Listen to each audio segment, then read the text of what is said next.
Mm-hmm. Yeah, I think I'm ready. Yeah. Hi guys. Aloha chirps. What's up? It's Vtuber Nivni Adair and Nifty Hat. Well, like before. Nifty girl. Could you thank you. Excuse Nifty girl. Yeah, because I don't want her for this one, because it's very this is gonna be a very mature visual novel. I was doing it yesterday. I made a part 1 for this, but truth be told, when I was listening to it, like at human work, and when I was driving like home from human work, the audio, I didn't realize it's so soft.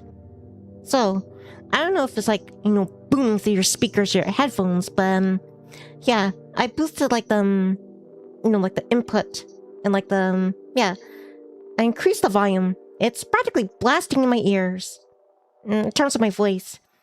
But yeah, I figure, you know what? I'm gonna do this again. I'm gonna do it from the start because, yeah, one of my guilty pleasures, I like to listen to this in my downtime when I play vision novels. I like listening to myself read vision novels, and it really bugged me that I couldn't hear unless I really turned it up. Like if I was on my phone, I could barely hear what was going on there, and I miss like hearing the nuances that I put inside the vision novel. Hi, Rex. Just to let you know, I'm gonna do this again from the start. I'm just gonna do the whole thing today because the audio, it did not meet my standards. The audio, the microphone, it sounded too quiet. It sounded too soft. When I turned up like the volume on my phone when I was at human work, I could barely hear what was going on. I had to I don't use I don't bring headphones or earbuds. Yeah, I had to really press that phone to my ear in order to listen to the vision novel. And hi, Karslin. Karslin says, howdy, Nimness. Karslin says, spicy Yuri stream. Perhaps it's the Nivni Chirp Challenge. But yeah, chirps. If you guys think that the audio sounds too soft or too loud, you gotta let me know. Because, yeah, I mean, I think the best thing to judge it is if you turn the volume for the stream half down, it should sound pretty loud still. But yeah, I boosted the audio on this. And yeah, so I'm going to be doing this again from the start. And yeah, just to let you know, Karslin, this is going to be, yeah, it's going to, I didn't reach the parts yet, but there are some parts where, it's very descriptive about certain, adult actions. And I'm going to have to walk a tightrope. Perhaps there's too much audio silence on my side. There's a madness in me mixer. I'm not kidding. Yeah, because before I do the first part, I looked around YouTube for any people who did this before, and when you reach those parts, it's yeah, the very there's nothing explicit in terms of imagery, but yeah, this visual novel is not shy about using certain words. Words that you probably use in private. But yeah, I'm gonna I guess I'll go with the flow. See if I could tiptoe around it or put it delicately. Karslin, audio's fine. Glad to hear that, Karslin. But yeah, the way I like to do my live streams is I like to be able to hear my voice booming in my ear. That way I can, I don't know, just like that. Hopefully it doesn't cause any hearing damage in the long run. It makes me feel safe. Anyway, without further ado, let's begin. So yeah, again, this is gonna be, I'm gonna restart Her Love, Like Poison, visual novel. I'm gonna leave part 1 up still. I think I'm so bummed that, yeah, the first part, I thought I really did really good, but then, yeah, I can't really hear anything. So I figure, just do the whole thing in one go again. So yeah, any chirps out there who are, that the younger ones.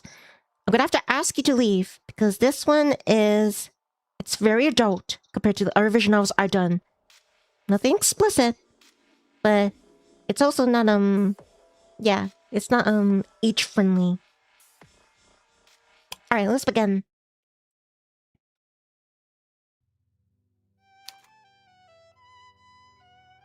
Ethel Briggs was trying to play the second movement of Mozart's violin, so not to number 21, but she wasn't having much luck.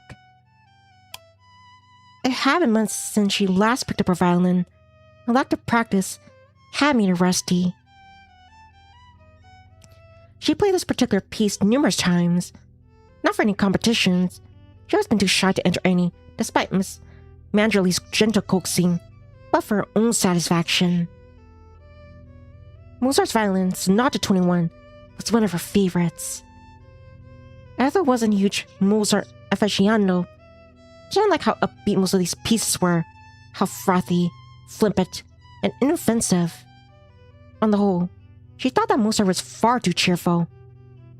Ethel much preferred the quiet, understated melancholy of Beethoven, or Chopin's clean, precise compositions. But there was something special about the violin Sonata 21. This was one of Mozart's few sonatas in E minor, composed in Paris shortly after his mother's death. The first part was allegro, and it contained some of the familiar energy which was so distinctly Mozart. The second was far more moving. The second movement of Mozart's violin Sonata 21 had a special place in Ethel's heart, maybe because this is one of the first violin pieces she had heard. It was this piece which inspired her to take up the violin in the first place. Ethel had wanted to be able to play this melancholy piece with her own two hands, to bring this ethereal, haunting music into the world of her own volition. For many years, Ethel had attended violin lessons dutifully, and for a while, she had accomplished her goal. She performed this piece often enough that her muscle memory could make up for a lack of patience. But, though Ethel knew she had the notes mostly correct wasn't good enough. Ethel's right hand slipped, the bow scraping unpleasantly against the strings, and she winced. She had been there for 5 minutes, trying to recreate her past successes, but this was the final straw. What was the point in pursuing this any further? It wasn't as though she was performing this for an audience. She was at home, on her own, and this was a blessing. If her parents and 2 younger brothers had been there, Ethel wouldn't be able to play her once beloved violin at all. They all would have told her to knock it off. Apart from Rowan, maybe. Rowan had always been kind. Or maybe he, unlike the other members of Ethel's family, was simply too self-conscious to say what he actually thought. Maybe Rowan looked down on Ethel too for her strange, lonely, old-fashioned hobbies. Ethel's family didn't really care for the classical music. Her father, Jude, liked Iron Maiden, Dio, and Judas Priest, while her mother, Lauren, listened to anything that was trending on TikTok. Manny, meanwhile, listened to loud, shouting music, and Ethel didn't know what Rowan liked because he never told anyone. Rowan was very secret about his interests, almost furtive.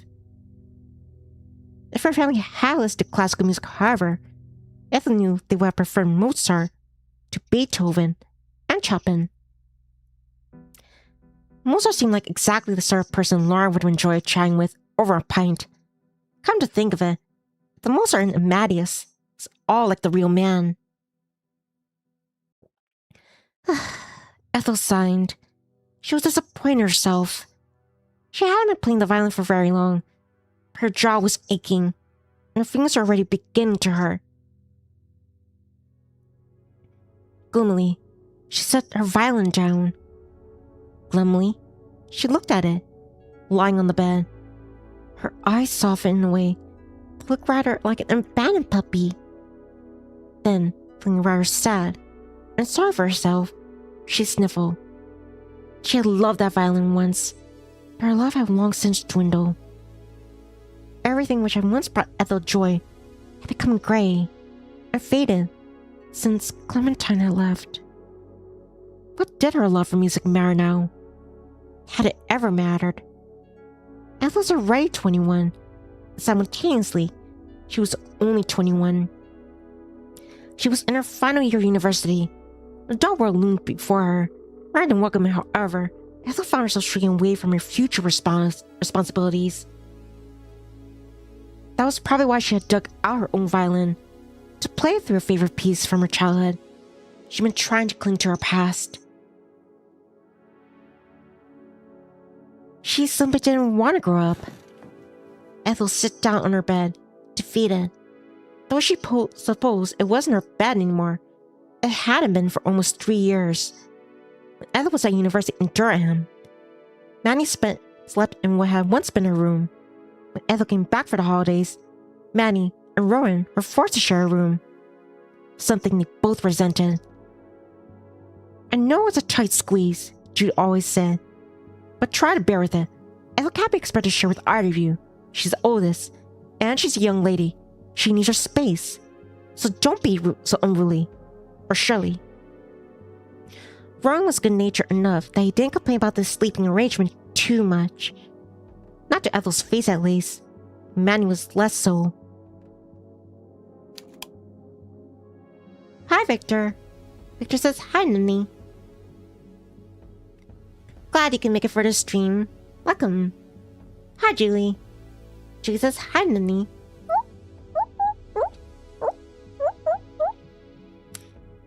Bleh.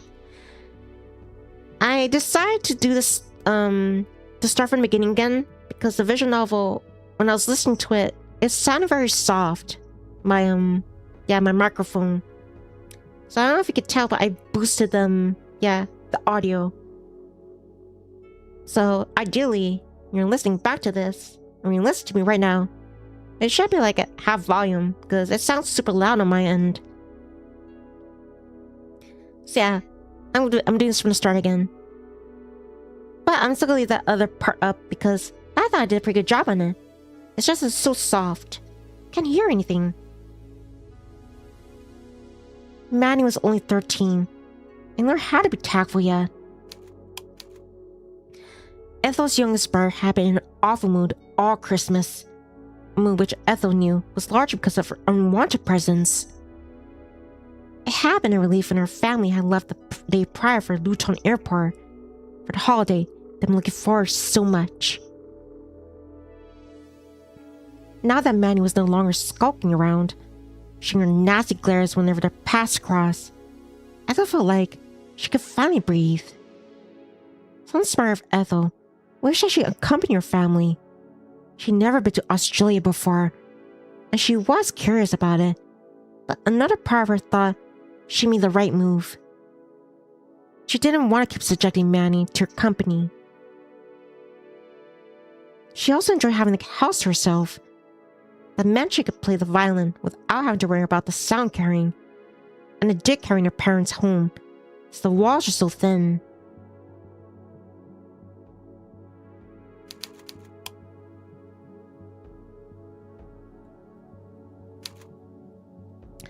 Ethel had been looking forward to being on her own, but now that she was on her own, she couldn't even enjoy her newfound freedom. What was wrong with her? Ethel bit the inside of her cheek, weighing up her options. If she couldn't play her violin, she could at least give her thesis a go. The due date to hand the damn thing in was approaching. She only had 2 months left to work on it. She had not written a single line of it yet. She couldn't bring herself to. Like the violin, Ethel lost all interest in her thesis and her degree. Ethel had used her thesis as an excuse to get out going on holiday with her parents. She told them she needed to focus on her work, but she'd been doing precious little work all day and wasting an awful lot of time. Ethel glanced at her violin, which lay discarded on her bed. Then she sighed for the umpteenth time that night. How had things come to this? What happened to make her lose interest in everything which had once delighted her, especially her beloved violin? Unwilling girls might have been coerced into playing instruments with their parents, but this hadn't been the case with Ethel.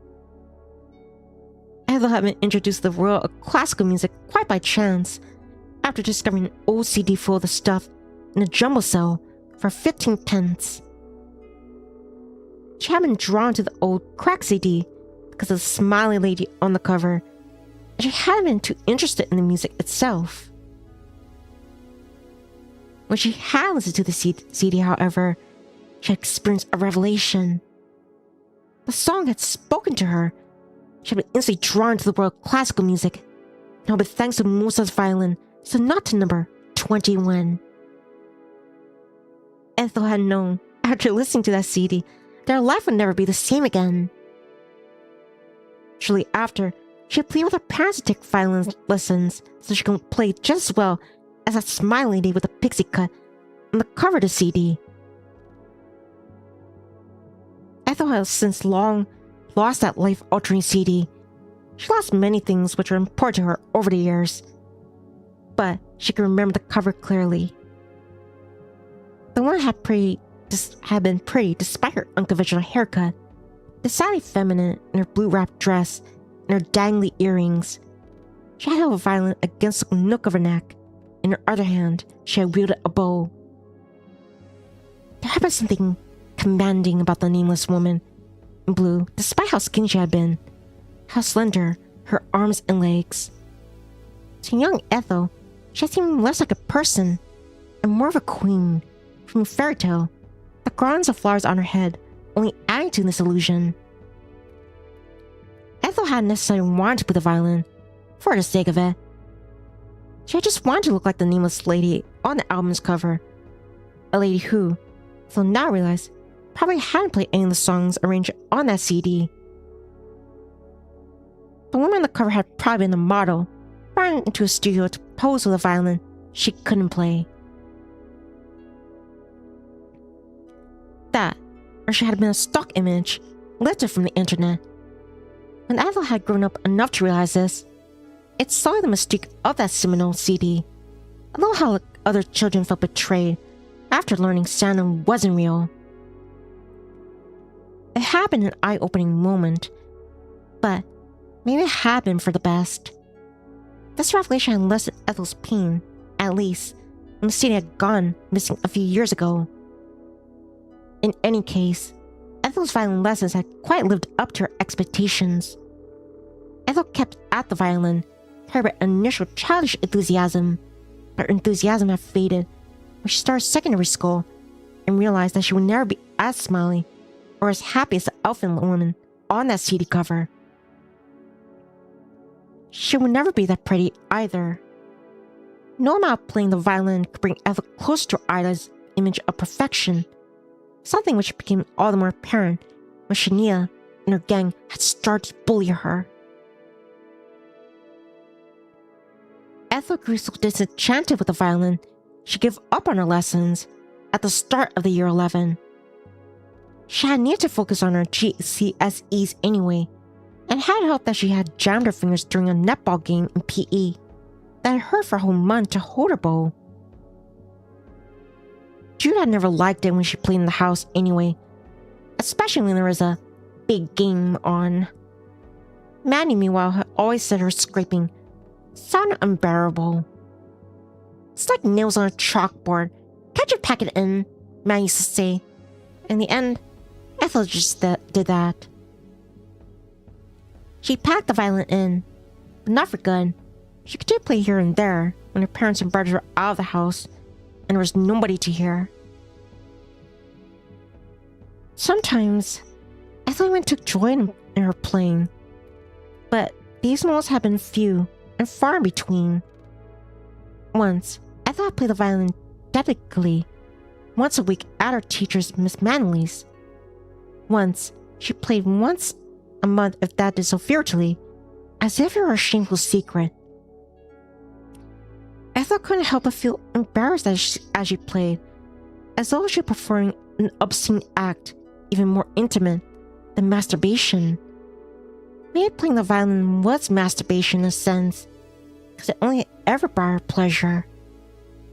Nobody else in her life had cared to listen to her. Nobody, except dear old Miss Manderley. She had been encouraging. But what had brought this Ethel? Ethel left her violin on the bed and approached the window, her footsteps muffled like a cat's quiet padding. Once there, she stood at the sill and glanced out at the garden beyond. It was late at night. The digital clock on the bedside table said it was already 20:30, 100 hours, and the sky was navy blue, the moon ringed by the wisp of clouds. There was a bit of breeze outside, and dark silhouettes of the hedgerows were shaking. Ethel's fingers curled round the single sill. All of a sudden, Victor is grinning. All of a sudden, being inside felt stifling.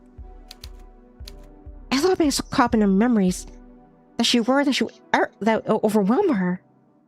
Nearly uneasy, Ethel took an anxious step away from the window. She wasn't sure why, but she had an intense desire to escape. She had to clear the cobwebs from her mind in some way. And what better way to do that than to go for a walk? It might have been late at night, but it was too late to go for a wander. Really. But she did live in Oxbury. Oxbury is a tiny village. Almost minuscule, really. With a nigh on non-existent crime rate. Nothing bad ever happened here. No stabbings ever took place in Oxbury, contrary to the wild claims Americans on the internet like to make about the UK's crime statistics, or any muggings. Ethel would just be fine. Why wouldn't she be? Oxbury was so safe and sterile. It bordered on the boring. How she always wanted to go on fun adventures when she was a little girl. The adventure was hardly going to come and find her if she remained indoors, steeped in reminiscences as if she were a tea bag. Ethel didn't imagine that anything exciting would happen on her walk, but it would be better than sitting inside and stewing. Ethel paddled downstairs, her feet sticking against the cushioned landing, then the cushioned steps of the staircase, and paused by the front door. She eyed her old coat, but ultimately left it to be. It was a brown duffel coat, which Ethel had owned since sixth form. The coat had been in active service for 4 long winters, and the passage of time had taken its toll. One of the toggles of the coat was missing. It had snapped clean off, and the brown furry fabric was worn and threadbare in places, like a beloved teddy, which had been cuddled one too many times. Lauren had taught him when Ethel had come home from university, clad in that natty coat, and shaken her head.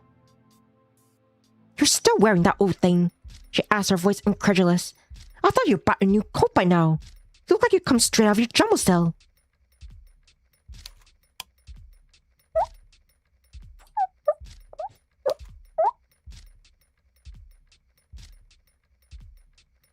Hi, Kenny. Kenny says hello. I'm starting the visual novel again because, yeah, the audio was very soft last time. So I figure, yeah, this time around, I'm gonna do the whole thing. I hope everyone's having a beautiful and lovely day. Alright, let's continue. Glad to have you here, Kenny.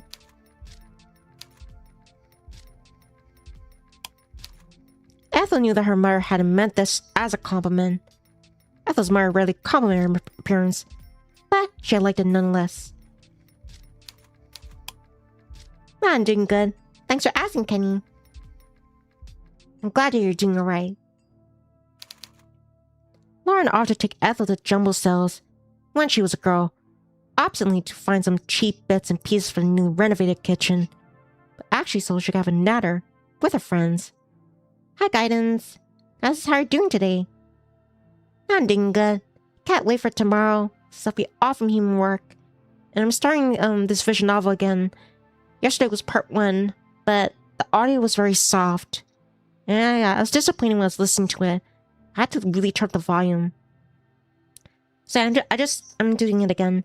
Also, yeah, we just started.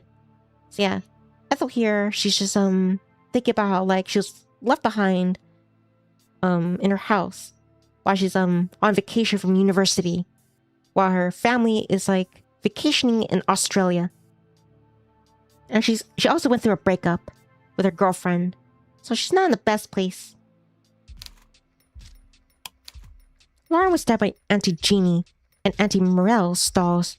They weren't real aunties, of course. They were just her mother's friends. While Ethel would wander around by herself, transfixed by all the wares on display. The jumble sale her mother had frequented every weekend had taken place in the park of the Big Sainsbury in Wrexham, and all sorts of people were in attendance. It hadn't just been Auntie Jeannie, who sold old paperbacks which once belonged to her mother, Auntie Morella, who sold soap and candles. There had been other, more interesting vendors with piercings and tattoos. Some of these vendors sold bits of wood, whittled into fantastical creatures, self-painted dioramas of forests and fairy tale castles, having jewelry was set with stones, which could have been precious but which are shown regardless, and beaded dream catchers which swayed in the breeze. The wares had made Auntie Jeannie's old paperbacks and Auntie Morel's soaps and candles look very pedestrian indeed. Ethel always loved jumble sales, in part because there had been so much stuff to gawp at. They'd been so busy, Ethel had been able to melt into the crowds, completely anonymous. Ethel had quite liked being told she looked like she had come straight from one of those cells, though her mother had been less impressed. Lauren had told her that her coat made her look mousy, but that's what Ethel preferred. She never liked standing out. Maybe that's why she chose to venture outdoors at such a late hour. There wouldn't be anyone on the street to spot her. The coat really was too rare to keep wearing, however. Ethel left it to be. Reading her jacket would be good enough. Ethel did grab her father's old torch from his toolbox, however, just in case she needed it. She stuffed it inside a canvas bag, which she slung over her shoulder. Then, she stepped out onto the street. She shut the front door behind her, and soon she was enveloped by the shadows. She hoped she'd be able to wander the streets uninterrupted. Well now, this is a coincidence. It's been a while, Ethel, isn't it? But her hopes were soon scuppered. There was a man on the other side of the road, a man who looked almost as washed out as Ethel. It was hard to see in the dark, in the street light lamps illuminating the grey, gloomy pavement. But Ethel recognized the man well enough. He must have been in his 50s now, but he'd been younger when Ethel had first met him. 31, 32, she wasn't sure. He had a lined face which spoke of his encroaching age. There was lines in a way that traced the old young man he once been could still be seen. His jaw was still firm, his nose aquiline, and his eyes were striking. The man had a full head of hair, despite his age. It was more sandy brown than gray, shot through with only a few lighter strands. He wasn't a bad-looking man. He was definitely no monster, but Ethel still shrunk away from him. She knew of him, but that did little to endear her to him. This was Mr. Brown, one of Ethel's teachers back in primary school. Mr. Brown had been one of the few male teachers at Oxbury Primary. In fact, he might have been the only male teacher, and he stood out from the rest, not because of his gender, but because of his sheer size. He had been a mountain of a man, so much he had to stoop to enter and exit the classroom. He had been head and shoulders above Miss Pierce, Mrs. Spriggett, and Mrs. Moyles, quite literally. Ethel always found Mr. Brown intimidating with his sheer fastness, not to mention his voice, which had been deep and booming. Ethel, granted, had been a good deal shorter of herself back when she had been in primary school, but Mr. Brown didn't look any less intimidating over a decade later. Ethel had grown in a while Mr. Brown had not, but he still eclipsed her. Mr. Brown was taller than Rowan, who had shocked when he started secondary school, taller too than her father, who played basketball when he was younger. He was easily taller than 6 feet. He even been pushing 7. Mr. Brown was a vast mountain of a man with large hands and large feet, whose coat seemed too small to contain him. Ethel had been afraid of Mr. Brown as a young girl, and little had changed. She was still afraid of him. Ethel shrunk back, shaking. What was Mr. Brown doing outside so very late? It was strange, but... Ah, that explained it. He must have been walking his dog. Mr. Brown's dog was a curious sight. It was the polar opposite of his owner, small and runty, where Mr. Brown was tall and wide. The dog and the owner were so mismatched, it was almost comical. The diminutive dog was a spaniel. Ethel wasn't sure. It was so tiny Ethel worried Mr. Brown might step on it by accident. Ethel hadn't known that Mr. Brown had a dog. She didn't know much about Mr. Brown at all. She hadn't thought about him in years. It was a spaniel. Yes, Ethel was sure it was a spaniel, a new addition to his family. Well, whatever. It didn't really matter. Ethel? Ethel's shock silence was to protrude Mr. Brown, because he sounded concerned when he said, "You are Ethel, aren't you? Ethel Briggs. It's been a while since I last saw you, but I remember you. I don't forget any of my students." Yes. I'm Ethel. I'm sorry. I thought as much. It's nice to know I'm not going completely senile. I take you back home from university then. Yes. You're going to Durham? Yes. Did my parents tell you that? Aye, they did. Drew told me. Did you see my parents then? Oh, aye. We go to the pub quiz together sometimes in Wrexham. Your father been quite very competitive. Ella didn't believe that. She'd always been a bit of a know-it-all. He was a sort of man who liked to watch quiz shows, so always they can yell at the contestants for getting things wrong, and won't be tied they loused up any questions on classical rock. That was Jude's specialty. Ethel couldn't imagine her mother joining in a pub quiz all that enthusiastically, but she probably went along for the drinks and the peanuts. Ethel had been to the pub in Wrexham with her parents and a couple times, and Lauren got on rather well with the proprietor, old Jerry. He always made a show of eyeing Lauren whenever she ordered a pint, though it wasn't really necessary. Lauren had been young for a mother of 3, and she took great pains to ensure her makeup was just so, but she was in her early 42. It was impossible that anyone might mistake her for a teenager, but Lauren still liked the attention. She thrived on it. Well, I've been seeing quite a bit of your parents, actually, after Evie's funeral. Your mom helped me with the arrangements, and with all the refreshments. Her help was invaluable. Ah, now that sounds familiar.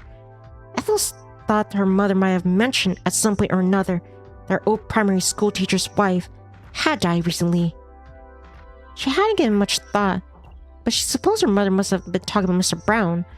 He was the only male teacher she had, and Ethel didn't think that Mrs. Pierce, Miss Spriggett, or Miss Moyles had been having clandestine lesbian affairs on the sly. They were all too old-fashioned. Ethel wondered, briefly, if Mr. Brown expected her to comment on his wife's passing, but she was spared the need, and continued once more, readjusting his grip on his dog's lead. I've been curious about you two. You're one of my better students, even among all the your 5 kiddos, so I ask about you sometimes. I hope you don't mind. Ethel did mind, as it happened. She didn't like being spoken behind her back, even if the talk was positive. She didn't know how to articulate this, however, without sounding rude. Stuck for words, Ethel looked at her feet and said, no, it's fine. Your parents are quite proud of you, you know. They can't stop boasting about you. Ethel thought this was highly unlikely. She might have gone to a good university, maybe she's doing well academically, but her parents had never placed much stock in high Fullerton things like degrees. Neither of our parents had been to university. Jude had joined the workforce as soon as he'd been able to. He apprenticed as a plumber, and Lauren hadn't even finished secondary school. She had packed in school altogether when she'd been 15, so she could pursue her dreams of superstardom. Unfortunately for Lauren, however, these dreams hadn't come to fruition. She had done some modeling for some trash tabloids for a few years, before debuting as an actress in a few sleazy low-budget flicks Ethel had never wanted to see.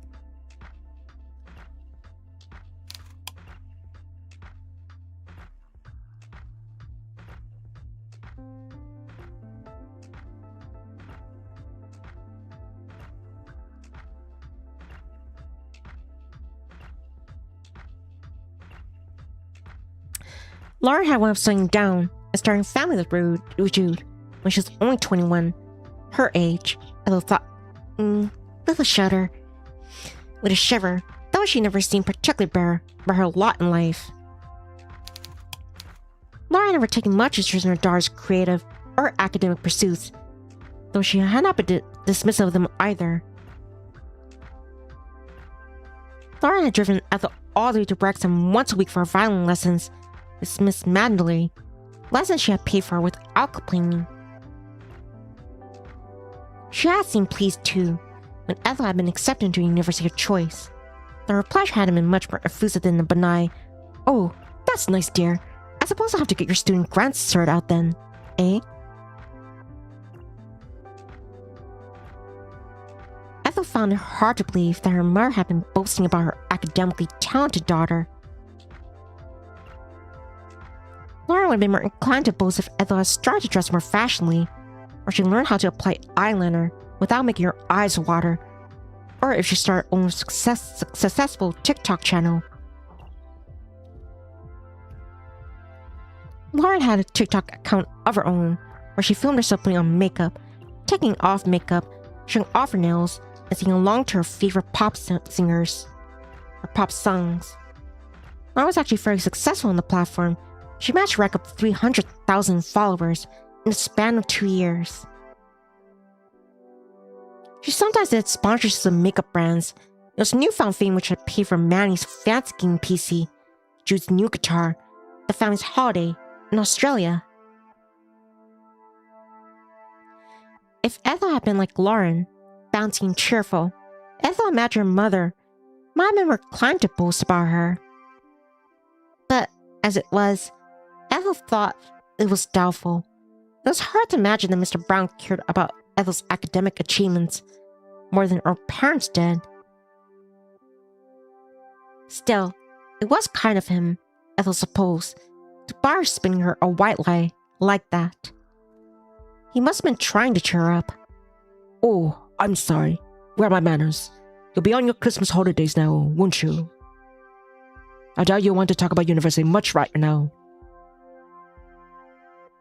"Oh, not really." "I thought as much. I'm sorry for bringing it up. I don't want to make you feel uncomfortable." The thought was appreciated, but Ethel thought it was rather too late for that. She already felt uncomfortable. That wasn't necessarily Mr. Brown's fault. However, she felt uncomfortable in most things in life. That's just how she was. "I'll leave you on your merry way, but I'm curious. What are you doing? Going for a walk at this hour? It's very dark outside. I think it might start raining soon. Are you sure you'll be alright?" "Thank you, but I'll be fine." "Are you sure?" Ethel nodded. "I have my phone with me. I even brought my dad's old torch if it gets too dark. It should be able to light the way. But I won't be gone long." I just want to go looking for bats. Bats? Yes, and nightjars. My dad took me out to look for some time when I was little. I know my way around the forest, so it should be fine. If you say so. Mr. Brown didn't look wholly reassured, but he didn't try to question Ethel further. Maybe he didn't have the time for it. His dog was beginning to tug on his lead, keeping fiercely as he did. Mr. Brown's dog might have been small, he had quite a set of lungs on him, and he clearly wasn't afraid of using them. It looks like his lordship is getting hungry. I can't keep him waiting. Not if I don't want him to wake up half blasted village. I should be off now, but do take care of yourself, you still. I know you're a great grown lass by now, but the woods can be perilous at night. Even if you have a torch, you know your way. The woods are a lot bigger than they look. I wouldn't want you getting lost. You do know what happened to the Delaney girl, don't you? Well, of course. Ethel knew what happened to the Delaney girl. Our own Oxbury did. Had been quite the topic of conversation when it happened. Ethel hadn't been living in Oxbury then. She just started university in Durham, and she'd been trying desperately to keep her head above the water. But Laura had already told her about it. Her mother had called her, breathless, to tell her that a girl had gone missing. And it wouldn't be the first time either. Don't you remember that Cho girl? You were still in primary school at the time, but that caused such a stir too. I wonder if the cases are related.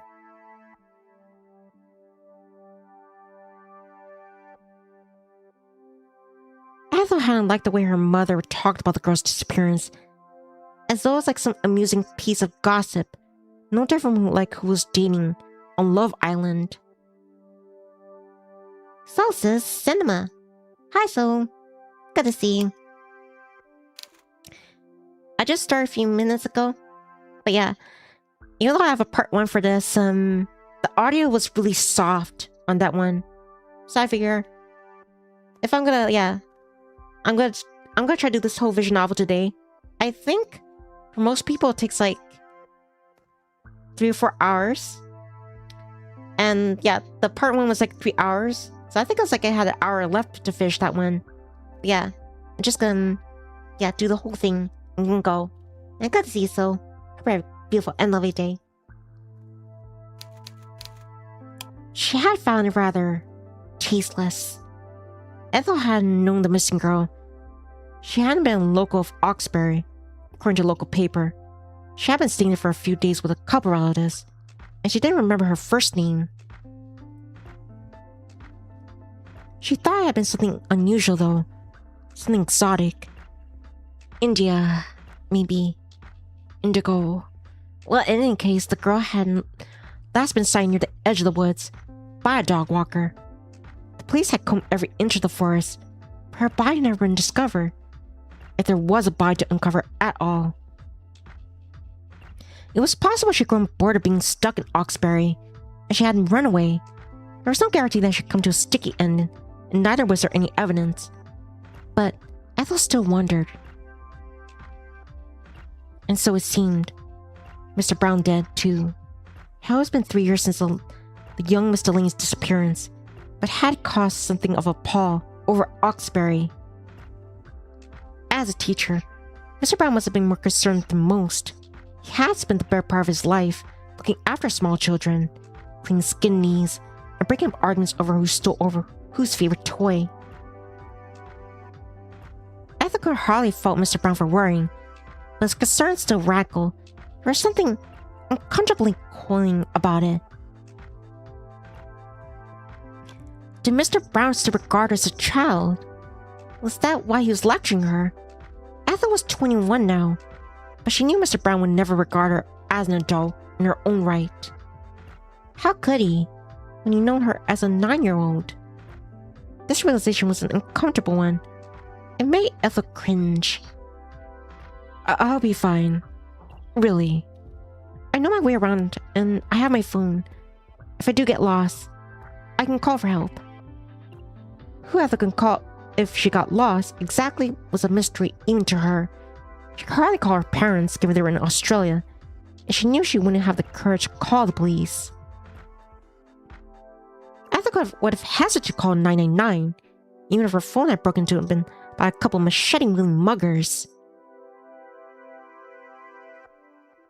I didn't mention this the first time, but is that a thing? Like, I think this takes place in the UK. 999, where, like, over here it's like 911. She wouldn't have wanted to be a burden. I mean, that's the police. Everywhere. Never had to call the police. Maybe Mr. Brown realized this. He had known for Ethel several years, but he chose, rather tactfully, not to comment upon it. Instead, he nodded and said, Very good. Take care then. And make sure you come back before it rains. Oi? Thank you. See you later. I'm sure you will. If you need anything while your parents are away, remember, Sparky and I are just a few doors away. Sparky? Was that the name of Mr. Brown's dog? I thought suppose it must have been. But what a small dog like Sparky could possibly do to help her, or anybody for that matter, was a mystery. I thought doubted she would have cause to call Mr. Brown, or on Sparky, during the ensuing days, but she didn't say this. Instead, she nodded and thanked Mr. Brown, who smiled in return. Good night then, Ethel. I hope you have luck finding your bats. I hope so too. Ethel hadn't much luck during the last few months, not since the start of her third and final year at university. She could have used a bit of good fortune. Mr. Brown gave Ethel a brief wave with a hand, which wasn't occupied with Sparky's leash, and turned. Mr. Brown's footsteps faded away, as did the sounds of Sparky's indignant yapping, though this took far longer to fade. For such a small dog, Sparky was awfully loud. Ethel watched for a few moments, motionless. Then, she spun her heels. It was time to go into the forest. Ethel began to walk through the village once more, picking her way through the latticework of shadows which were slowly lengthening on the ground.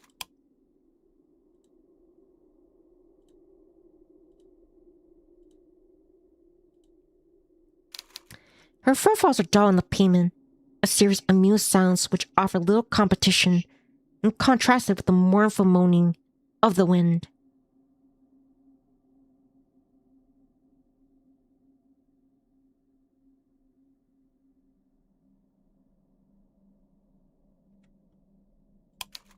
It had been breezy when Ethel first stepped outdoors, but the wind was beginning to pick up now. It tugged at her braided hair, and she shivered. She should have expected poor weather, given it was very early January, but she was so surprised by how frigid it was. What was the temperature? It must have been the single digits. Ethel looked up at the sky which hung above her, dark and mysterious. The clouds are grim, foreboding, even, but they didn't look numerous enough to promise rain. Maybe Mr. Brown had been wrong about the weather. But Mr. Brown was a sensible man, and it seemed unlikely he would make a mistake, even, or perhaps especially, about something as mundane as the weather. She wanted to be quick about her walk because she didn't want to get drenched. She would step into the woods and make a neat circuit about the trees. Then, after 15 minutes, and she would head back.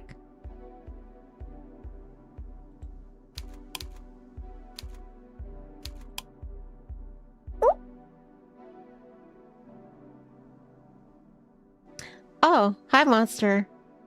Thanks for dropping in. And thank you for respecting my request to, to not stay for the stream. Yeah, because this one's an adult one. But I'm glad to hear about your surgery. Take care. Birthday's on the 13th. Make sure to remember that. Yeah. Later, monster. Take care. Stay safe. Bye. See you next time. It wasn't like Oxbury's first was all that exciting either. It looks like a dreamlike manner. Ethel navigated the streets. As she did, the wind blew. It sounds sad, like a wounded animal. Me coming out here was a mistake after all. What was the point coming all the way out here anyway? There was nothing that Ethel really wanted to do in the woods. Just trying to run away from the responsibilities like she had after Clementine. But Ethel didn't want to think about that. It was with uncertain eyes that Ethel glanced about the dense woodland which surrounded her. I said this last time, Chirps, but I'll say it again. When I heard that owl hooting, I thought of Filthy Frank. Filthy Frank's some pink eye. You know the pink eye where he... No, actually, sorry. Actually, I was wrong. It's not pink eye. It's, I forgot his name, but like, from Filthy Frank. The guy who wears like the white PJs and he has like, the green frog hat. And he plays the flute with his nose. Yeah, that character, not Pink Eye. The one who wears a white onesies and he has like a frog hat. I'm like a frog cap. In distance, somewhere far above her head, an owl hooted. The sound split the air quite suddenly, and Ethel jumped. She hadn't expected it. She could feel her pulse hammering uncomfortably in the base of her neck. Ethel had been in the forest many times before, sometimes with her parents and sometimes with her brothers, more often than not on her own, but it felt different tonight. Maybe it was because of Mr. Brown's warning. That delaying girl was on Ethel's mind. It felt almost as if she were watching her from the shadows, giggling at Ethel's unease. There was something disconcerting about the woods tonight. Something devouring. It almost seemed to be inviting her. But beneath its cordiality, there looked something uncompromising. When Ethel closed her eyes, she thought she could hear strange whispers upon the breeze. But surely that was silly. Nothing living in the forest apart from the rabbits, mice, and the odd badger. Don't forget the bats. And there was nothing waiting in the woods for her. She's just being stupid. Ethel took a deep breath. Then she stepped forwards. The loose leaves strewn... Get out of here, Filthy Frank, whatever your name is. Crunched beneath her soles. This time, however, it didn't startle her. She was prepared for it. Ethel continued to tramp through the woods, her father's chunky torch in hand. It was a very reliable source of light. It kept gutting in and out, but at least had a dual purpose. If push came to shove, and she was upset up by some miscreant, it was heavy enough that she could use it as a weapon. Ethel doubted anyone would attack her, despite Mr. Brown's warnings. She was in Oxford, for goodness sake. There wasn't a place where people were attacked. Hell, not even the missing Delanger had been attacked. She had simply disappeared. Besides, it wasn't like Ethel had anything on her that was worth stealing. Her phone was an old Samsung, at least 6 generations out of date, so delightfully archaic in the current year that Clementine had laughed at her. She always joked that Ethel's phone belonged in a museum. What a finch. Ethel hadn't bothered to bring her wallet with her either. There weren't any shops open this late. There were scarcely any shops at Oxbury at all, save for the corner shop owned by the Lilly family, and that closed at 6 o'clock. 6 had already come and then passed a long time ago. Now it was almost 9 o'clock, and Ethel could feel it. The wind blew, uncomfortably cold, trailing its invisible fingers against Ethel's cheeks. Mr. Brown had warned that it might rain, but it felt so cold snow was beginning to seem more likely. Though it had been cold for the last months, it hadn't snowed yet. It had been particularly British sort of Christmas, not white, but brown and gray and squatty. There had been no pure white sheets of incorruptible snow, not even a few token powdery flakes falling from the sky. There had been, however, rain, and plenty of it. Rain which had tipped down in stir rods on Christmas Eve and Boxing Day. It hadn't rained on Christmas itself, which had been something of a small mercy, but continuously cloudy and overcast throughout the holy day. Ethel hadn't gone outside on Christmas, though her parents and brothers had. They asked if she'd like to take a turn in the woods herself to get some color to her cheeks, but Ethel had declined these generous invitations. Ethel had thought it would be too muddy, and she hadn't wanted to twist her ankle. Fortunately, it hadn't rained at all in the ensuing week. The forest floor might have once been squelching mud and mire, but now the dirt was reassuring cold and compact. Ethel was unsure whether they would last for very long. However, it really did begin to rain. The moon overhead was round and full that night, just like a perfect pearl, an earring nestled in the ear of a beautiful woman. Lauren had nagged Ethel to get her own ears pierced, but Ethel had never wanted to go along with it. She worried that it would hurt, and anyway, she hadn't really seen the point of it. She didn't understand the appeal of poking holes in herself, not so she could gussy up herself with studs and hoops and glinting bits of gold. She had no interest in making herself a target for any thieving magpies. Lauren always laughed at Ethel's unease. Don't be so dopey. Heaps of girls even younger than you get their ears pierced. I was only 7 when I had mine done, and it didn't hurt at all. But Ethel had remained firm. She could be stubborn about the strangest things. Lauren had been amused by her daughter's indifference, but she hadn't pushed the issue. Not too much, at least. Instead, Lauren had shrugged and said, "Oh well, suit yourself. You are being daft though, Effie." That's how most of Ethel's conversation with her mother went. She was always calling her daft. Sometimes Ethel took offense, even though it was a very mild insult. Fair, even, than things kids say on the playground. Sometimes, however, she thought her mother had a point. She really was daft. She was being daft right now, whirring through the whistle very late at night. But still, she didn't stop. She kept on walking, the foliage crunching underfoot. Sometimes, Ethel liked to imagine that she was a heroine from a romantic poem which you wandered through the woods, a nameless beauty Lord Byron might have committed to the paper, who walked with all grace of the night itself. Hi, Dope. Dope says, "Hey, lovely queen. I'm starting the visual novel again, and I tend to finish the whole thing today. Because the last one was quiet. The volume was low. So yeah, just doing this from the start again. Glad you're here, Dope. Hope you enjoy the stream."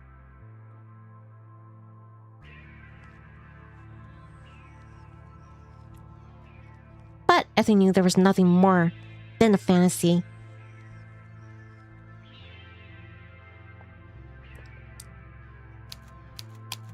She was, in all aspects, hopelessly plain. Maybe that's why Clementine had. No, Ethel wasn't going to think about that. She didn't have to think about our thesis. She did have to think about our thesis, however. It was weighing on her.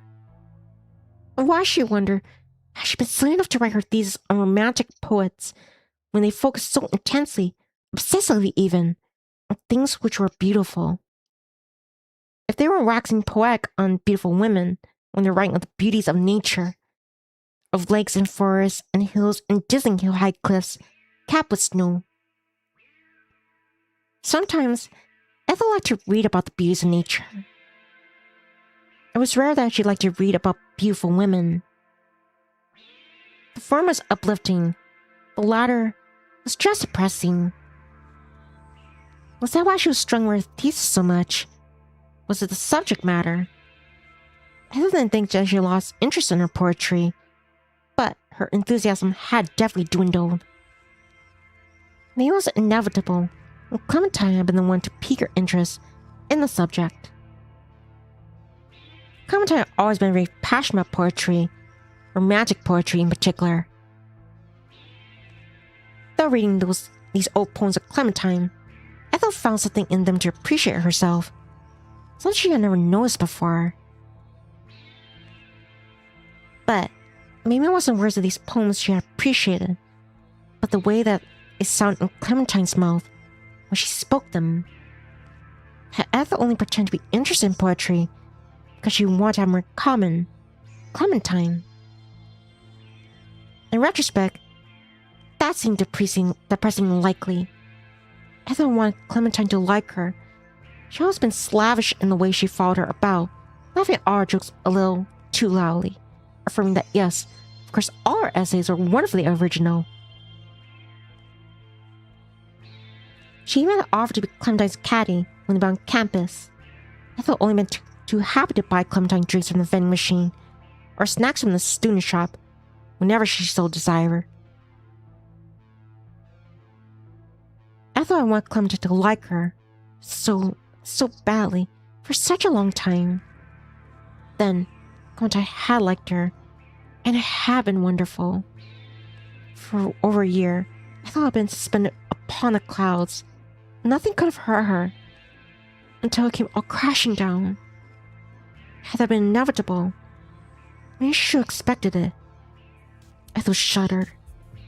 She felt very, very cold and uncomfortable alongside it. This cold did not abate the further. Ethel walked into the woods, an icy chill cold inside her guts, clenched about her eyes, hurt like ice. She could feel it too upon the crown of her head, trickling down her neck. She could feel... Oh, was that rain? It looked Mr. Brown had been right. The rain came slowly at first, and irregularly, but it didn't take long before spears of the stuff started pelting down. The rain made everything look faint and blurry, as if being viewed through a filter. Something in the undergrowth rustled, and Ethel glanced in his direction, the wind whipping her hair about her face. What was that? Ethel knew the answer to that was probably nothing, or it wasn't nothing, no small insignificant sort of thing.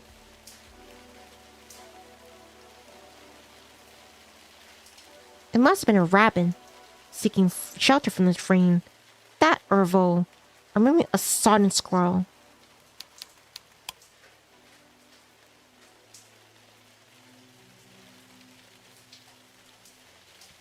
There was nothing for Ethel to worry about, apart from the miserable weather, of course.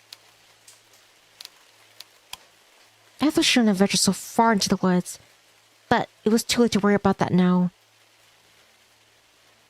She couldn't have thrown back on herself in hopes of avoiding the rain. Her home was like a good half-hour walk away. Ethel had come farther than she had meant to, and fallen, quite literally, off the beaten path. The trees now rose up about her, dark and ominous, like mute watchmen, standing sentinel. Ethel looked about worriedly.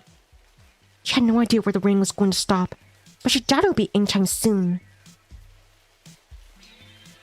She had to take shelter somewhere, but where?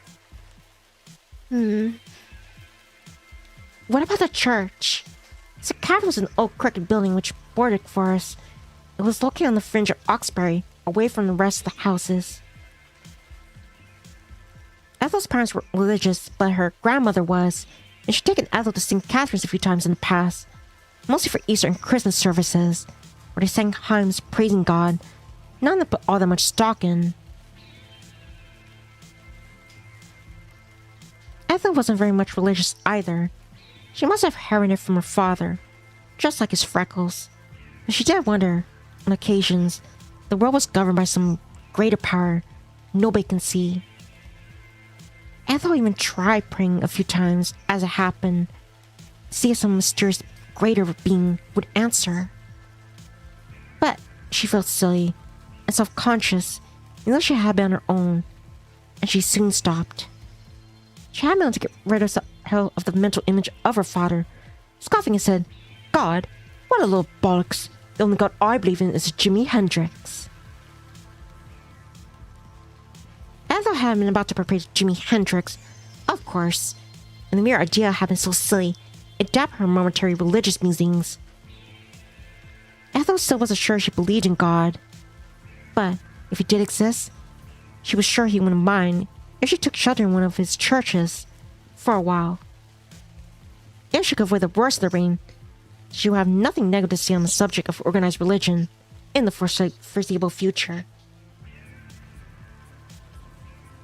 It wasn't like Ethel had any particular vendetta against Christianity anyway, not like her father, who rallied against it as being illogical and impractical. June found a lot of things illogical and impractical. Ethel knew that her love for English literature ranked quite highly on the list. Ethel bit her lip. Then she began to pick away through the forest. The rain was coming down even harder, now thick and fast and unforgiving, and obscured her vision. It didn't help that it was so dark, however. The light from Jude's old torch wasn't doing much to help. It was hard for Ethel to keep her footing. Before was Mochi, and those sesame roots, arch raised things which threatened to trip Ethel at every step. Ethel sidestepped a thorn bush, and very nearly walked smack dab into a tree, though she was able to circumnavigate it just in time. That had been a close call. As long as Ethel enjoyed being rained on, she enjoyed the thought of breaking a limb even less. Ethel continued to walk, pick up the speed as she did. The church was so far away now, she was able to duck inside and dry herself off, provided, of course, if the door was still unlocked.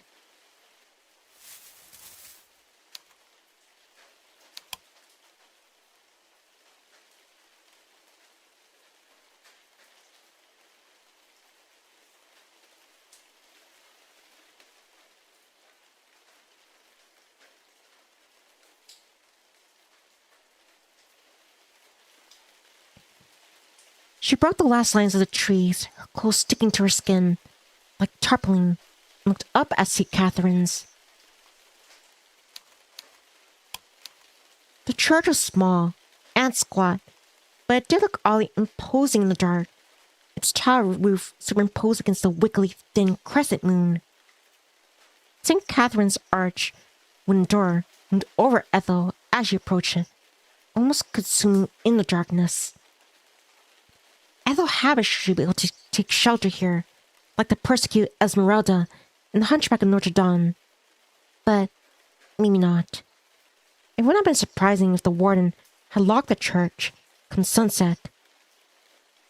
It wouldn't do to have vandals laying waste to its interior, off of the burnished bronze candlesticks and the prayer mats. Ethel didn't think there was anything worth taking in St. Catherine's, but some people would take anything if it wasn't nailed down. It wasn't like there was much to do in Oxbury, and look for the potentially decomposing corpse of the presumably dead Delaney girl. But now that she'd come this far, she felt compelled to try. It would have been foolish to back down now.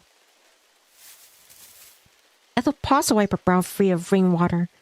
Not that it mattered much, really, given how fiercely the rain was still pouring down.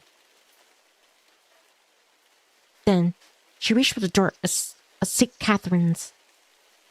She pressed her palm against the door and pushed inwards. She didn't expect the door to give way beneath her touch. She was starting to feel decidedly pessimistic.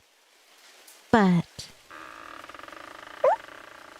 Ethel gasped, surprised, as the door cleaved beneath her touch. So it was open after all. That was reassuring. Ethel pushed against the door with much strength than before, and the door swung inwards. The door was heavy, but it offered little resistance, creaking loudly like some subterranean monster. Ethel could see a sliver of the church through the gap which emerged. I could see it was dark. This, however, was to be expected. It was very late, at night. It seemed unlikely that anyone would be there at such an hour. She would have been alarmed, in fact, if there was. It came as a surprise, however, therefore, when Ethel finally slipped inside the building and saw her.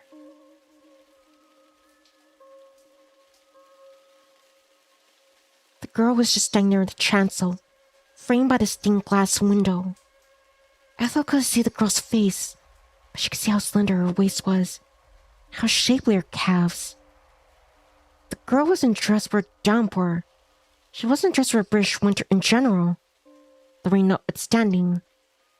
The girl's clothes were simple.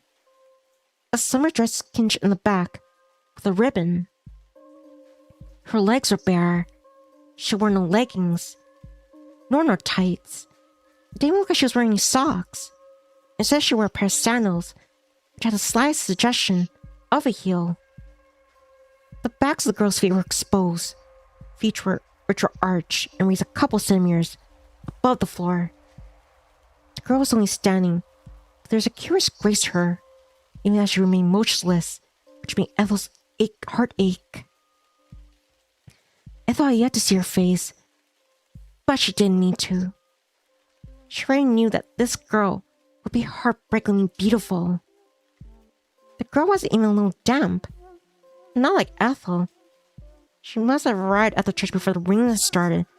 That, or she had the foresight to bring an umbrella with her. Why, Ethel wondered, had she brought an umbrella too? She could have ducked inside after Mr. Brown warned her about the rain to retrieve one. Wouldn't that have been the most sensible thing to do? Ethel didn't want to do the sensible thing, however. She hadn't wanted to listen to Mr. Brown. Mr. Brown had been her teacher once, and she wanted to prove to herself she wasn't a child anymore, that she no longer had to take his advice. How very wrong she was. Once more, her mother's cheerful castigations returned to Ethel. Oh well, suit yourself. You are being daft though, Effie. Why was it all the adults in her life seemed to know better than her? Than she did. Not in her been to university, not had Jude, but they were far more sensible. Maybe it was because, no matter what Ethel liked to tell herself, she wasn't a real adult herself. She was still a child, a little girl, playing pretend. But there was no sense of standing there sadly, smelling a petrichor, slowly dribbling rainwater all over the uneven stone floor. The girl was not simply standing there. She was singing. Ethel recognized the song, which tumbled from her lips, pure, clean as spring water. It was Ave Maria. Ethel stood there, stunned silence. The more the girl sang, the less the world seemed to matter. The steady patter of the rain fell away. It simply ceased to exist. For several moments, it was just Ethel and the girl's lovely, lyrical voice. Ethel stood there dumbly, letting the girl's voice wash over her, when, my, what do we have here? Ethel jumped as the girl turned about, her bobbed hair fluttering. The girl was standing straightway, the stained glass window at the back of the church, framed her face perfectly. The positioning looked so perfect. In fact, it looked like a shot from a movie. The girl, a trained actress, told precisely where to stand. The moonlight was shone through the window, backlit the girl's short hair so it glowed like just a dark, inverted halo.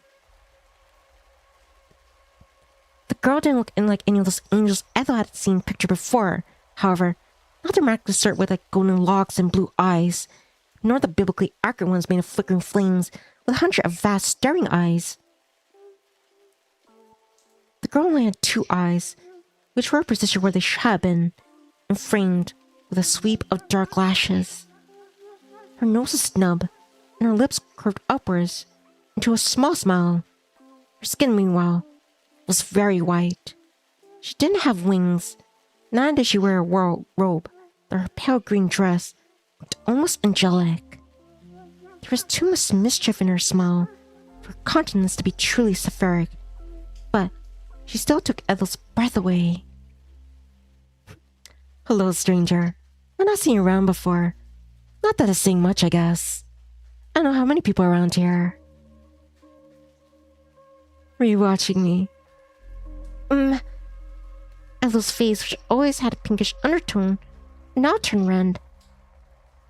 She dropped her gaze to her feet and mumbled, I'm sorry.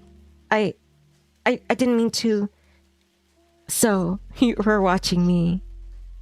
Ethel gnawed on the damp, fleshy inside of her cheek. A few moments of silence passed. Silence was filled with steady, pure power of the rain outside, which fell on the grass and the dirt and all the tombstones. Ethel could feel her palms beginning to sweat. Slowly, like a mechanical doll in need of recalibrating, she nodded. Heh, I thought so. I'm glad you're not a liar. I like honest girls. Girl? Ethel frowned. Matt had taken great offense about being called a boy the moment he started secondary school. He was in his year 9 now, but his voice had dropped, and Ray had facial hair, and everyone called him young man. Why then did Ethel have to be a girl when she was already 21? She was too old for it, wasn't she? Oh, but you like being called a girl. I didn't offend you, did I? Oh no, it's fine. I don't mind. I mean, I probably offend you more with my staring. I shouldn't have said something. I'm sorry. Oh, you don't need to apologize, silly. I don't mind. You don't? The girl shook her head. I was only teasing. It might be rude to eavesdrop, but first thing would have a captive audience. Otherwise, it feels a bit pointless. So, what did you think? About what? About my singing, obviously. Was it good? Great. The best thing you ever heard. You were... enchanting. Enchanting. It's more flower than I was expecting. Do you like reading by any chance? I studied English literature at university, so I guess. I knew it. You did give me the impression. So, the girl took a seat upon the pew and shot Ethel a look which all could be described as, "Come hither." With a thin half-moon smile, she patted the pew, her pale hand cleaving through the darkness. Why'd you come here and talk to me? It feels like it's been an age since I had the last chat with a girl my age. I'm dying for it. Hawkesbury's so boring. Ethel hung back, abashed, almost afraid of this girl's insistence. Why was this girl so interested in her? She wasn't anything special. It seemed ludicrous, unthinkable even, that she should care. The girl must have been really bored. Was Ethel her last resort, as a ditch attempt to keep her amused? Hello?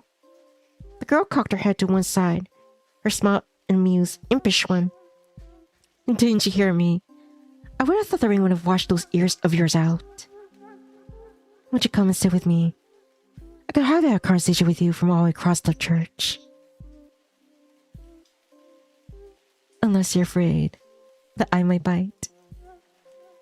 Ethel allowed herself to think, briefly, of the girl's bite, a sharp incisors digging into her throat, like something from a gothic novel, and she shivered.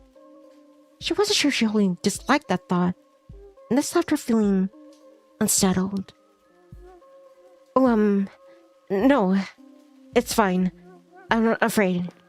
I'll sit. Across the church, herself slapping against the flagstones. Thud, thud, thud. Then sat. She was still damp, and drops of water slid from her clothes as she walked. Victor, Soft Pools tracked her progress from the entrance of the church with his stone door, all the way to the pew, where she settled herself. Ethel's long skirt was clinging to her thighs, and her sweater was uncomfortably damp.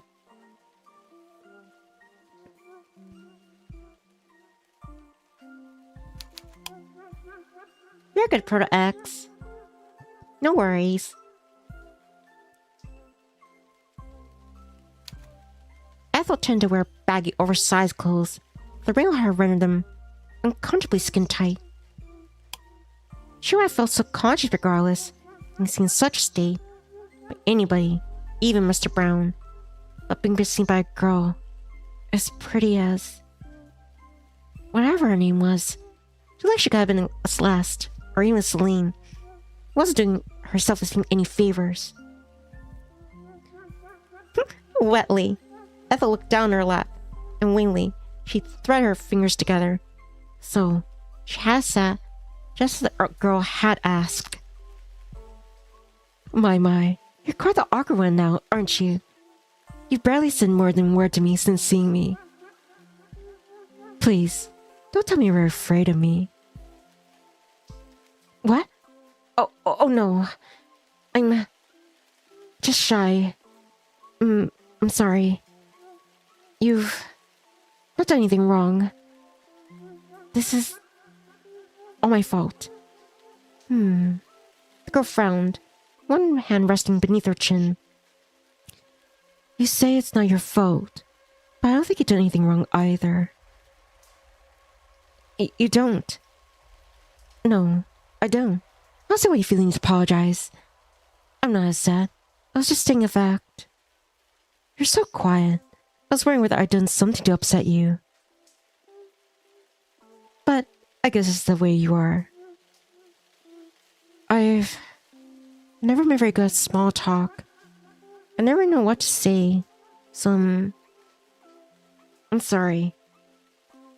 I must be so boring. No, I'll be the judge of that.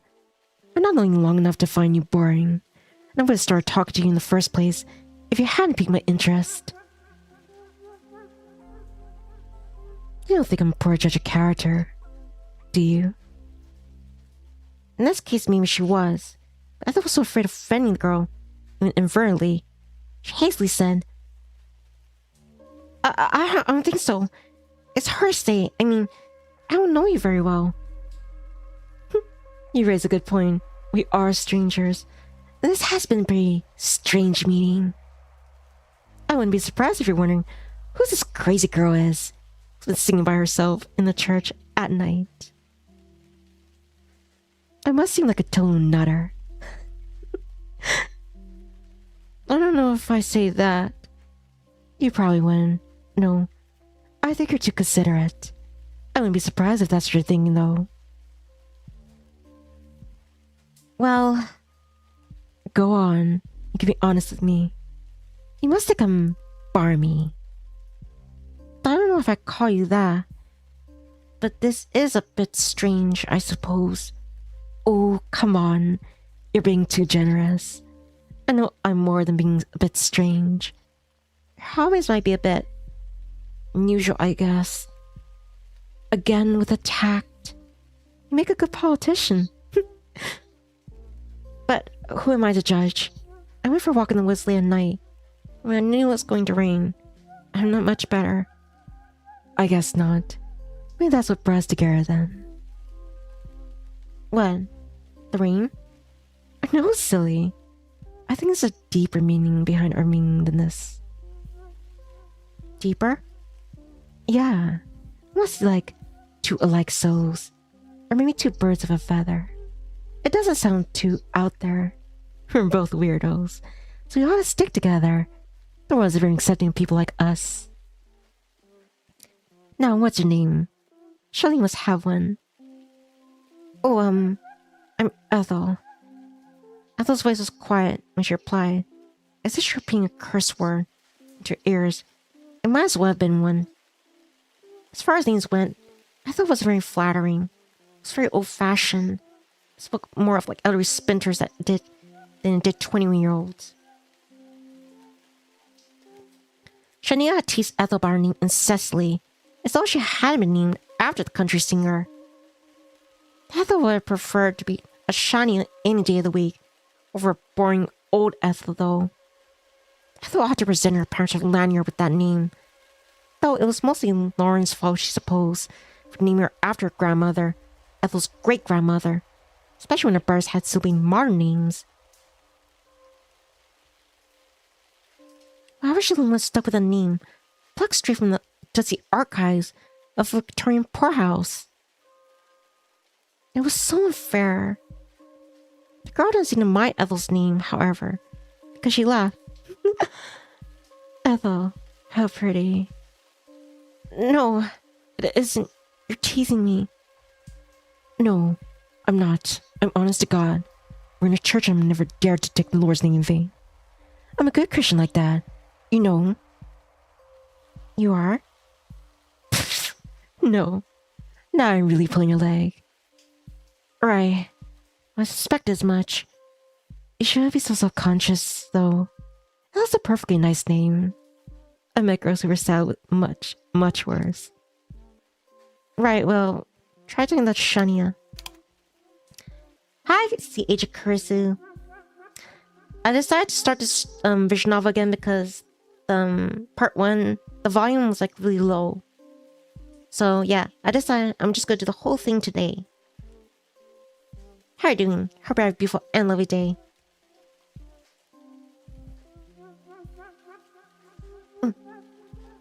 Who's Shania? Nobody. She doesn't matter. Not anymore. You wouldn't know her. Those voice trailed off. Then she frowned. By the way, where are you from? You're not local, are you? Oh no, and thank the God I don't believe in it for it. This was just so small. I think I'm mad. Madder than I am, I mean, if I had to live here. Are you visiting then? That's right. I'm here to stay with my grandparents over the holidays. My parents are pretty busy right now, so they dumped me here. I've only been here for a couple days. I'm running bored out of my tree. I couldn't sleep, so I went for a walk. Figured myself stretch my legs.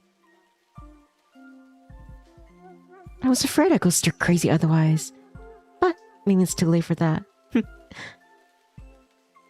I see. We missed Oxbury for long. But not too long. My parents will be picking me up in a few days. Oh, right. Of course. Ethel tried to keep the disappointment from her voice when she spoke. Why should she care when the girl went home? She hardly knew her. She still didn't know her name, in fact. When me and Ethel thought worryingly, she should have asked the girl that first before inquiring if she was a local to the area. That would have been the polite thing to do, but Ethel spoke to others so rarely, she found it difficult to know what the polite thing to do was. She was so awkward. Well, there's time enough to write this oversight. I'm sorry, but it just occurred to me, what? I might not have been born here, but I am pretty familiar with this village. I know my way around rather well. I just thought I went up here. Not that it's saying much, since there isn't much to know, but you know what I mean. Oh, hi there. Kaizaki-kun? I think that's the first time we're meeting. Greetings. Hola. Hi. Kaizaki. Yeah, Kaizaki-kun. Oh my word, what did I fall into? It's a Yuri. It's a very dark one. It's dark as the scene right now. Hope you enjoy this stream. And welcome. Ethel blinked. Her plans to ask for this girl's name summarily scuppered. There was a small pause. Then, do you come to Oxbury very often? More often than I like. The place is pretty dead. But, oh well. I went up in Roxbury a lot during the holidays. My parents always plumbing me up to my grandparents. I spent a lot of my summers here. And a lot of winters too. Summers here are depressing enough. There's nothing to do. The winters are even worse. It's so cold and so dark. And it's so wet too. It rains so much the ground gets all mochi. It's pretty merciful. No offense. I don't insult this place too much. Not when you're born here. I hope you don't mind. It's fine. I'm not offended. Actually, I agree with you. Well, good. I'm glad I'm not the only one. It's a different story with my grandparents, though. They love this place. They've been living here for... God, I don't know. Their whole lives, more or less. So they're pretty settled. They won't hear a bad word against Oxbury. They're obsessed. They were old, you know, when I was a kid. But they're even older now, if you can credit that. I think that's why they like Oxbury. It doesn't change. Just like them. It's completely static. Ethel frowned, lost in contemplation. The girl's voice is light. There was something sad about her words. Something which twisted Ethel's insides.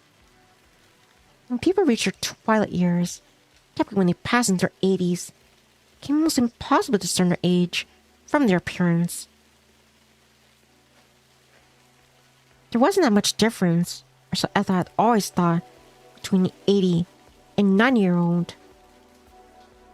Old age habit, an anonymizing factor, it stripped the individuality out of people, rendering them indistinguishable from one another. As far as Ethel was concerned, old people are all white-haired and remy-eyed, their faces scored with wrinkles. Their fingers were choppy, their hands shook, and they complained of a myriad of problems: bad backs, bad eyes, bad hearts. Ethel didn't like the body she inhabited at the present. She'd been teased over her appearance over one too many times, but she liked the thought of getting older even less. She didn't think she wanted to be 50, much less 80 or 90. She liked life a little too little to try and cling to it all that long. What was the point? My parents have been giving my grandparents look after me since I was a kid, but I don't think they've been cut out for the job. They came up with me. I was a wee little thing back then, about this tall. The girl gestured with her right hand for emphasis. But even then, I got this feeling I was no good for my poor old grandparents. I used to have the Fred having to run around after me, or drive me to the early grays. But it's been years since then, and I'm both alive and kicking. But not literally. They're so old. Are they capable of it? Are you afraid they might dislocate their lips if they did that? Ha! I've got to say, I didn't expect that from you. You're more fiery than you look. Oh, I hope you don't mind. Nah, I think it's funny. I like the contrast of your sweet exterior and your spicy interior. It was a surprise, but it was a pleasant one. I don't know if I'm particularly spicy, but thank you. You're welcome. I hope you're not getting the wrong idea, though. I know I'm being mean about my grandparents, but I do love them. They're the only grandparents I have, and I owe them a lot. They're dear to me. But I have to spend a long time with them in this poky little village, and it does get stifling. Someday, I'd like to take off, see a bit of the world. It's all very constricting. And what about your parents? Where do they live? Oh, some tiny town not too far away from here. And have they ever taken you on holiday with them before? They've never been bothered. Whenever they go anywhere, I've always been dumped here with my old folks. And let me tell you, they are really old. And let me sure they're pushing 90, or maybe even 100.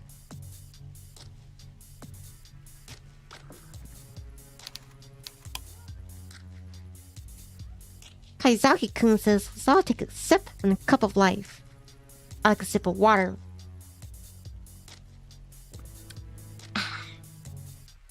Ethel stared, all while trying to solve some basic mental maths. Ethel's grandparents on her grandmother's side were relatively young, as far as grandparents went, as they had her mother when they were in their very early 20s. Maternal grandmother was only 62, her maternal grandmother 66. Her maternal grandparents were a bit older. They were both in their mid-70s, but they weren't pushing their age just yet. And they definitely weren't close to 100. The girl's family must have skewed awfully old. Ethel was still trying to work this out, and the girl seemed to notice, because she smiled.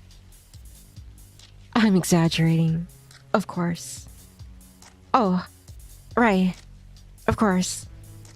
I'm not joking when I say they're old, though. I don't like being in their rank-smelling house. It's all brown and green and damp. The walls have rot. It's moist all year round. The window panes are all waterlogged. It's awful. I wouldn't stay here if I had a choice. I don't have any friends. My family's pretty small, so... The girl shrugged. I guess it could be worse. I don't like having to spend all my holidays out here in this dump. I wish my parents would think about me a little more. But that's never gonna happen. They've always been so selfish. The girl sighed.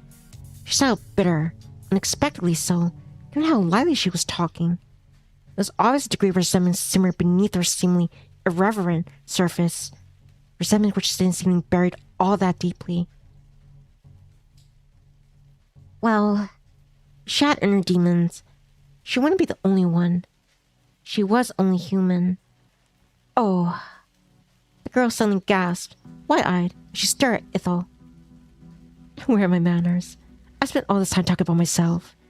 I know it's about you.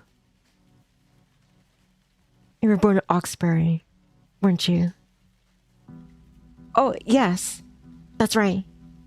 You still live here, I'm guessing. And then my parents, my two brothers, yeah, Laura and Manny. Ah, I see. I don't have any siblings myself. No sister brothers. I wonder what it would be like, though. It's... alright, I guess. You don't sound too sure. Well, it's hard for me to say what it's like. I have brothers for most of my life. Lauren was born when I was 4, and Manny when I was 7, so I can't even remember what life was like before they arrived. I see. That sounds kind of nice. If I had a sibling or two to keep me company, I think spending all this time with my grandparents wouldn't have been so bad. But who knows? I mean, they just annoy me. I don't know if I like to share my stuff with them either. I can be pretty selfish.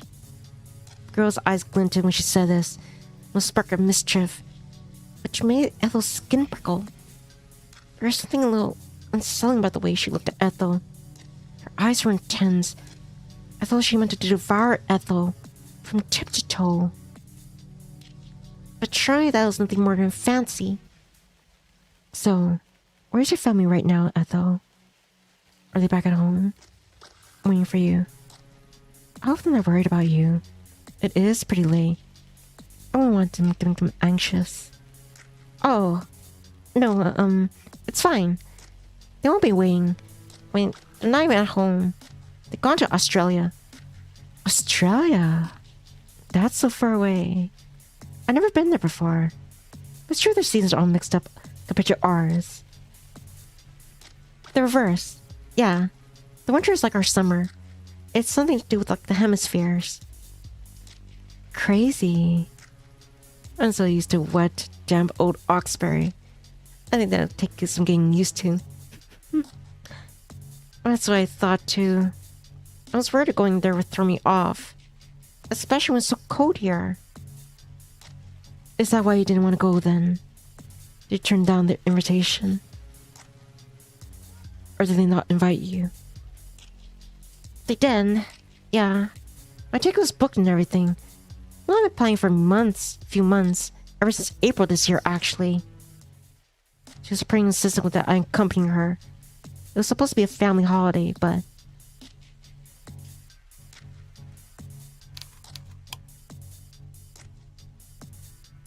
That's for Kaizaki-kun. Because, like, with a book, it can be much more dense and, like, much more description in it. And sometimes not having images can help conjure an imagination. Like making people picture the same character in different ways.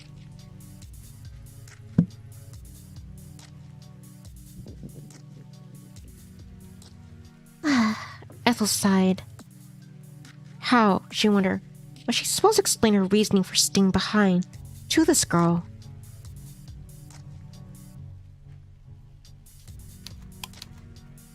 She wasn't entirely sure she understood her reasoning herself. She had overcomplicated things by being so moody. But wasn't that what she always was? She was forever making things more difficult. Not that she wanted to. It just seemed to happen. Hey, Ethel, you didn't have an argument with your family, did you? Oh no, it's not like that. We're fine, really. Everything's fine. Then why didn't you go? I'd leave England at the drop of a hat if I could. It's so wet and cold and... I can't stand here. It's so gloomy. Australia sounds much nicer. It does sound nicer, but... The girl shifted a little closer to Ethel. So much that their thighs brushed. Don't you like being with your family? Did you get on with them? It's... not that I don't get with my parents. They're nice enough, I think. My mom nags me about my clothes and my hair sometimes. My dad can be a bit, insensitive, maybe. I fell back on the numerous occasions she tried to practice her violin at home. Occasions which had been swiftly determined by her dad, trying to put a cork in it, because he was trying to watch a telly. What a Finch. But they're not bad parents. They're not abusive. A lot of people have it much worse. It'd be unfair to me to complain. And yeah, despite that, you still don't go on a holiday with them. It's not like that. What is it like then? It's my fault, really. They've not done anything wrong. It's all me. What's all you? I don't understand. It's not that complicated, really. It's just the way I think about things. My parents are fine. They're lovely, even. My brothers. We argue sometimes, but I think that's normal. All siblings argue. Clementine always picks fights with her sisters, too. Clementine. My girlfriend, I thought was about to say, but that would have been a lie. Clementine wasn't her girlfriend anymore. They spoke us a little after the breakup. Ethel was uncertain whether she was even her friend. What was Clementine to her now? Was she anything to her now? She's just a person I know from university. We talked a bit. A friend then. We were friends. I don't know about now. Not that it matters. None of it really does. What does it matter? My feelings, maybe? I'm a bit down, I guess. I couldn't tell. But it's all very silly. It's mostly self-inflicted, anyway. I just get like this in strange moods, I mean. That's what my mom thinks. Or says I should look at my ideas. Maybe she's right. It's not like I want to feel sad. Of course you don't. I don't think anybody does. But sometimes... No, most of the time, actually. I feel like a burden. I just spar my parents, my brothers, And Clementine too. That's why I didn't want to go on holiday with them. They insisted, but I don't know. They said the holiday wouldn't be the same without me, which is probably right. But I think it'd be for the better. I've been so gloomy. I don't think they want to put up with me. My parents are planning this holiday for ages. I'm looking forward to it. That's why I didn't want to come along. I know I'm not in the right mood to enjoy it. I make everyone happy. And then I spoil everything. I think Ethel's fingers lying on her lap, curled in on herself, her nails are short and serrated. She'd been biting them lately, though it was a habit she tried to kick for years, digging into her palms. Her shoulders shook. Then very quietly, she said, I think they'd be happier without me. Clementine certainly had been. Who's to say that her family wouldn't share her opinion? I'm sorry. I shouldn't have said all of that. I was being silly, really. I know my family does care. Obviously they do. It's just sometimes... Ethel started, surprised. The girl was sitting close to her before, their fingers twined together, and her eyes round, almost owl-like, in their concern. Ethel stammered, stunned by the sudden unexpected closeness, stunned too by the sensation of the girl's skin upon her. Her hand was icy cold. It's alright. You don't need to try and explain yourself. Not to me. I understand how you feel. I understand only all too well. You do? A little. You're the only person who's been feeling lonely. I wish you'd be so hard on yourself. Don't say that nobody cares. I know, I shouldn't. It's childish to think that way. Of course my parents care, but they don't make you feel like they do. Ethel looked into the girl's eyes, captivated by the intensity of her gaze. For a few moments, she could do nothing but sit there. She swallowed, tasting sawdust in her throat, in the air, and like an aged automaton that was in dire need of oiling. She shook her head. Oh, you poor dear. Sounds like life is very hard for you. But try not to worry. You aren't alone. I know how it feels, being unwanted. It's awful.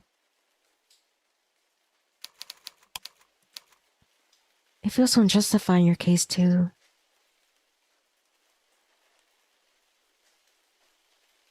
After all, the girl reached out. She cupped Ethel's cheeks with her fingers, her palms icy against Ethel's warm skin, and said, You're so nice. Do you really think so? I think you must be. Otherwise you wouldn't have just listened to me so patiently. And I was the one complaining about my grandparents. You're a sweetheart. No matter how other people might have made you feel, I'm happy to spend time with you. Me has been really refreshing, actually. It's almost enough to make me feel this is faded. Faded? That's right. I think you were sent here for a reason.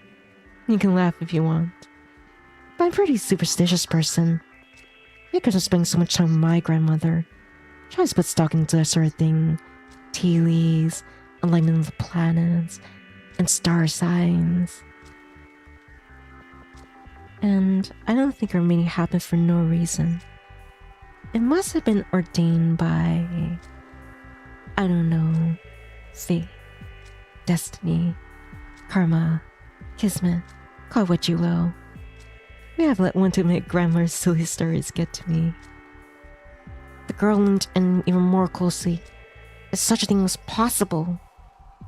Quietly, she said, But there must be a greater reason behind why our paths crossed tonight. I'm sure of it. I've been so lonely here these last few days, with nobody my age to talk to. The girl's eyes continued born to Ethel's, Large dark eyes lined with long dark lashes. She seemed pregnant all of a sudden, with meaning. But now I have you. You have me? Yes, I have you. You're mine.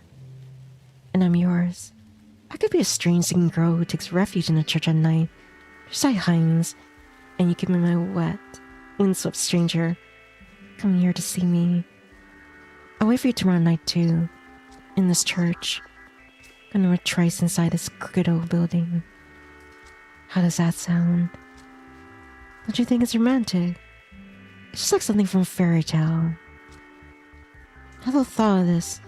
The girl's icy fingers. Why were they so cold? Upon her, and as she did, she felt her airbrush. It was a very pretty blush, of course.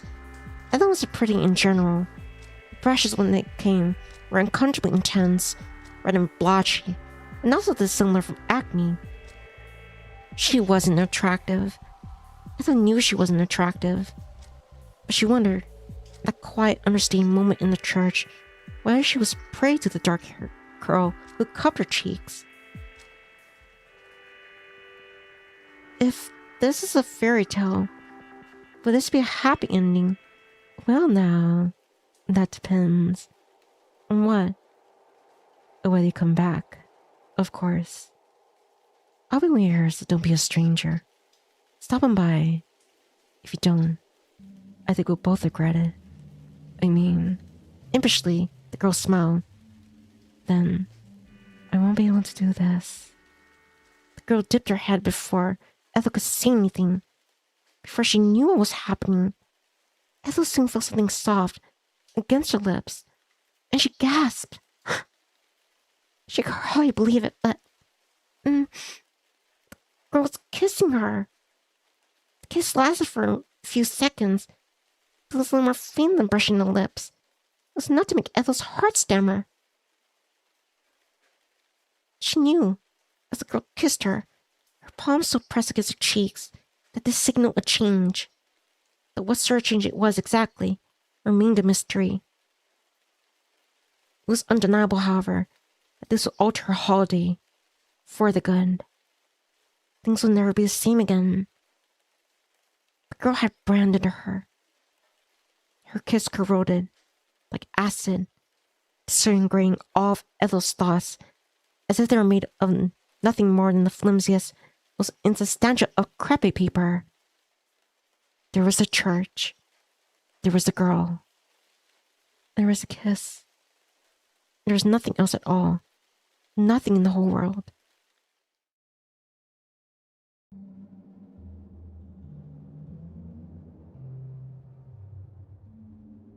Run. Just run. I wouldn't run. It's just between me. After this intro, I'll be right back. I've been taking too much water. This bird has to go to the bathroom.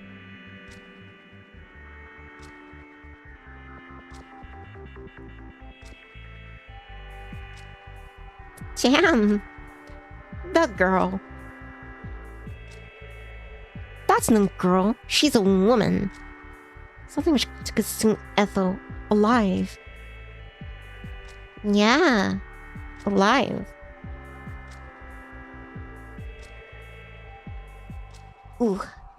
As the days start to blur together, Ethel begins to wonder.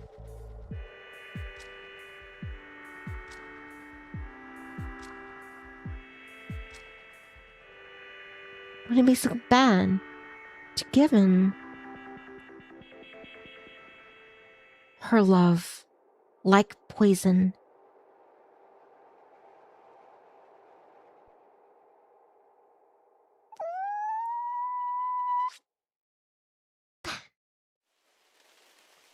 Alright, I'll be right back.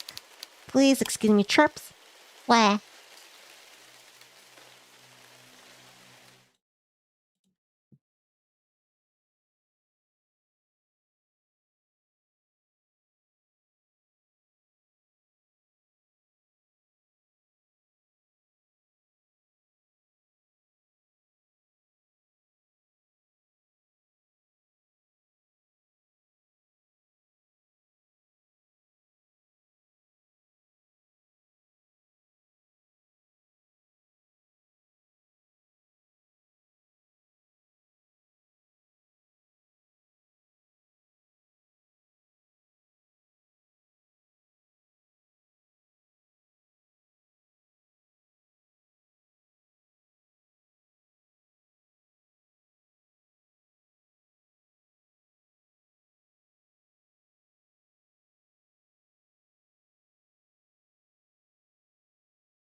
Blah, I'm back.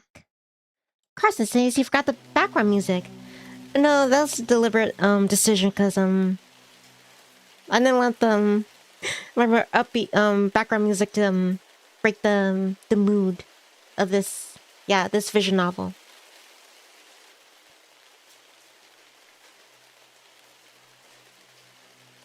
Maybe I should get one that's more somber. The rain held up somewhat when Ethel picked her way back home, but it hadn't abated yet. A fine smattering of raindrops continued to fall from an obscene sky, drumming disaffectedly against the foliage above and about as Ethel tramped through the forest.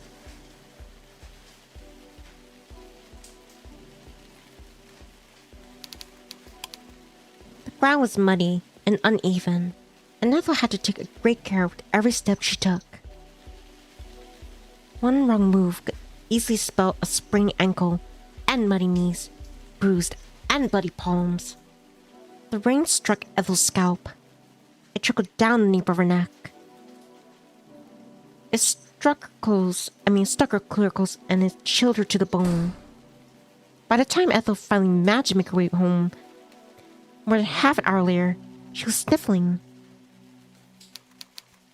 Well, so what happened after that kiss? Like, did it just go like, okay, like, we'll part ways? Did you even ask that girl, like, where is she going? Or she's just gonna wait there till the rain passes? Why didn't Ethel wait until the rain passed? Nah. Ethel shed her shoes at the front door, and she shed her jacket, not long after. Her shirt, her skirt, and her socks all went the moment she made her way to the bathroom. She ran herself a bath. Then she sunk into the tub, sighing relief as she immersed herself with the awaiting water. If there was one positive to be caught in the rain, it was that taking a nice warm bath always felt much better and chilled right down to the bone marrow. Ethel could feel the bath water restoring life anew to her icy body. It was refreshing, rejuvenating even.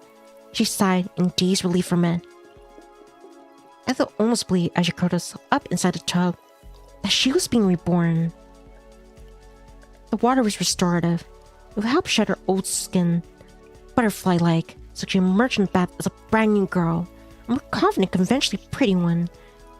The smooth skin which had never known spot in hair, which was quite so prone to tangling. Her old skin, her old shell, were like a deflated balloon in the bottom of the bathtub, gray and bloated, and torn from the soapy water. Ethel would deride it. Then she would discard it. God, Ethel wished she could step out of her own skin, if only for brief glorious moments. But when she finally pulled the plug and stepped out of the tub, the rest of her body came with her, every last fold and every square centimeter of skin. Well, so much for that. Ethel towed her hair dry, pointing away from her reflection as she did. She pulled on her pajamas. Then she retreated to her bedroom, which wasn't really hers. Not anymore. It was Manny's. He had made this room in his image, and Ethel didn't like that what she saw. It was a room which was obviously meant for a teenage boy. So much so, she felt like an interloper. Manny might have been there to chase her out of his room, but his disdain lingered. She didn't belong there. Feeling displaced and disoriented, she lay back on Manny's sheet and let her eyelids fall shut. Had the events of that night really happened? Had the girl truly kissed her? It was hard to say. Everything had unfolded with a subtle sense of surreality. The girl's voice light and reverent enough to mirror the beating of a butterfly's wings. Now Ethel had put some time and distance between her and the girl. She found it hard to believe what had happened. What reason would the girl have to lure at St. Catherine's so very late at night. It didn't make any sense. And it made even less sense the girl had kissed her. I thought I found it hard to come to terms with Clementine's affections when her girlfriend, no, ex-girlfriend, had confessed to her, but she found it hard to still accept this girl's feelings. Clementine's septum had been pierced. She had dyed her hair pink. She had kept a Tumblr blog long after Tumblr had stopped being cool, and in her childhood she had written fanfiction about Sam and Dean Winchester from Supernatural kissing. Ugh. Clementine hadn't been perfect. Clementine had been more than willing to admit that she wasn't perfect. She just disavowed the problematic fanfiction she had crafted in her heady, uncomplicated teenage years. Apparently, she'd been too young and stupid not to, make the two birds make out several hundred words. Well, she sounded rather proud when she told Ethel that one of her immature incestuous efforts had garnered a whopping 207 kudos on AO3. AO3? What the heck is that? Is that chat or something? That was the thing we are showing human in Clementine's flaws. Her dark roots would show through her pale pink hair, the gap in her front teeth, and the way she snorted when she laughed. Clementine had been brash and loud and brassy, and she intimidated Ethel when she first met her at the university's writing club. Ethel hadn't ever imagined that a cheerful, outgoing, interested girl like that would ever care about her. But she had been prepared to believe that Clementine was still an ordinary girl, like she was. A girl who was made of flesh and blood, who could laugh and who could cry, could laugh at herself when talking about her old embarrassing fanfiction. The girl at the church, however, was different. She was so pretty. She seemed almost otherworldly. Was she really human? Ethel couldn't imagine the girl at the church crying. She couldn't imagine her blushing. And she definitely couldn't imagine her shipping Sam and Dean Winchester. The girl seemed far removed from petty concerns like fandom drama. What interest did she even have anyway? How did she fill her free time beyond kissing complete strangers in churches late at night? Ethel tried to furnish a past for this girl, some sort of backstory, but kept coming up blank. Like the awkward piece of an old jigsaw puzzle, now they seemed quite a fit. The girl was an enigma, just like the one with the famous Brian poem that literature professors still talk 2 centuries later. She walks in beauty, like the night. Who was she, though? Where was she going? What was she thinking? Perhaps she was going anywhere, or thinking anything. The woman who walked in beauty never managed to arrive at her destination. How could she, when she didn't have one? Beautiful people didn't need to. They only need to be. Ethel was unsure, however, if the girl really was. She didn't feel real. None of that night had felt real. Ethel, meanwhile, felt far too real for comfort. Her hair was still wet from her bath. She hadn't dried it thoroughly enough, and was soaking the sheets. It felt like there was a damp towel pressed against the nape of her neck, and it made her squirm. It wasn't exactly comfortable, but she was too tired to get up and dry her hair again, much too lazy to hunt for her mother's hairdryer. She would simply leave it be. Slowly, as she lay there, sleep began to creep up on her, cloud her senses, dulling them until her thoughts felt oddly hazy. Ethel could still hear the rain as it fell outdoors. It was very faint and indistinct and hardly audible. The soft parody scattered raindrops mingled with the sighing of the breeze. Ethel's own exhalations.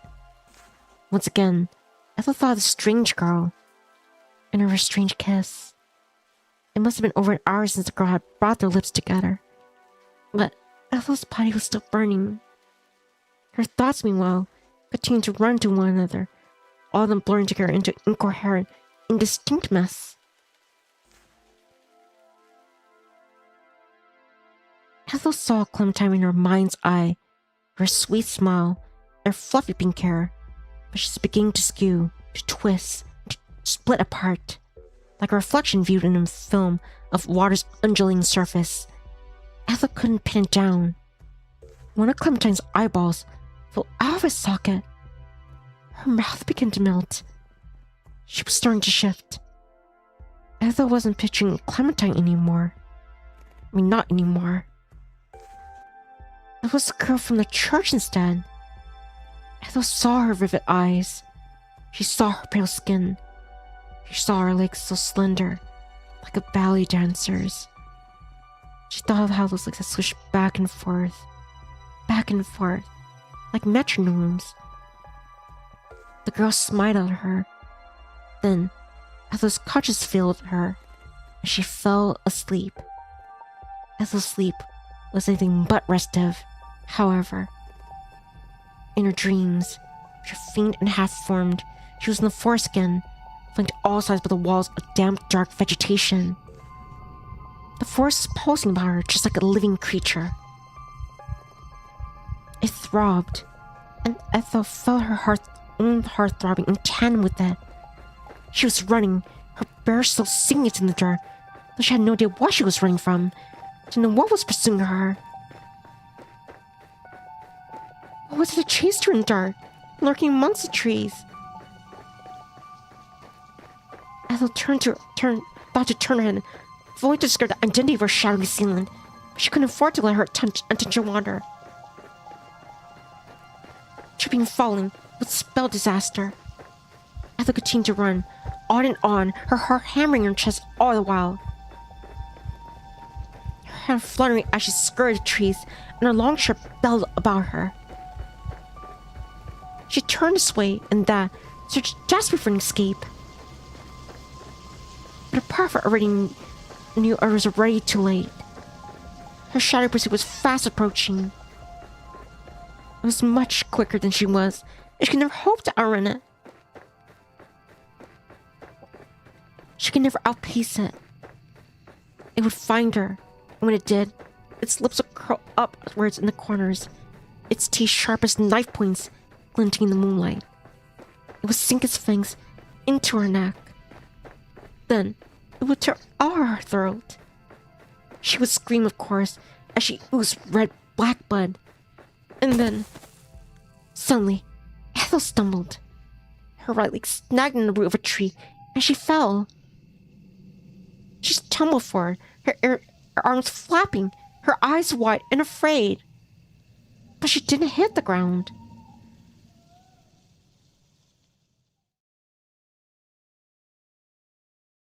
Instead, she woke up tangled amongst her sheets like a fish in a net, gasping for air.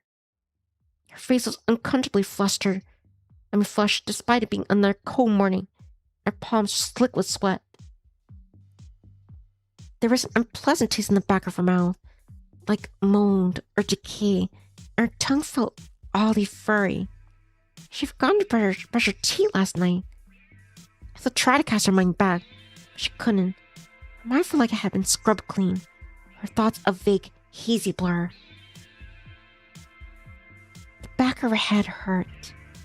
Her limbs were aching as though she had been dashed into the woods in a desperate bid for her life. The remnants of her dream were fast beginning to fade, exposed to the daytime light which filtered in through the windows.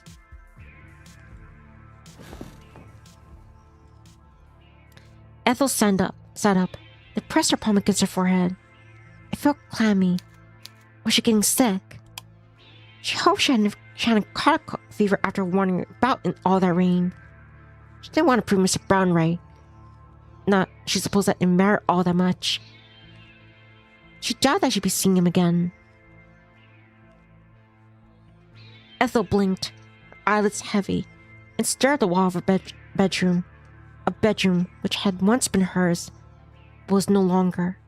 Most of Ethel's old furniture remained. The bed was still her old one, and so was the wardrobe inside, but Maddie had transformed in her absence. Ethel's old books and journals and her little collection of ceramic fairies had been all thrown out, replaced with trophies from Manny's various football matches with his favorite sports manga. At least Ethel's old swivel chair, salvaged from a friend of Juice who meant to throw it out, was still there. Ethel's ancient PC, however, had been chucked, replaced with a brand new model with a translucent case which lit up like a display of pyrotechnics. Ethel could see traces of her old life in this room, but they're few and far in between. The times had changed, and they moved right past her. She didn't belong here. She was no longer wanted. Had she ever been? Ethel sniffled. The wall blurred. She had to wipe her eyes fiercely with the back of her arm. What is wrong with me? Sharply, she scolded herself. Stop thinking too much. You never get anything done like that. Ethel pressed the heel of her palm against her eyes so hard her vision blurred. Then, she forced herself to stand. She threw aside the covers of her bed and set about her day. Not that there was much of the day left. It was already 1300 hours. How could she have slept for such a long time? At university, she got in the habit of waking up early in the morning, at 8 o'clock, if not sooner, for her lectures. She'd been letting things slide out of her parents, maybe because she had gotten into the haughty spirit. She didn't have any lectures to attend to, so there's no reason for her to get up with the rising of the sun. She didn't have anything to do, no anywhere to go. Full stop. But this thought was depressing, though. This was the realization that she only about 3 hours of sunlight left to her. The days were so short lately, the nights so long. It was cold, too. Ethel shivered as she changed out of her pajamas into her casual clothes, the same sweater she wore last night, and the same shapeless skirt which she had left to dry on the radiator. She didn't care enough about her appearance to root about in her suitcase for any other clothes. Everything hung up inside the wardrobe now belonged to Manny. Once she tied back her hair into plaits, she then set about her day. She meant to work on her thesis. She'd work on her thesis, but first, she had to have breakfast. Or lunch, given how late it was. Ethel made herself a cheesy toastie in the kitchen, using toastie press that her father always forgot to clean, so crumbs kept getting stuck in it. Ethel made sure to check the press for moldy crumbs very, very carefully before she stuck her cheese sandwich between it. Ethel ate her toastie and sipped at a cup of peppermint tea she made herself, but this wasn't enough to satisfy her appetite. All of a sudden, she felt ravenous.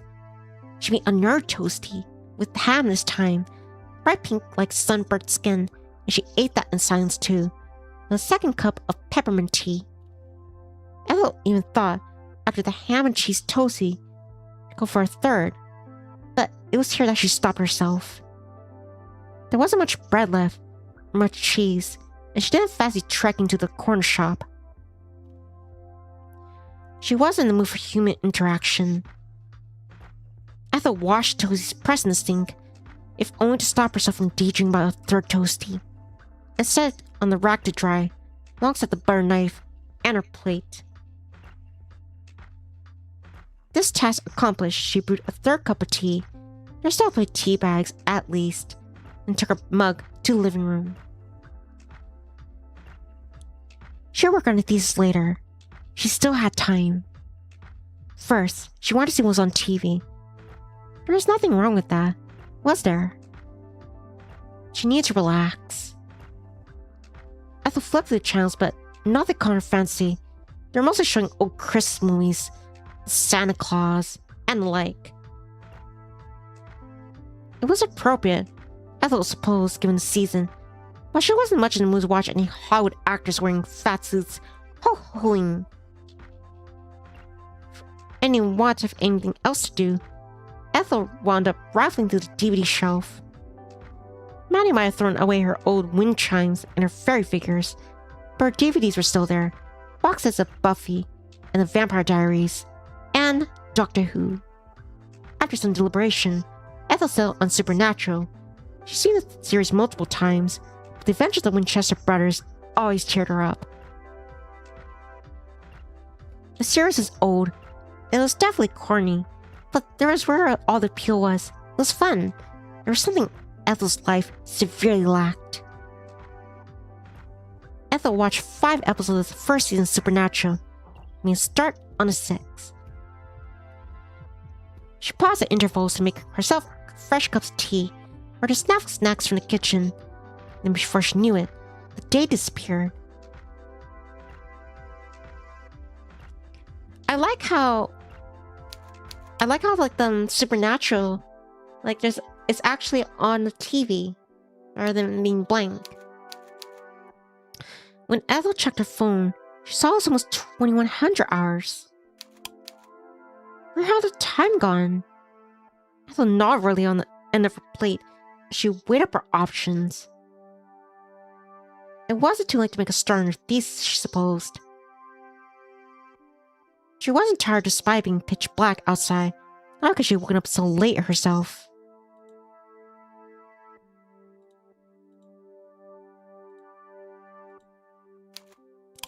She could still make progress if she applied herself. She just had to focus. She could... Oh! Ethel's thoughts were soon interrupted, however, by a ringing in the kitchen. It was Riley's landline. Someone's calling her. But who? And why? Wasn't it a bit too late to receive any calls? Part of Ethel hoped stupidly that was Clementine, calling at long last to check up on her. She seemed to dismiss this thought, however, as fleeting a fancy. Clementine hadn't spoken to her in over a fortnight. Ethel couldn't see any reason why she would so now. Now she hadn't borrowed to call during Christmas or on New Year's. There was nothing special about that date. It wasn't obvious anyone's birthday. Besides, if Clementine had wanted to call her, she would have called Ethel's ancient Samsung. Ethel's mobile had been silent all day, however, and the day before that, and the day before that. It wasn't as though Ethel had no friends. Even if her social pool had dwindled significantly after she broke up with Clementine. None of them had wanted to check on her, however. It wouldn't be a friend, then who was calling? It was more likely to be her parents. The phone kept ringing, sound shrill and unpleasant as it echoed inside Ethel's skull, and she winced. Alright, I'm coming. Ethel got to her feet and shoved her unenthusiastic way into the kitchen. Then she removed the phone, a bulky, boxy thing, from its cradle, and held it to her ear. Hello, this is... Oh, hello there, honey. I'm glad I finally got through to you. It took a minute. I was worried I was having trouble with the connection. I texted you a couple times, but you didn't reply. I was starting to wonder about you, all alone in the house. How have you been? Are you hanging in there? Everything's okay, isn't it? Ethel took a step back, unnerved by the sudden deluge of words from the other end of the line. She wasn't sure how to answer this. How had she been in there, metaphorically speaking? She was still alive, but she didn't necessarily feel like it. Her sleep schedule had been shot, so she still felt half awake, or maybe that should have been half asleep. There was a pause, and then... I'm... fine, I guess. That's great, Effie. I'm glad things are going well. What time is it over there? Is it 8 here? I've only just woken up. We'll be on our way down to Brekkie soon. Hi, Brad. Brad says hello. My name is Nivni. How are you doing, Brad? Hope your day is going well. So far, Ethel here, she had a very peculiar encounter with a girl in the woods in an abandoned church. After she's home alone, vacationing on from university, and her family's out at Australia. Yeah. She's going through some things, like a breakup and whatnot. So she's just trying to hang in there. That was very much like Lauren. Lauren's her mom. Ethel's mom. She had this way of emphasizing her own speech. Down words like, what might when talking to a baby, regardless of who she was interacting with. Ethel did wonder sometimes when she was feeling especially cynical. This is a habit Lauren had picked up from TikTok in her attempts to make her videos slowly inoffensive and toothless. But Lauren has always been like this. This long before becoming a market influencer. She embarrassed Ethel plenty during her school parents' evenings. And Lauren would, without a trace of irony, ask where her then teenage daughter had been a good girlie, who had been up to any. But I'm waiting for you. I'm waiting for Manny. You know what it's like this morning. He's awful for it.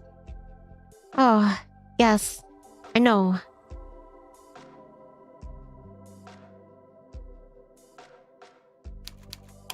What? Francis, I'm here to ask for permission to leave for about a month because of family matters.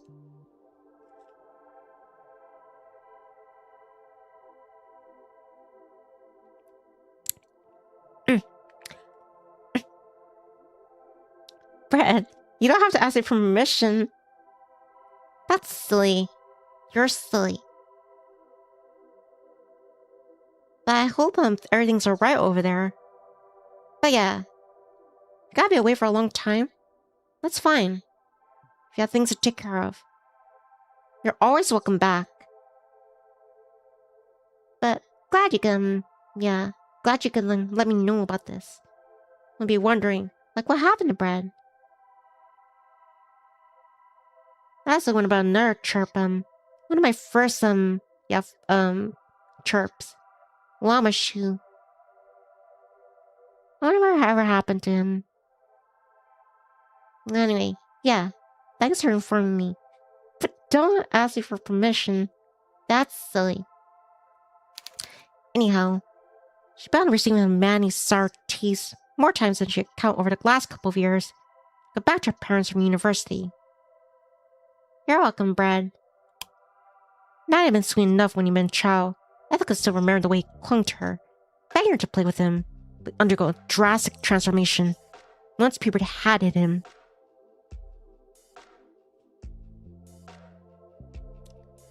His skin hadn't turned green, and he hadn't sprouted any antenna, but he had become surly. So much so, Ethel sometimes wondered whether her parents shouldn't have called him Moody instead.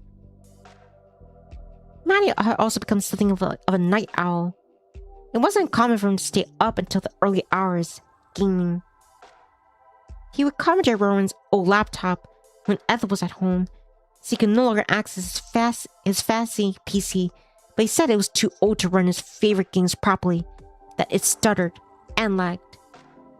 Being part of his gaming PC always put Manny in the dark in a bad mood, and when he lost a match on Rowan's laptop, his cries of disappointment would filter through the thin walls of the house.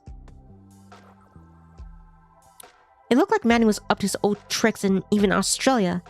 Maybe the jet lag could be a contributing factor to his inability to wake up. Well, wherever the case, Ethel didn't begrudge her mother for having to wake him up. Although now that she thought about it, the task of waking Manny up had probably fallen upon Jude's capable shoulders instead. They were a lot bigger than Lauren's. It's almost 9 here, Ethel said in response to her mother's question. Reply which, though Ethel could not see, sure made her mother blink. In the morning, dear. No, in the evening. It's pushed back outside. Australia's 11 hours ahead of the UK, remember? Oh, yes, 11 hours. You're always on top of these things, Effie. You're such a smarty pants. I don't think so. Oh, but you are. Don't be so hard on yourself. You need to learn how to take a compliment. Now, how's that thing you've been working on? Thing? Yes, you know, the thing. The thing on your uni. What's it called again? They're referring to my thesis. Yes, that's right. Your thesis. How's it going, baby girl? Well, I would hope you didn't miss out on coming to lovely Australia after all for it. Everything's alright, I guess. That's great, honey. I'm glad to hear it. Your money's rooting for you. You got this. Laura might not have understood why Ethel was stunning. At least her support was genuine. Ethel knew that her mother really was rooting for her, regardless of what happened. They were about as different as it was possible for a mother and daughter to be. Lauren's love for her daughter was sincere. Ethel was quite fortunate, really, to have a pair of parents who did care about her so much, even if they didn't understand her.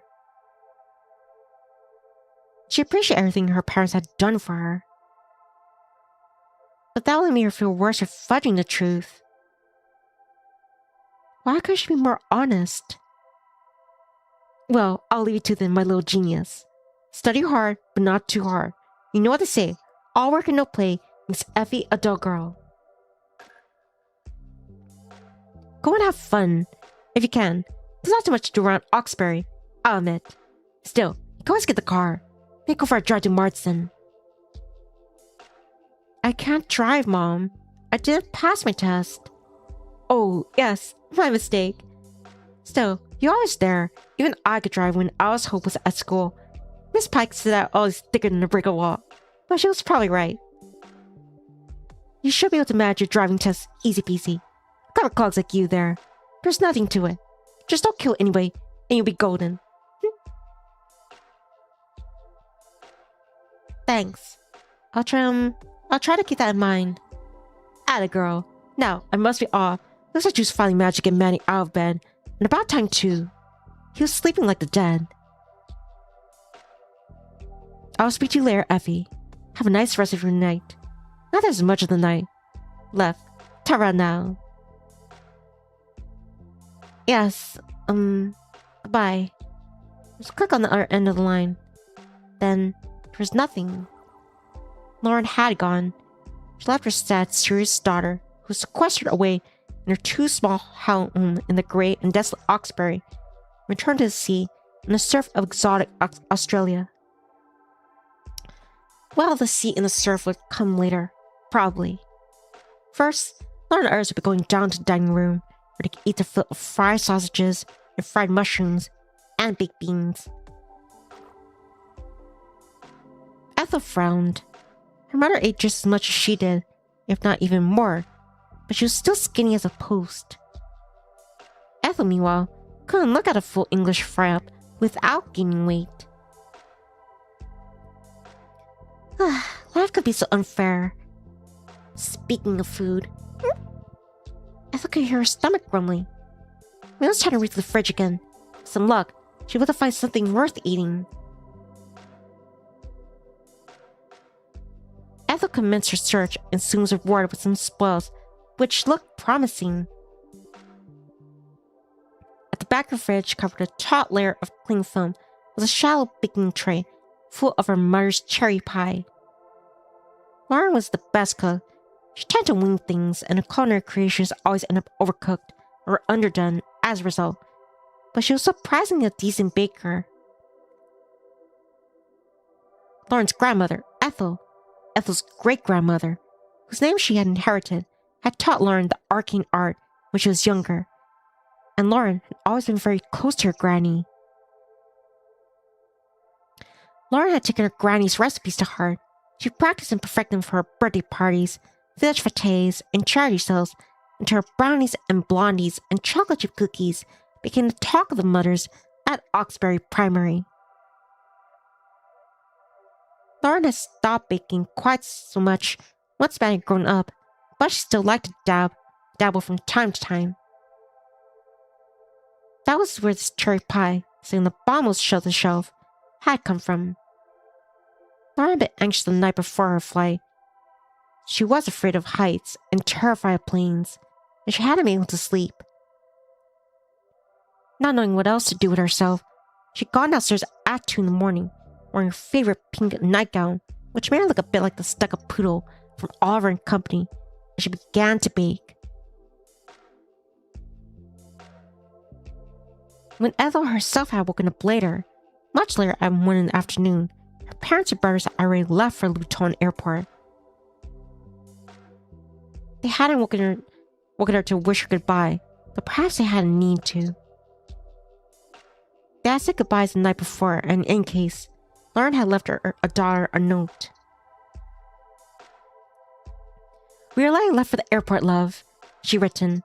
The loopy, cursive Lauren's spelling wasn't the best, but her handwriting was a work of art, picked out in a patchy blue biro. "So don't worry about us, and wonder where you are. I'm sure we'll be fine. I couldn't sleep last night, so I made a cherry pie. It's cooling in the fridge right now. Have as much as you want. If you don't, it'll go to waste. I love you, Effie. See you later. Stay safe. Kiss, kiss, kiss." That was one of the things Ethel liked about her mother.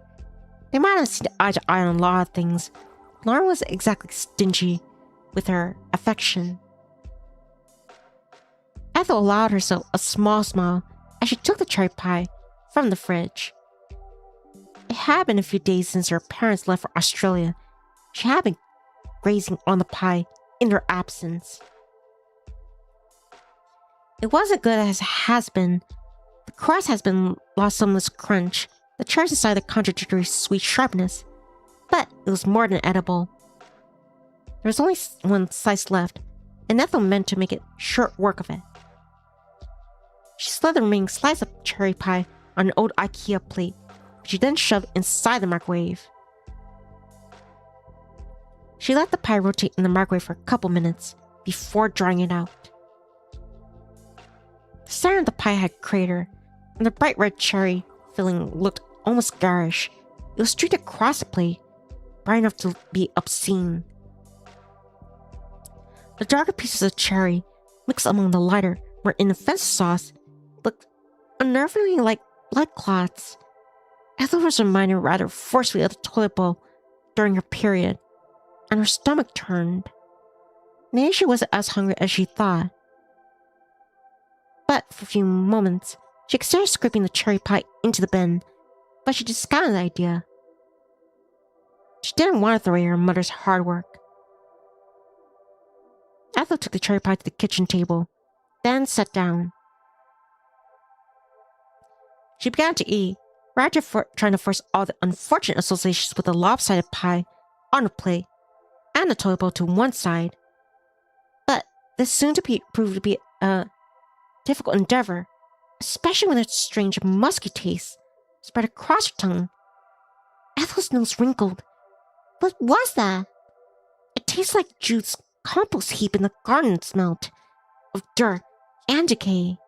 Ethel had sampled her mother's cherry pie numerous times in the past, in less than perfect pies which burned the bottom, but never tasted quite like this. Ethel swallowed her mouthful of pie as best she could. Then she examined it.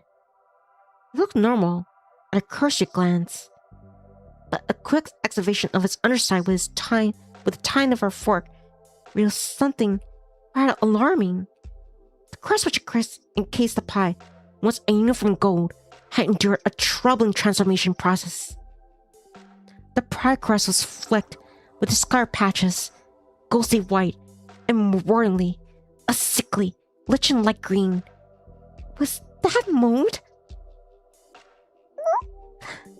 Ethel's stomach, which felt uneasy since awakening, lurched. She felt like she was going to be sick, but she didn't want to be. Just like some people felt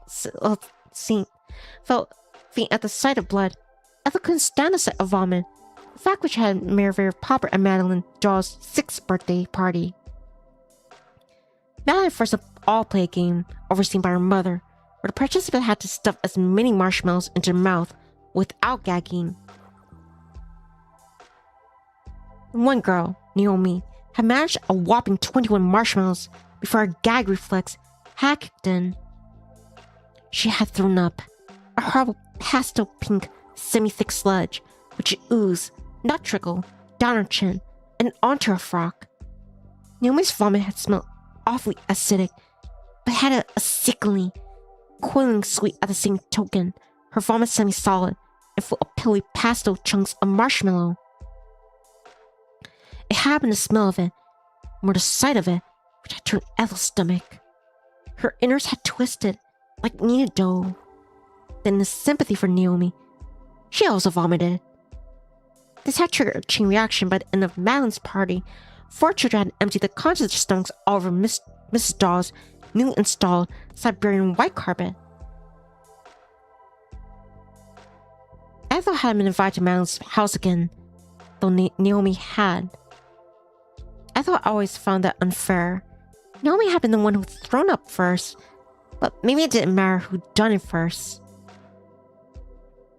It mattered that Ethel had, because she'd only been there under duress, a pity invitation sent by Madeline's mother, because she knew that Ethel didn't have any real friends at Oxbury Primary. Madeline's mother had soon stopped paying her after that grave vomiting incident, however. This memory brought a fresh flush of shame to Ethel's face. She swallowed the bile, just rising in her throat, thick and fast, and pushed the moldy cherry pie to one side. Then she leaned back in her chair, pressing her hands to her cheeks, forcing herself to breathe. What was she supposed to do with the rest of her time? She supposed she could always play the violin, but the thought didn't fill her with much excitement. She couldn't see the point of playing if it did not make her happy, but that was where the problem lay. Nothing had been making Ethel happy as of late. When she thought about what she wanted to do, all she could see was a void, blank and empty. Ethel continued to sit there, the nape of her neck pressed uncomfortably against the back of the chair, her cheeks sticky from cherry pie. She was sure, though she couldn't see herself, that she must have looked like an awful mess.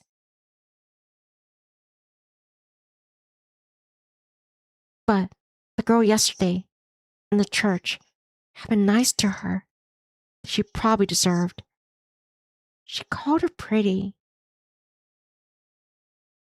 Then she kissed her. The thought of this kiss surfaced to the forefront of Ethel's mind. And then she flushed. Maybe she would go and see the girl. It wasn't as though she had anything else to do.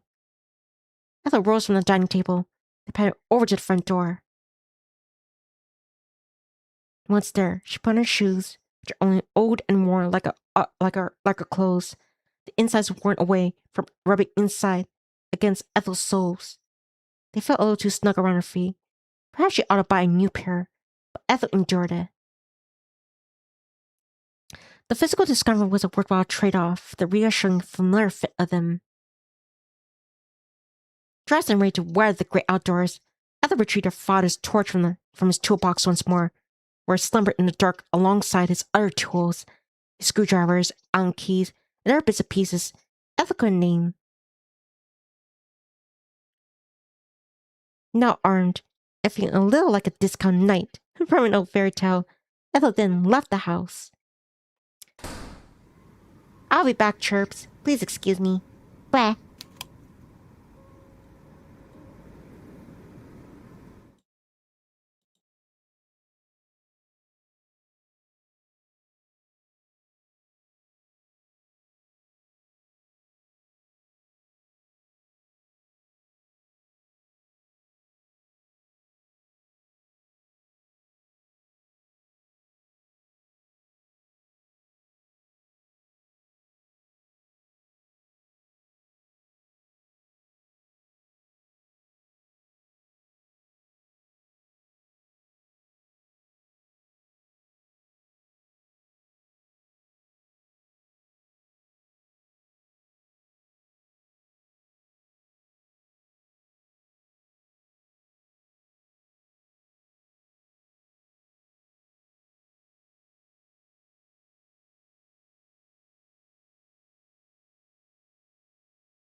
What?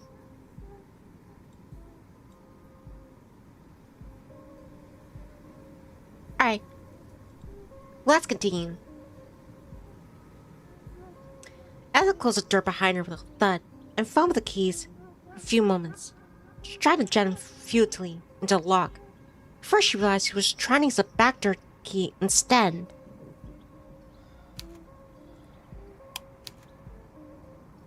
Thanks, Kurisu. Kurisu, welcome back. Ethel's face flushed at this folly, though there was nobody around to tease her for it. She didn't come back home very often. She got some things like this mixed up sometimes. After locking the door, she then set off into the night, the rickety gate fencing the family's house creaking beneath her fingertips as she pushed it open. She hoped that she'd be able to make it to the woods uninterrupted, but the distinct, high-pitched sound of a dog's barking made her pause. The barking sounded awfully familiar. Was that? Yes, it was. Ethel could see a small, fluffy dog right in the corner. One of such diminutive stature, and with such floppy ears, it looked like a little toy, brought to life. There was a red collar around its neck, bright and glossy, like the glazed exterior of a candy apple, and a leash attached to the collar. The leash extended upwards into gloom, and was wound up by the fingers of a man whose height eclipsed the dog's to a common degree. The dog couldn't only have been Sparky, while its owner was Mr. Brown. Ethel hung back, being shy and stupid, half hoping that Mr. Brown hadn't seen her. She didn't want to get involved in any conversations. You mean both, Ethel. Part of her hoped that by sliding into the shadows, he might have walked past her, but to her disappointment. Well, now this is a coincidence. I didn't expect to be seeing you twice. Not 2 days running. Ethel wasn't slender, or substantial enough to slink into shadows, not as she fancied the girl from the church could. All she could do was stand there, feeling foolish, and Mr. Brown approached her. He blinked, and then said, Ethel, are you alright? Ethel knew Mr. Brown was being nice, at least that's what he was attempting, but his niceness rackled. Why do people have to keep asking her that?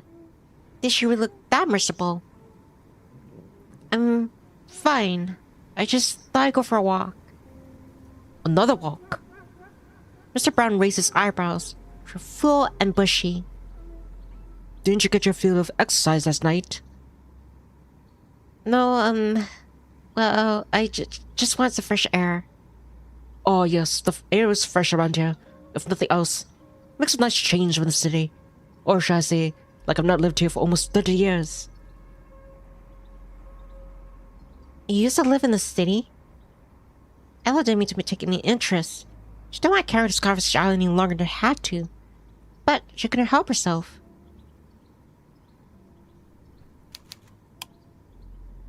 Yeah, dope. I might do something special for July for streaming. We'll see. She always sees Mr. Brown as her teacher, an authority figure, who exists solely to tell her what to do, or often than not, what not to do. She never thought about his past before. Why should he? Why was she? Happened not long ago that Ethel had been a child. She hadn't realized that other people actually had their own lives, that the world didn't revolve solely around her, and her aching desire to be accepted by the cool girls in the class went horse riding, had sleepovers, and braided another one's hair. Oh, Mr. Brown answered casually, with a small smile. I lived in Glasgow. I was born there, born and bred. Hear it in my accent. It comes out from time to time. That's like you know there. You do look very pale, Ethel. You're coming down with something, are you? Ethel thought back of the cherry pie she had eaten, which had been flecked with mold, and her stomach turned. She didn't think that could have done her health any favors, I'm sure that hadn't been enough to make her seriously sick. She should put it from mind. I'm fine. I just wanted to stretch my legs, like I said. So you did. My wife was like that. She's a very outdoorsy person. She was always going off on little jaunts and out into the countryside, and on some hikes. Mr. Brown's voice trailed away, and he shook his head. I hope you didn't get caught up in all that awful rain yesterday. At least. I got a bit damp, but I was fine. Were you able to make it back home in time? Not quite. I had to take shelter in the church. I left after that. That's just as well. I'm glad you didn't get too drenched. Or worse, you fell and broke something. I was wondering about that, actually. You're worrying about me? Of course I was. Although it was awful late to go on a walk, and it started coming down so hard, too. I was afraid you might get yourself hurt. A weird lass like yourself. Ethel knew Mr. Brown meant well, but she had to stifle a snort in the face of this lass remark. She was a lass, yes, but there was nothing particularly wee about her. She was a lot older than she had been, and she'd grown taller. Though Mr. Brown was still taller than she was. Thank you, but I'm not hurt. You don't need to worry. Yes, I can see that. I'm glad of it. It's clear you know how to look after yourself. Yes, well, Ethel thought, I am 21. I'm not a child. I'll try to stop hectoring you. I'm not your father. I'm not your teacher anymore. It's not a place of fuss. It's just... It's force of habit, I guess. You said went to the church last night, though. What? Oh, yes, I did. Is there a problem with that? Not really, no, it's just... Mr. Brown shifted, adjusting his grip on Sparky's leash as he did. His dog yelped in response and knocked his nose against Mr. Brown's trouser leg. Mr. Brown smiled at this, his expression tender, as he said, Yes, Sparky, we'll be on our way in a minute. It's just... Mr. Brown frowned. Then he sighed. Oh, it might be nothing. But I heard some strange things about the church at night. Is all. And the forest too. Come to think of it. Strange things? Aye, that's right. I never see anything myself. I didn't go to woods after dark. But some of my friends from the running club, they said. Well, it sounds like a lot of silly superstitions, really. I don't know if I put too much stock into it, but they said there was some odd going-ons by the church in the early hours. Such as? Oh, you know, it's all the usual stuff. They said they heard... noises, I suppose. Strange whispers and like...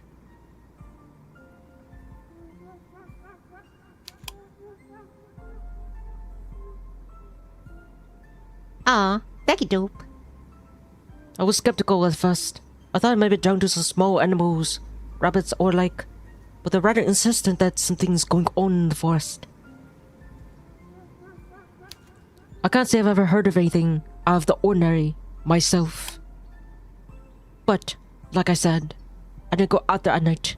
It seems like a trip to the emergency room waiting to happen, without even knowing the ground is, especially during the winter.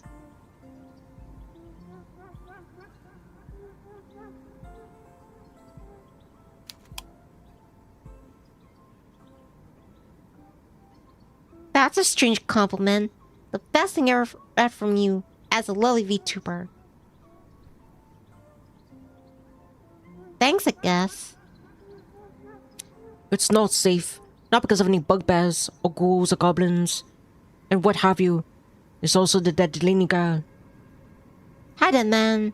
The mess is Helen to me. God, Yukimika. How are you? I hope I have a beautiful and lovely day. And hope you guys are ready for 4th of July tomorrow. Well, of course. How could Ethel forget about her? She never met the girl. Yet she hung around Oxbury like a ghost. It was impossible to ignore her. I'd been staying with like Cho. What's her name had gone missing or a decade prior. I had been in primary school then. I'm doing good, dead man. Thanks for asking. I'm just doing the visual novel. Well, I started from the beginning again because, yeah, when I listened to them part 1, it sounded really quiet. So I wanted to record it, like, much louder. God, man, I am getting a little, sleepy. But I'm trying to hang in there. Because I really want to finish this. And it says, I'm ready. Except I can't do fireworks because of the drought. I see. I get it. No shame in that.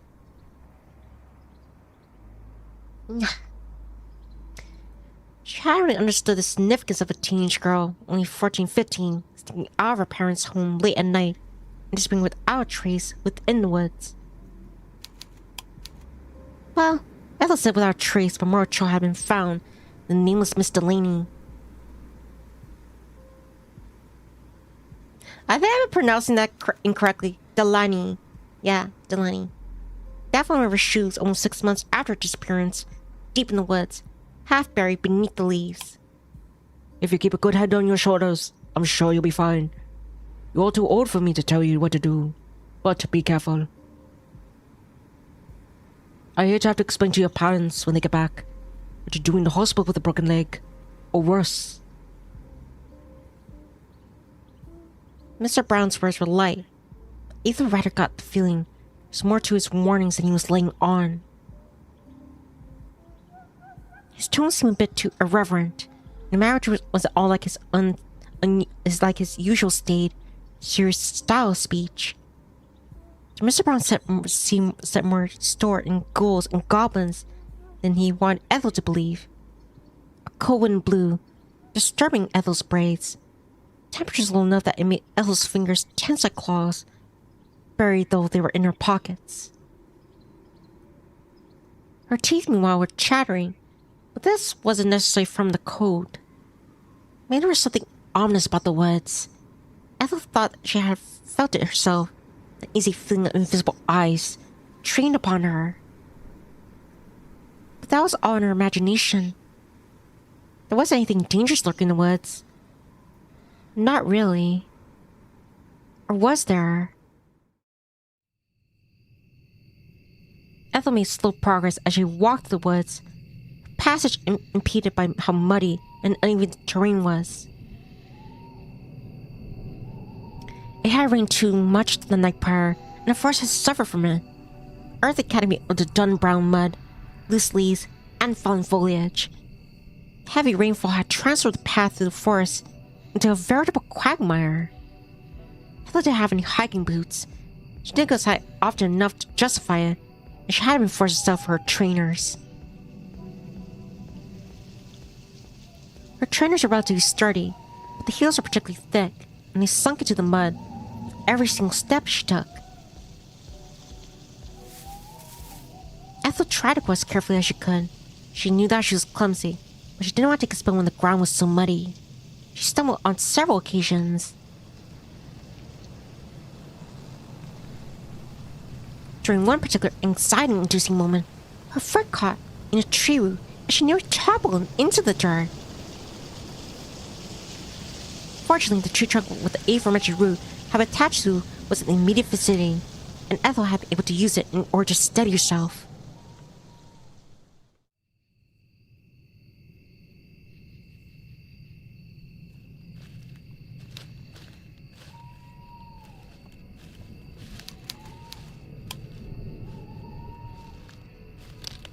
Really?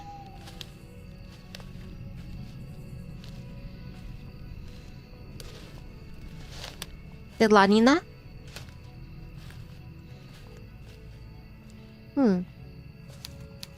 Ethel delved deeper into the woods.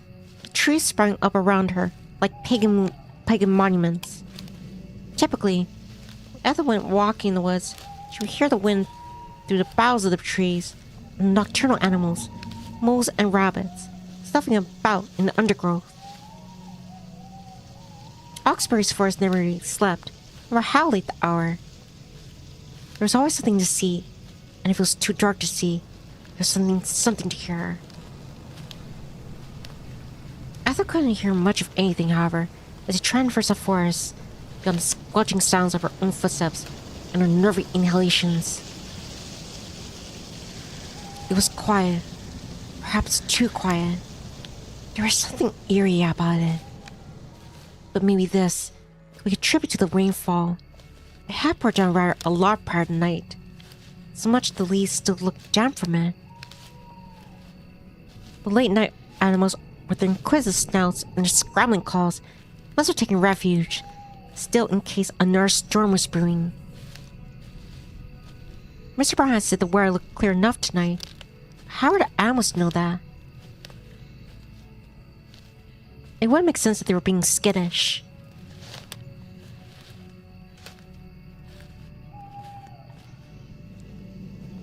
Trees eventually began to thin out, and so Ethel emerged into the moonlit clearing where St. Catherine's was.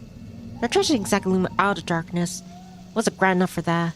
It had a somber, reassuring, solid presence regardless. Ethel didn't know quite how old the church was, but Ron was something of a history buff. He had told her about it once before. Ron was a hands-on kind of person, unlike Manny. He spent a lot of his free time going on ramblings about Oxbury and the fields which surrounded it. Ron did etchings of the graves, and he liked to take photos of them, all little grey lozenges which were steamed with lichen and crumbling, ever so gently, around the edges. The parish council might have dissuaded teenagers from hanging out in the churchyard, or feared they would desecrate the graves, and leave secret butts stirring in their wake. But Ron wasn't like that. At 17 years of age, he was one of the kindest, most conscientious teenager boys Ethel knew. Which wasn't saying much, given Ron was the only teenage boys she knew. But still, if Ron had been there, he could have told her when the church had been constructed, down to the exact year. He could have told her about the history of the stained glass window, which Ethel had always a curious addition for such a humble, small church. He probably knew when the window had been installed and who had depicted it. He probably could have told her to name the glazer who made the damn thing. But Ron wasn't there. He was in Australia with Lauren and Jude and Manny, and though he shared these nuggets of information with Ethel once, he had already forgotten all of it. Ethel felt a brief flicker of guilt over her awful memory. What a cow's big sister she was. But all thoughts of Rowan soon dissipated as she took a step towards the church. Its wooden door was ajar. It was only ajar by a small crack, a hair's breadth, in fact. It was enough to instill in Ethel hope anew. Maybe the girl really was there. Was she waiting for her? Ethel pushed the door open just a notch. They slipped inside the church. The sound of the old door opening seemed uncomfortably loud in the near total silence, and it rent the air quite clumsily. Ethel winced as she heard a slow, obnoxious creaking, which sounded like the malcontent rumblings of a mighty whale's stomach. She hadn't wanted to spoil the magic of the singing girl. But the silence had been broken. Ethel knew that the girl would soon turn her head. And she did. The girl turned, her dark hair fluttering, half melted into darkness, although her head was made of shadows. She took a step forward, her skirt swishing, and said, "Ethel, I was wondering if I would see you again. I was getting so bored and lonely waiting for you." "You were?" "Of course I was. I asked if you would see me again, didn't I?" Oh, yes, I did. It was true enough that girl had asked her in their last meeting, but I hadn't really believed in it. She hadn't thought that the girl cared. Why would she? She was beautiful. Ethel was. With you here, This church feels a lot more homey. Now then. The girl took a seat on the pews and patted the empty seat beside her. Would you sit down? It's awful lot I'd like to ask you. Only managed to scratch the surface last time. You're still such an enigma to me. I can call you Miss Mystery. Ghostlet says hi. Hi, Ghostlet. Where? Hope you're having a beautiful and lovely day and enjoying Pokemon Go.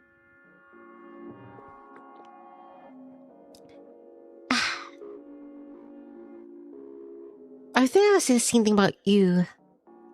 I still don't know your name. All in good time. First, I want to ask you, what's your story? Story? Ethel frowned. I don't think I really have one. Oh, don't be silly. Everyone has a story.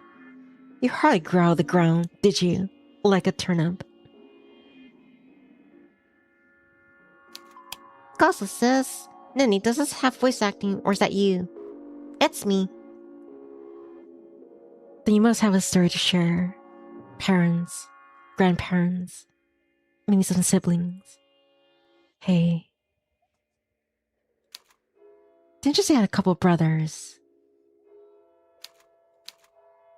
I do. Yeah. Maddie and Rowan.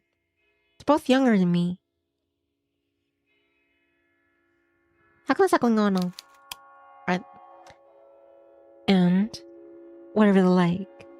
Manny, he's... Well... Ethel paused. How could she put this tactfully? It was hard to talk about things with Manny while trying to maintain a veneer of politeness. Manny himself wasn't a very polite person.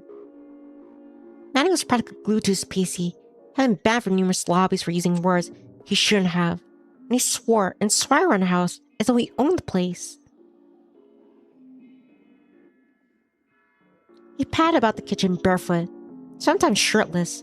He talked with his mouth full at the breakfast table. The only person he ever listened to was Jude. Manny thought everyone else was uncool, Ethel in particular, because she was shy and awkward, and she had awful acne in her last year of secondary school, because she played the violin. He's a typical teenager. Does that mean he's a pain in the neck? He can be. And what about your other brother? Ron's lovely. He's not like Manny at all. He's very quiet, actually. Mostly keeps to himself. I'm also a bit worried about him. As it happens. Yeah? Yeah. She thinks he's being bullied at school. Maybe. But if he is, you never tell. He doesn't like to talk about it. Maybe he's afraid Manny will make fun of him. I thought I was more worried that Mom would make a fuss. But maybe.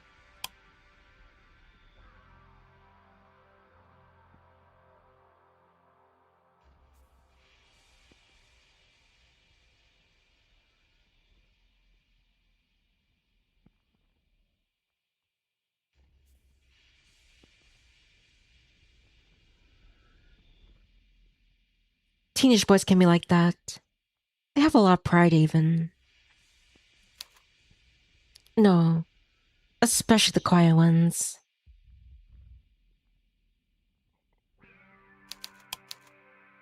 Some of the boys I had to do with at school are such wankers. The girl scoffed dismissively and said, So, what about your parents? Did you say yes that you were all that close? It's complicated. Mom means well. Well, I know what she means. I mean, she wants me to be happy, but I don't think she understands what will really make me happy. And I don't think she understands me either. Doesn't she try? She does. She paid for my violin lessons. Though she doesn't see the point in classical music. She says it's boring. She said she was supportive when I said I wanted to study English lit. She didn't try to make me change my mind. Not like some other parents would have. She didn't tell me I should study something useful instead, like mathematics, or medicine, or I don't know, physics. But she doesn't seem to really get it either. I take it your mother doesn't read a lot then. She doesn't read at all, unless you count women's magazines. I thought I was constipated, but they getting both birth in the toilet bowl. Those sort of like magazines. Ethel nodded. Your mother and I aren't very alike. I gather. She doesn't sound like the sensitive sort. Not like you. Do you think I'm sensitive? It's the impression I'm getting. Yeah. I mean, you stuck around and listened to me singing. It sounds like your mother would have told me to shut up. That I was giving her a headache. I don't think she would have said that. My mother isn't cruel. Though Lauren could be blunt. Lauren made many careless remarks about Ethel's appearance before. Got to the tune of, God, you aren't going to dress like that, are you?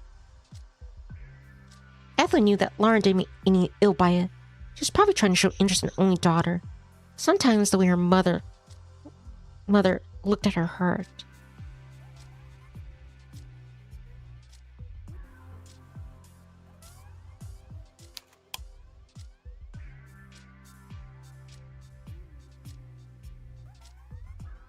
Dope says, I wish I could have modern Nivni girl voice in this game.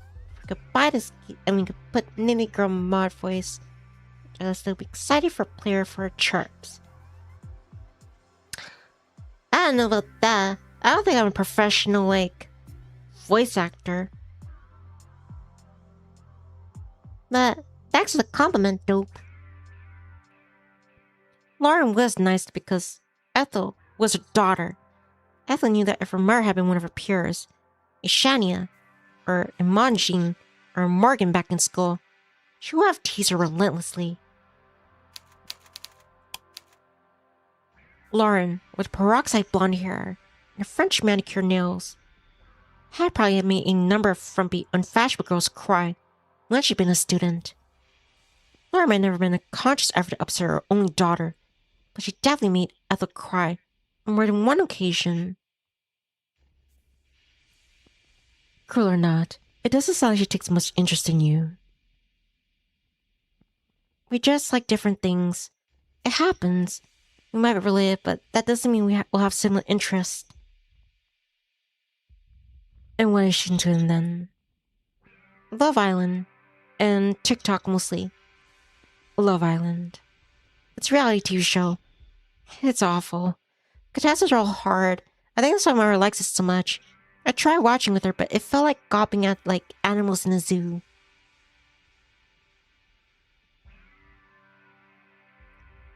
Or gladiators in an Olympic Coliseum. Out for blood. Right. So your mom's hopeless. And your dad. He's your typical dad, I guess.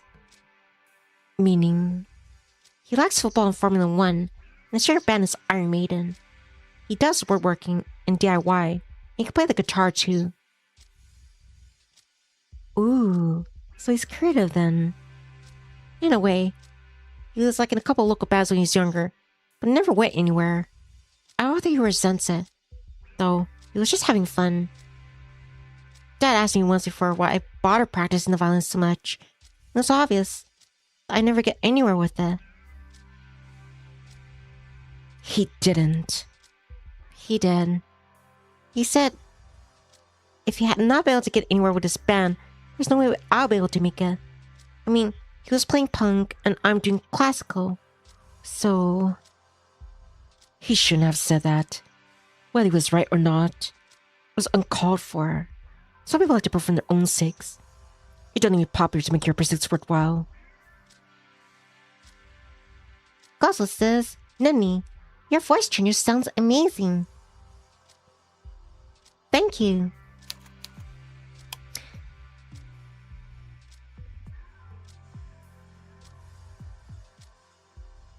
I hope it's, how can I put this? I'm trying to make, we don't even know the girl's name. I'm trying to make her sound like mysterious. But, I don't know, like, I'm trying to make her sound sexy. That's what I said. My dad said it was a good thing I got something out of the hideous screech in my violin. Sure as hell didn't.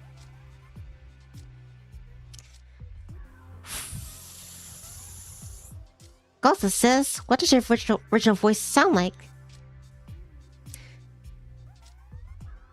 Actually,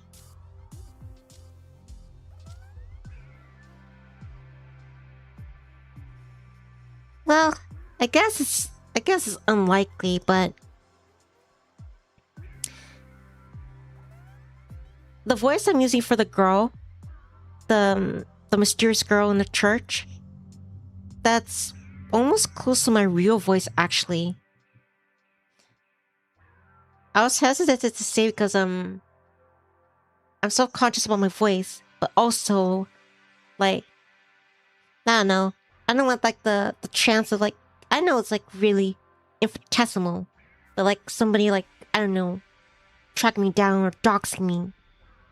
Like, yeah, this voice, my Nivni voice, it's not only to just make you feel cute, but it's also because, yeah, for, to remain anonymous. But yeah, you heard here chirps? This, my voice, my human voice, it's pretty much, it's close to, that mysterious church girl. Also, like, how to melt a maiden's heart. Yeah, with Sugawara. Yeah. Between that voice and her voice, it's pretty much close to my OG voice. Gosa says, yeah. That's what I said. My dad said it was a good thing I got something out of the hideous screech in my violin, because he sure as hell didn't. Wow. He sounds like an asshole. He's just insensitive. He really isn't that bad, really. He was rude about your hobbies. No, your passions. I think that's plenty bad, especially coming from your dad. I thought parents are supposed to support their children. There are lots of different parents in this world, and a lot of different children. Not that I'm quite what either my mother or my father wanted. Yeah. Well, parents can choose their kids. But kids can't choose their parents either. I doubt you wouldn't have stuck with them if you decide. Would you? Well, Ethel thought of her real parents, the neatly groomed Lauren and the wannabe rocker Jude. Then she thought of the parents she had met for herself while growing up, a sweet, sensitive couple who appreciated the arts and encouraged Ethel in her musical pursuits. She thought of the upbringing she could have had. A Parisian apartment which overlooked Avenue Montigny, and sighed wistfully. I guess not. I thought as much. Your folks sound rotten. They're not so bad. But it is nice being able to talk about my interests to somebody who seems to care. Well, of course I care. Why wouldn't I? The girl pouted, adopting the temptress tone of a Celtic warrior queen of centuries past. You're interesting. I'm not so sure about that. You might not be, but I am. I wouldn't be bothered to talk to you otherwise. I don't suffer fools gladly, you know? I like spending time with people who tire me. And you most definitely don't do that. I enjoy listening to your stories. I enjoy listening to you. Goodness. I think I enjoy simply sitting with you, even without talking. Your company is very soothing. Oh, I doubt that it could bring me eventually. When I'm with you. The girl grinned, a cheeky grin which was less Celtic warrior queen, more Cockney Victorian chimney sweep. Never. I'm certain of that, and I'm sticking to it. Why do you look so unsure, though?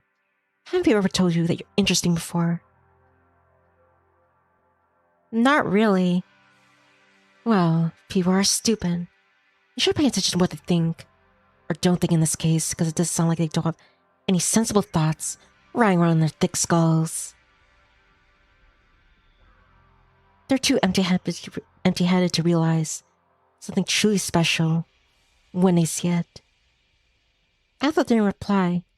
She was starting to feel overwhelmed. The girl's words were so forceful, Ethel felt oddly breathless in their wake. Ethel never before getting cause to think she was anything special. In fact, it was quite the opposite. But you're too nice. And that's your problem. You have a hard time sitting up to people. When they ignore you, or overlook you, or underestimate you, you roll over and accept it. You don't want to cause a fuss. Take with all the negative things people say about you, even things that are blatantly false. You're so afraid of causing any offense. You don't know how to properly live your own life. But I think that makes you special too. In a sense.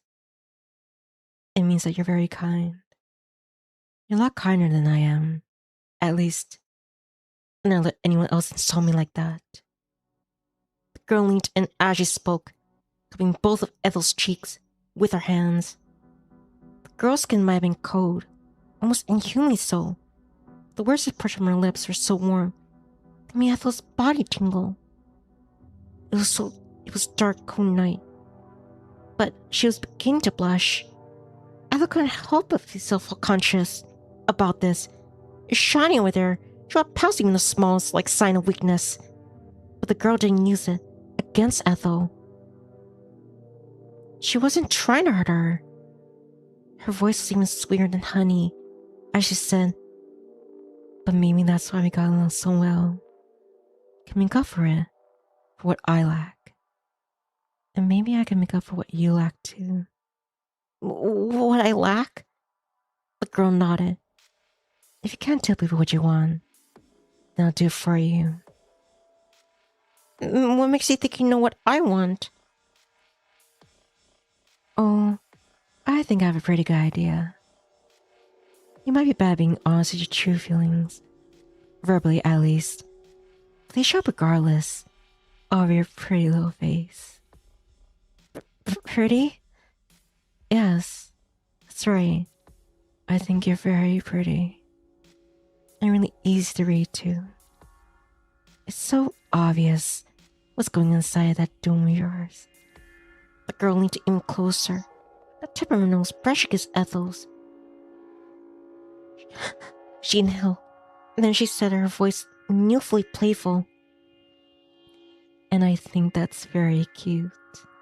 If you're gonna like this, then you leave me no choice. I'll simply have to kiss you." The girl shifted closer to Ethel. As she spoke, her fingers still splayed against Ethel's cheeks, effectively affixing her head in place. The girl might have been skinny, but her grip was surprisingly strong. Ethel could feel her fingertips digging her skull with such intensity. It hurt.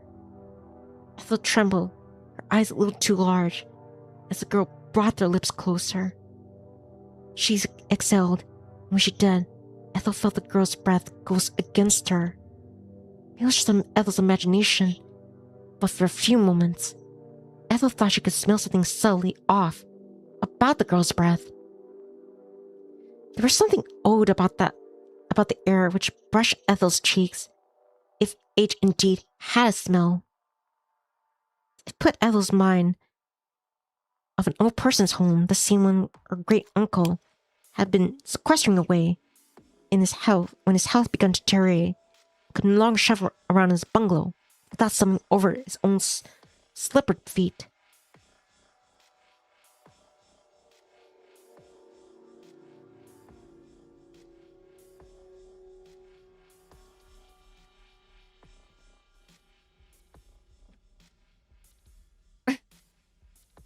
Gossip says this request can do.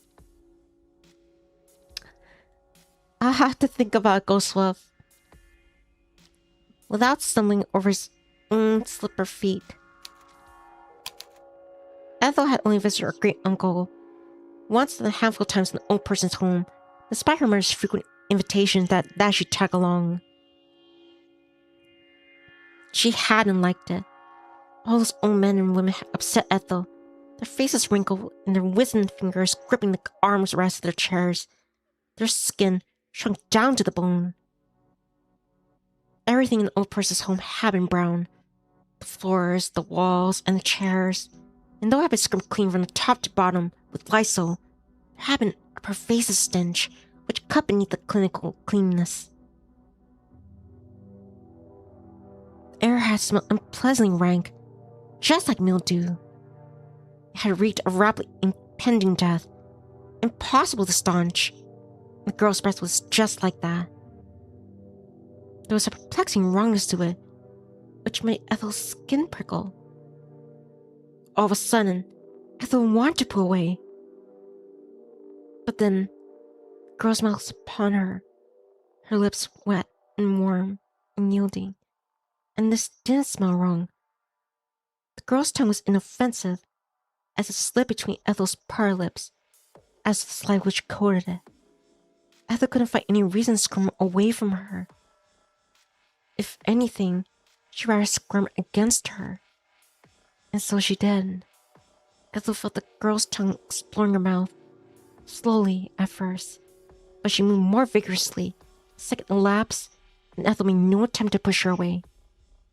Ethel felt as if her skin was prickling with static electricity. Ethel had kissed a girl before. This was nothing new, but she never kissed her quite like this before.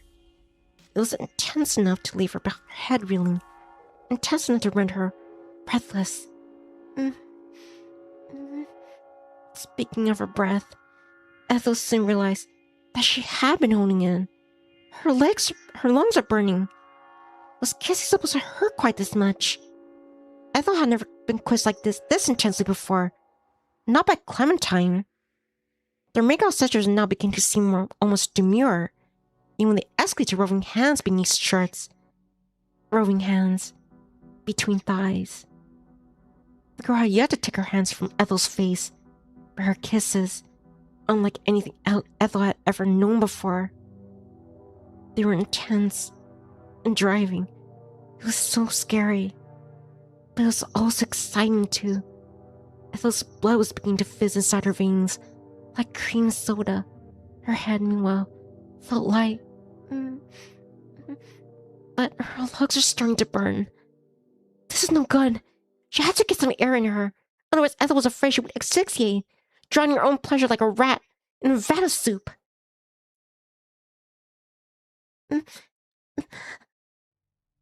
Ethel drew back from the kiss, her face daubed bright red with intense, almost angry blush, which almost looked like sunburn. Her chest was rising and falling from the effort trying to inhale enough air which felt strangely light and sparse, as it might at the heaty peak of a towering mountain. Ethel's lips were damp from the girl's kisses. Her heart was hammering for the intensity of them. It was a cold night. Her palms felt uncomfortably sweaty. Surreptitiously, Ethel tried to wipe her palms on her skirt. All the while, she felt like a fool.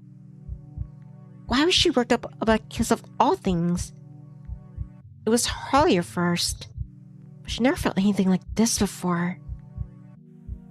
It felt just like a dream. Did you like that then? The girl addressed Ethel directly, her eyes boring to Ethel's, as if Ethel were her prey, the girl, the predator. It wasn't too much for you, was it? Ethel didn't know. Everything seemed too much like in the moment, even existing in difficult art, especially when her breathing was so very labored. She felt as if she had her back in secondary school, flagging behind her classmates in the middle of cross-country. Her heart wouldn't start hammering. The girl's affection had been far too cloying as she poured into Ethel's mouth. Her kisses sweet like molasses, like candy floss, like cherry pie. It was all too much. It was overwhelming. But at the same token, it wasn't enough. Ethel wanted more of the girl, more of her finger near her, and her mouth against her own. Or maybe the girl could see through this, but Ethel was too ashamed to say it. Because she started to giggle. Good girl. I'm glad you warmed up to me so much. I do wish you'd say a little more, though, to put me at ease. But that's alright. The girl spoke softly, caressing Ethel's damp lower lip with her index finger as she did. You don't need to talk. Now we're together. I'm not interested in hearing any more about your awful parents, or obnoxious brothers. There's plenty I can learn from you, just from kissing you. The whimpers you make are rather informative. So is the way you shudder against me. It's utterly adorable. I have no idea why your girlfriend dumped you. She must have had awful taste. Huh? Groggily, Ethel blinked as though awaking from a dream. Her eyelids felt awfully heavy, slipping wing down with the lid, but she was still able to pick out the girl's features in the dark, face leaning centimeters away from her own. What was that about her girlfriend? Or ex-girlfriend, rather? Had Ethel told her about Clementine? She couldn't remember doing that. But she couldn't remember much of anything other than hands, and teeth, and lips, and tongues, and grasping fingers, and soft breathy sighs. Her thoughts are all jumbled. Shh. It's alright. I know she hurt you, but you don't need to think about her now. You don't need to think about anything. All you need to do is focus on me. I'm not cruel, like her. I'll never abandon you. The girl leant in, her lips parted, red like cherries. She was so close, Ethel could feel herself inhaling the air that the girl exhaled, taking in a breath, and struggling with oxygen. Ethel was reminded as the girl caressed her of the silken snake which ate its own tail. What was it called? I think it's Oberus. Ethel had known once, but she couldn't remember. And I am going to keep on liking you. The girl's eyes always been so dark. No matter what, that's just the sort of person I am. It was a light giggle, one silent, oddly eerie that the girl leant in anew to reclaim Ethel's lips with her own. Ethel gasped the kiss, but wasn't at this point a surprise. She hadn't expected it. The girl had kissed her innumerable times already. After all, that night, so much so, Ethel couldn't keep count on it. Ethel still found herself squirming, however, at this new volume of intense kisses. Ethel felt the girl's teeth nip at her lower lip to insist to be truly teasing, while the fingers of her right hand cupped her cheek. The fingers of the girl's left hand, meanwhile, seemed imbued with a newfound restlessness. They began to roam, slipping beneath the hem of Ethel's sensible setter. And then Ethel shuddered, her nerves ending aflame as the girl's palm pressed against her new bare skin. The girl's touch was cold enough to be glacial. It felt like icy needles being inserted beneath the skin, sharp, pointy needles which drove the air clean from Ethel's body. The further the kisses progressed, the greater Ethel's deterioration began. Her eyelids flickered. When she opened her eyes, the girl was so close, Ethel could see very much of her. In the dark of the night, the girl seemed an amorphous being made of teeming shadows, something which wasn't wholly human. Ethel whimpered helplessly against the girl's mouth, her whole body aflame. An uncomfortable sort of dread had begun to crawl up Ethel's spine. It was cold and creeping, and it left her paralyzed, completely incapable of moving. For a few moments, Ethel could only sit there, accepting the girl's kisses, but no longer reciprocating them. The girl's tongue felt thick, heavy sort of thing in her mouth, like a slab of leather. Ethel feels the sudden desire to bite down upon it. Her shoulders shook. She didn't want this. It was all happening too quickly. The girl's fingers roamed higher beneath Ethel's shirt, and Ethel jolted. Her eyes widened. Then she shifted back, breaking the kiss with such suddenness it seemed more akin to violence. I'm sorry. I didn't want to be rude. It's just... It was all so sudden. Oh? The girl examined Ethel, her head cocked to one side like a curious robin.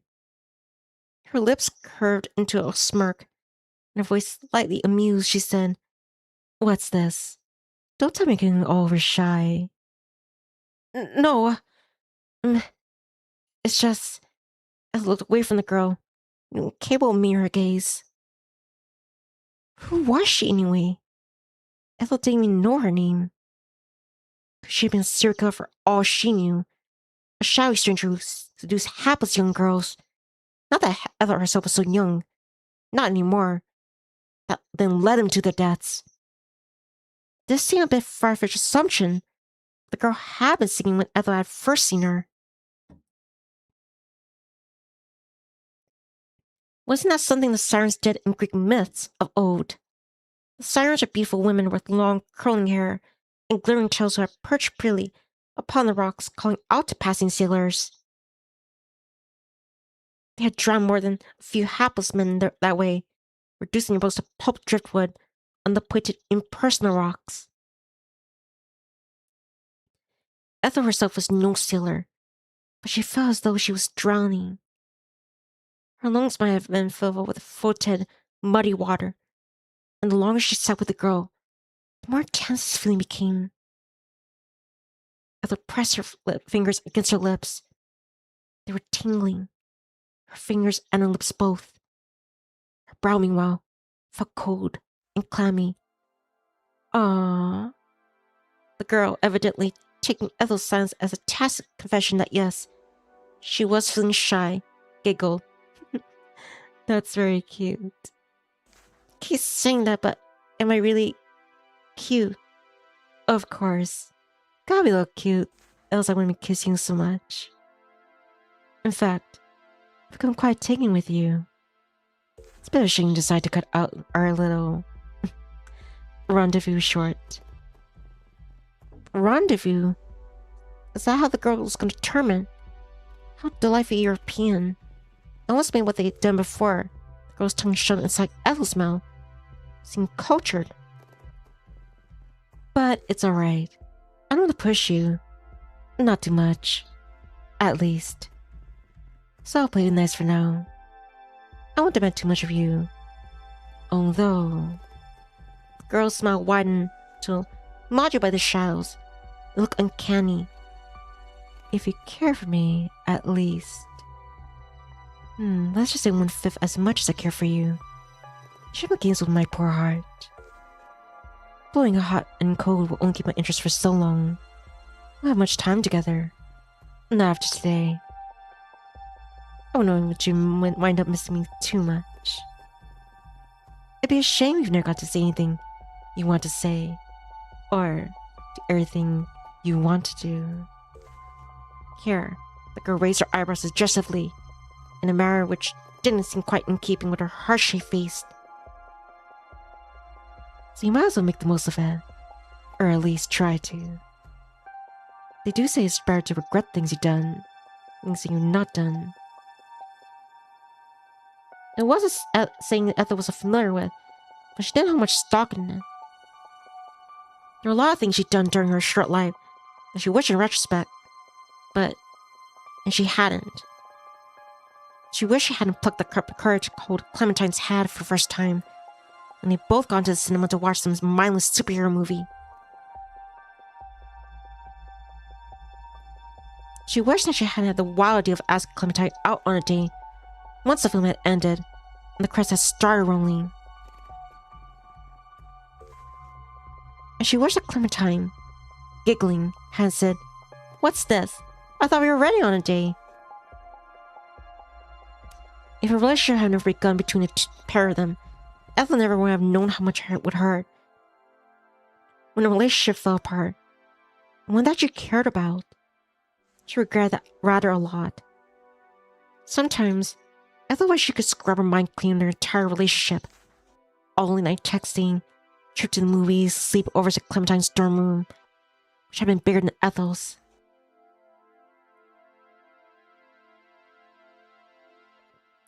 But maybe some good had come out of the short-lived relationship. After all, for a few months at least, Ethel had really, truly been happy. When she'd been Clementine's girlfriend, she hadn't felt lonely at all. This loneliness had returned full force, however, once everything had come to an end. But what's done was done. There was no sense dwelling on it. For the present, she existed in the here and now, and appeared in Oxbury's church with a girl, and that was good enough for her. In any case, hadn't the girl said something rather strange? What do you mean? We don't have much time left to spend together. Exactly what I said. My parents will be coming back, pick me up soon. Tomorrow's my last day here. I'll be gone on Monday morning. Oh. Ethel hadn't expected that. But why she hadn't expected it, she was unsure. The girl had told her earlier, hadn't she, that she wasn't staying in Oxbury indefinitely. She was just visiting. She had made quite apparent she couldn't wait to be rid of the place, a sentiment Ethel shared. If she could escape Oxbury, she would have. It felt oppressive. It did seem awfully sudden then, though, that the girl had announced her departure now, so soon after they met. Ethel had only known the girl for 2 days, or nights rather.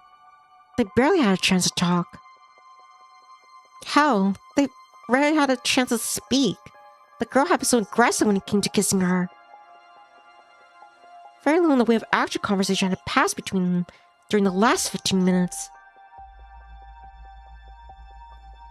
Now it seemed unlikely that Ethel would ever see the girl again.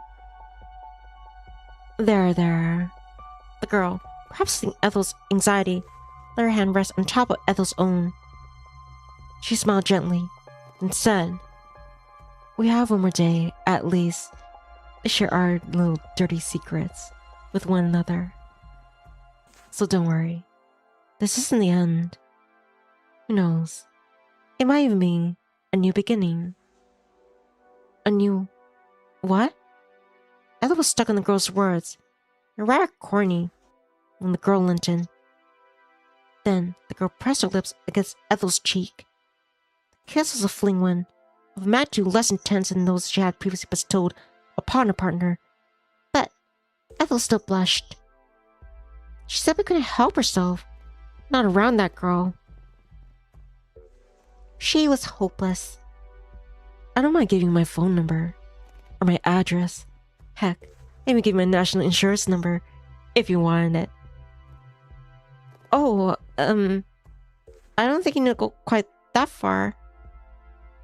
I thought not. Still, I want to show you how serious I'm being about this. I'm serious about us. Us? Was there an us? That was news to Ethel. But you had to make an effort too. Alright. If you want to keep seeing me, then I need to test your resolve. It's like a quest from a fairy tale. You know, not as sadistic as a princess from those. I won't have you scouring the ends of the earth for golden apples or slaying dragons. What I want is much more manageable. You just need to come to the church to see me tomorrow night, like you usually do. Do you think you can manage that? Do say that you will. I hate for things to end like this. The girl looked at Ethel, her gaze poignant, and her lips pursed. As Ethel stared at the girl's pretty face, she found herself incapable of looking away. She was spellbound. Thoughts of the girl were Ethel's constant companions as she navigated the forest twisting paths, as she emerged from the thickest of trees which surrounded her. These thoughts percolated inside her skull as she went through Oxbury streets, Street rather, and she returned to the nondescript lane where her parents' house was situated. Ethel thought of the girl as her fingers fumbled for her keys, and she thought of the girl as she pushed the front door inwards with a click. She thought of her as she bent to unlace her shoelaces. She ascended the stairs with a series of heavy, lumbering footfalls. She thought of the girl as she drew a bath. Ethel always liked having baths.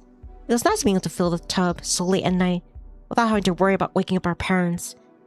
And she submerged herself, nymph-like, in the warm water.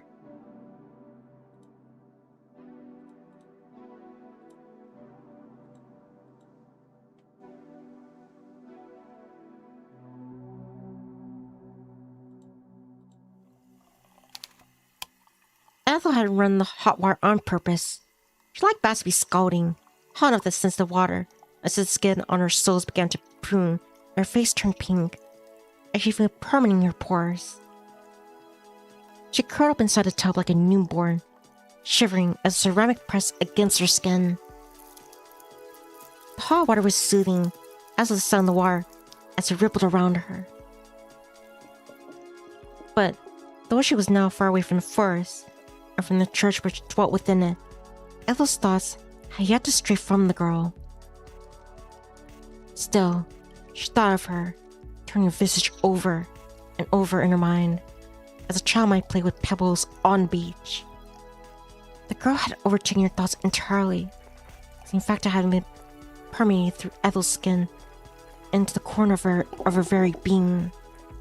Ethel's bones ached for the girl, and so did her muscles. Ethel's thoughts were becoming vague, a side effect of the bathwater. She might have been ran a bit too hot after all. Steam was rising from the undulating surface of the water. It mist over the bathroom mirror and the silvery tabs on the end of the tub. Ethel's flushed cheeks were starting to prickle with moisture. When she blinked, a pearly bead of sweat was dislodged from her left eyelid. Slowly, it trickled down her nose, and Ethel brushed it away. Ethel's body felt as though it was burning, but this wasn't only the flow of the water. The heat was an external thing, sloshed against her thighs, and her stomach, and the curve of her back. It seemed to be inside her too. It had infiltrated her. These thoughts of the girl, of her lithe, lean body and her dark hair, were so overwhelming. They were almost intimidating. Like the particularly sadistic parasites which infected insects and clad to capricious places could be consumed by predators. Ethel too felt her body moving. She was hardly conscious of what she was doing. It was very late at night, and she was tired, and the bathwater was so very warm. As her hand shifted,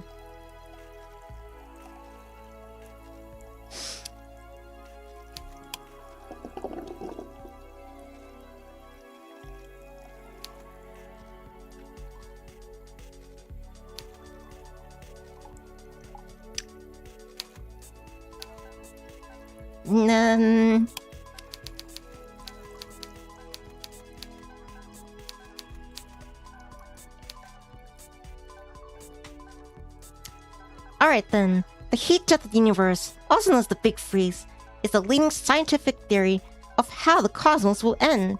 It predicts the universe will expand forever, cooling down until all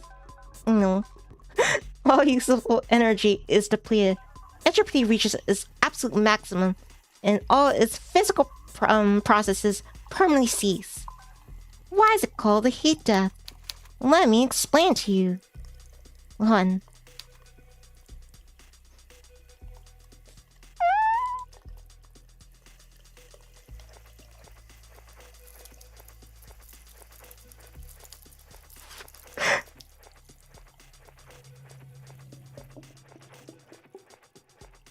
Despite the name, the heat death does not mean the universe becomes, fiery. Fire is an extremely cold ending. In physics, heat refers to, disordered energy or entropy. Over time, usable energy gets converted into waste heat. Once all energy is uniformly distributed. No usable temperature differences remain to perform mechanical work. Yeah. There's definitely heat.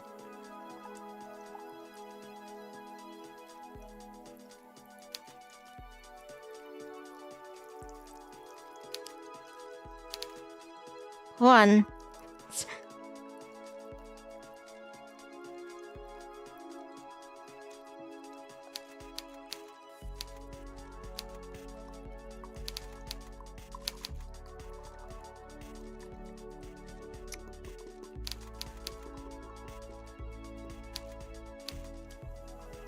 Whew. Yeah, basically, strange forces took over, Ethel. Yeah. Everything about her body embarrassed her, but maybe it was time to overcome her anxieties. She was already 21, for goodness sakes. She learned how to like herself. How could anyone else like? Anyone else would. That was what Clementine had said during their last, most explosive argument. I'm trying to be here for you, Clementine has said, her face blotched with emotion. But how can I? You always push me away. I tell you that I like you, but it never sticks. It's like you're determined to hate yourself. How am I supposed to love you when you're always so negative? It's such a drag. I'm doing my best, but... Ethel didn't want to think about Clementine. Not right now. She would rather think of the girl. Her ex-girlfriend was on a blip of a half-recall memory on her radar. And Ethel soon shut these thoughts down, terminating them with a finale.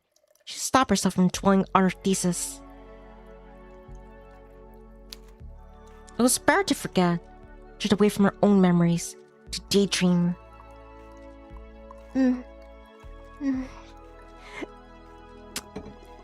Ethel's hand moved somewhere, and it made her feel good.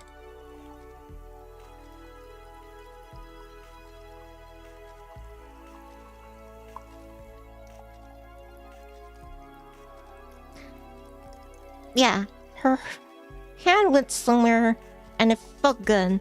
Ethel's own hand, just flush pink from the warm water, might be red and blotchy, just like Clementine's face when they had the argument. But in her mind's eye, her hand was white and ivory. She saw the girl resting on top, so the girl's dark eyes dissembling her, and she moaned. Ethel's hand was going overtime. It was gonna get a raise. It was going up in the company. And she hated herself for far too long. Why couldn't she love herself now? What was so wrong about that? The girl at the dress said that Ethel was cute. She called her adorable. She'd seen that Ethel was worth loving. And look, only hope. As her fingers went somewhere that she didn't usually touch, that she'd be able to see one another again. Otherwise, she'd really be on her own. I hope that was the music. That sloshing sound. Yeah, it's probably the music. Ethel had felt weary when she was walking home through the forest, but she felt even wearier after her bath. She was so fatigued she scarcely had the stamina to rise from the tub and tire herself dry. Her arms felt too feeble to probably dry herself, so she scarcely bothered. She gave her stomach, thighs, and armpits a pre-functioning wipe with a towel, but she didn't bother her hair. She let it fall around her shoulders, damp strands sticking to her cheeks. Ethel was tired, so she could feel her toes slipping forward. She brushed her teeth at the bathroom mirror. Could feel her eyelids beginning to droop, as though she'd been caught by the same wicked spell which had tormented Sleeping Beauty.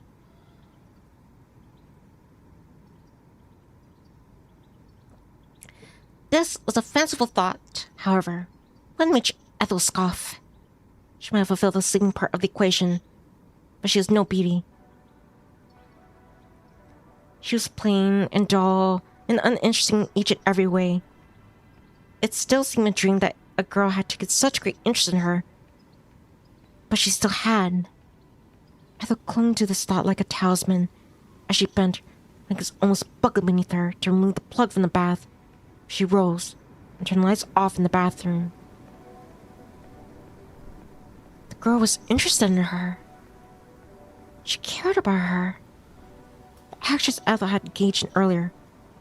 Her fingers roaming the exposed curves of the damp, naked body as she lay in the bathtub, and been brought out of some selfish delusion. Ethel's fondness of the girl was reciprocal. The girl liked her too. The enemy was fine to think of her when she was having happy thoughts. It was fine. Everything would be fine. Ethel had no reason to feel ashamed, which was her best, really, given Ethel was too tired with that at the moment. Ethel padded over to the bed, dripping residual bath water in her wake, and slept beneath the sheets. She was so sleepy, she didn't engage in the ritual of tossing first this way, then that, in an attempt to get comfortable. She wasn't comfortable. Her hair was sticking wetly to the nape of her neck, and her pillow and her back was scoured, drops which were beginning to freeze. That was a consequence to Ethel.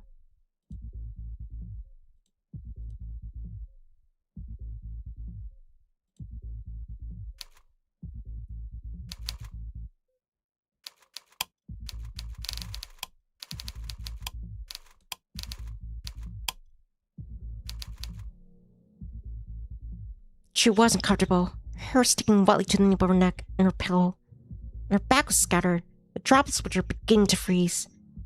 But that was a little consequence to Ethel. It didn't slow her descent into the world of dreams. Ethel's eyelids fell shut as they wanted to go in the bathtub, weighing down by the sheer force of her own exhaustion. Her breathing began to even out. In less than a minute after she had drawn the sheets about her, she fell fast asleep.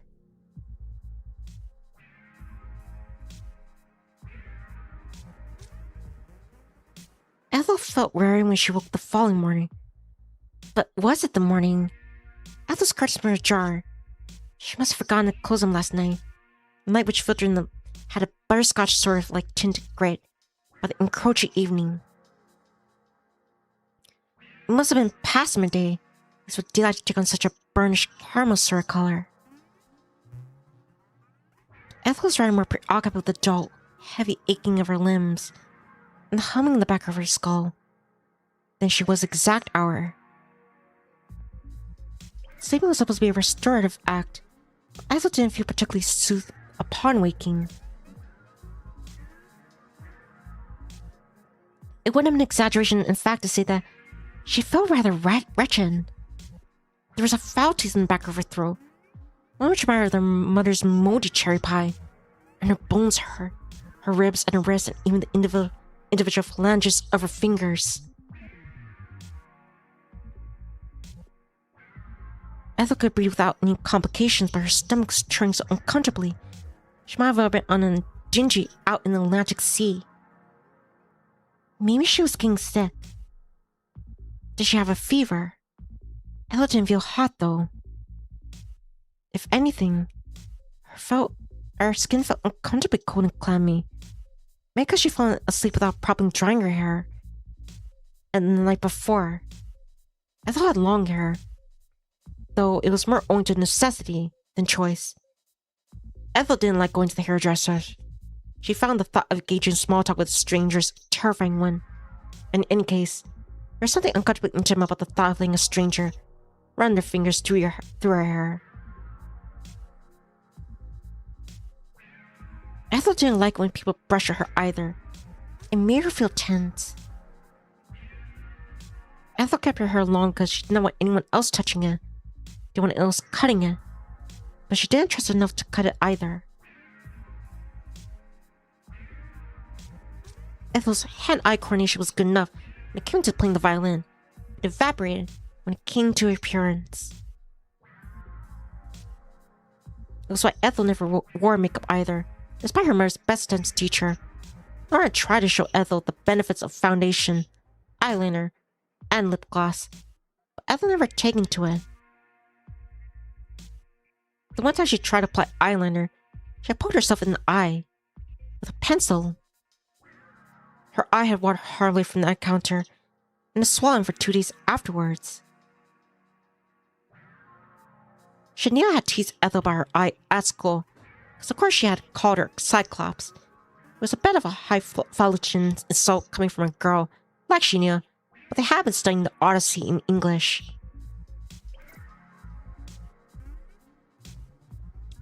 Mrs. Pratt would have been happy to know that at least some of her lessons had stuck, if nothing else. Shania had felt a very long way home, a long way now. However, as Ethel sat in bed that not morning, Shania and Mrs. Pratt, and secondary school in general, the back of Ethel's head was throbbing. Why did she feel so tired? Ethel might have gone to sleep late, but she knew she slept for a long time. She couldn't remember having bad dreams either. She hadn't woken in the middle of the night covered in sweat, a scream burgeoning on her lips, like a put up upon heroine from a gothic novel. She had slept so soundly instead. She might have been dead, an unmoving corpse. Christ, Ethel felt as cold as a corpse. It was chilly outside, but it should have been relatively warm in her room. Why then were her teeth chattering? Ethel forced herself to sit up, though this took much more effort than it should have. With blurry, half-lidded eyes, she looked around a room which wasn't a room, and not anymore. Ethel thought, or hoped rather, that she might regain some strength if she tried to regulate her breathing. But Ethel coughed. She could feel her chest convulsing. It was a sudden paroxysm which brought tears to her eyes. There was a bitter, bilious taste in her mouth. It tasted foul, like something dreaded from the depths of a lake. Ethel raised one hand, which was trembling, to her mouth as she continued to cough, her body shaking feebly, like an autumn leaf in the chill. More hacking coughs escaped Ethel's throat, more dry, rasping wheezes. It would not be too surprising she'd come down with a cold given she spent so much time outdoors at night, surrounded by the pervasive chill of the winter months. But this cold did not feel like the natural consequence of her admittedly foolish actions. How could she have got cold when she didn't have a temperature? Ethel's arms and legs were weary. That much was true, but her forehead felt quite cool, as to her armpits. She wasn't sweating. What was going on? Ethel wrote out her coughing fit as best she could, her eyelids shut. The back of her head was throbbing, and she felt sick. It only took 30 seconds, if that, for Ethel's coughing fit to wane, but it felt like far longer. When she finally finished, Ethel felt invigorated, completely drained of her energy. Weakly, she drew back her hand, which had just instinctively to cover her mouth. There had been no reason she supposed to press her hand to her mouth, given she was all alone. There was nobody here she could pass her coat on to. Consideration was a learned habit, however, which had been ingrained into Ethel through her uncomfortable awkward years spent around other humans.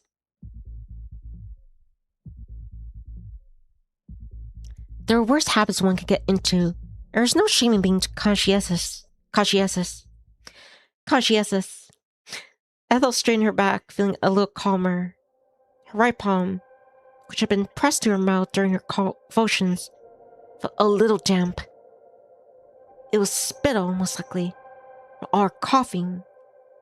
That was what Ethel assumed, at least, with a wrinkle on her nose.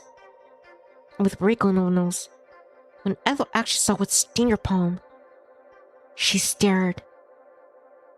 It was nothing so incongruous as spittle after all. Neither was it deciding more unpleasant, but still wishing mundane like Belgium. Ethel's palm was stained black. Like moaned. What was that? Where did it come from? The logical explanation was that it came from Ethel herself. But how? Why? Ethel didn't quite feel like herself, but she couldn't see any reason why she would start hacking up this. Whatever it was, there was strange black sludge smeared across her skin. That wasn't all. There were white spores mixed amongst it, cloudy and clumpy, like fresh fallen snow. Ethel had no idea what these spores were, but she recognized the small, skinny objects with round heads, which curl like commas amongst the filth. They were mushrooms. Ethel stared at her palm, her heart hammering, wallowing in her chest. Part of hope, if she kept on staring, the strange black blemish on her palm would disappear. But this soon proved to be a wishful thinking. It didn't vanish. Tightly, Ethel shut her eyes. She counted to 5. Then she opened them. The sting was persistent, however, and it refused to shift. The black ooze, the white spores, and the white mushrooms remained, all mixed up in a gooey substance, which must have been her own saliva. Was this some sort of medical emergency? Ethel had been fortunate enough to not suffer health complications so prominent. She'd been admitted to the hospital, but she suffered a few cuts and scrapes in her time. A particularly unfortunate incident with a pair of roller skates, which had been 8 years old, had resulted in quite a nasty gash on her left knee. A gash which bled profusely. Ethel's knee had been sticky with gore following that little incident. The blood which had spread from her perforated skin had been scarlet.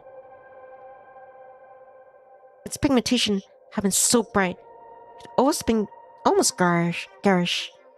The strange fluid smeared across Ethel's palm was nothing like that, however. It couldn't have been blood. It wasn't red. It looked more like motor oil, but that didn't make any sense. Well, to be fair,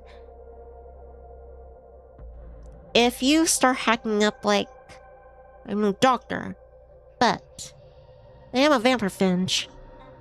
If your blood is red, I'm not red.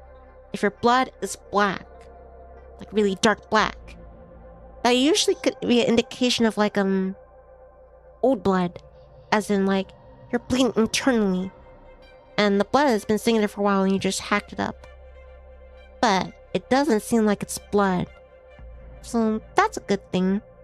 Because if you're hacking up black blood, then you better rush the ER.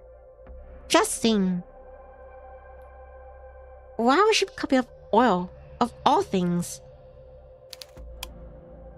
It didn't just sound unhealthy. It sounded inhuman.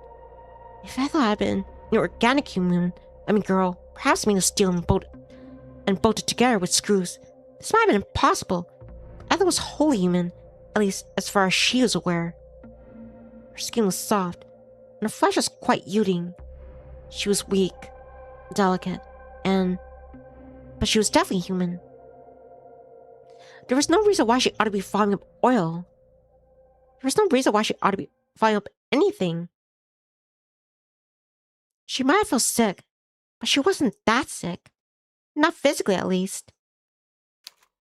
Mentally, however.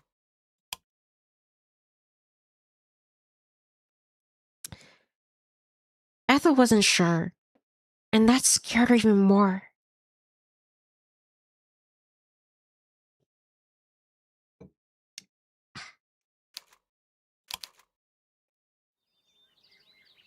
Ethel did her best to go about her morning, though she actually woke in the early afternoon, like she usually did. Ooh, it's close to nighttime. She hauled herself out of bed with no small amount of effort, then padded to the bathroom. Once there, she cleaned her palm free of the dark sludge which had marked it.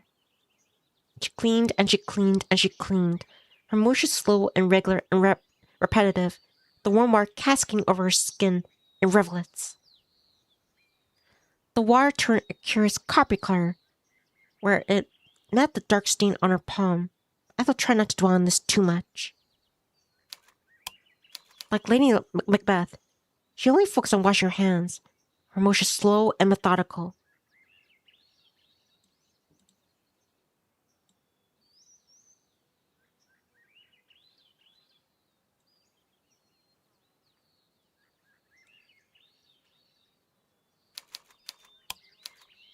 Ethel let her hands stay under the hot water tap for almost 3 minutes, minutes during which her flesh turned pink and began to burn.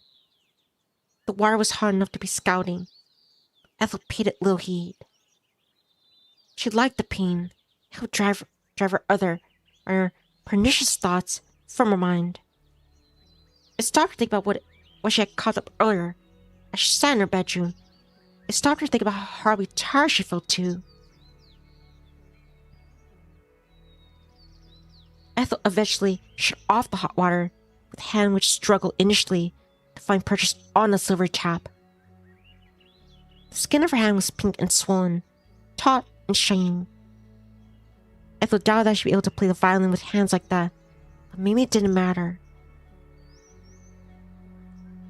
It wasn't like she'd been playing the violin very much during the past few years anyway. It seemed strange that her violin had once been so important to her. She would give up so easily. Maybe she never cared about the violin as much as she thought. It just been distracting, really. Means of filling the empty, aching chasm of her life. For a while, the violin had served its purpose. It made Ethel happy. But that happened many years ago now.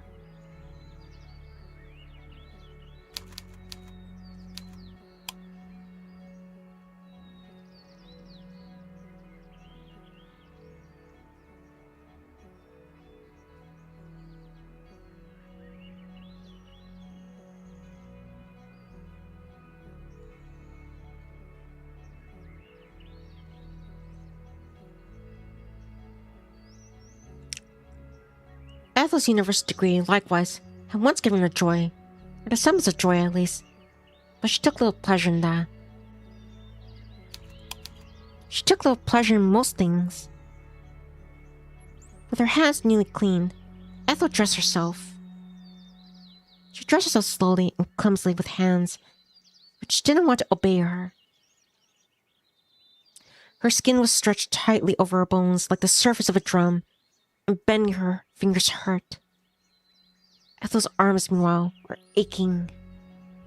It took almost 2 minutes to pour sweat over her head, and her 5 to fasten the clasps of her skirt. Eventually, however, Ethel was able to make herself presentable. Her hair was still messy. She had a brush, though, in only the most perfunctory of ways. She had bags beneath her eyes, but it would simply have to do.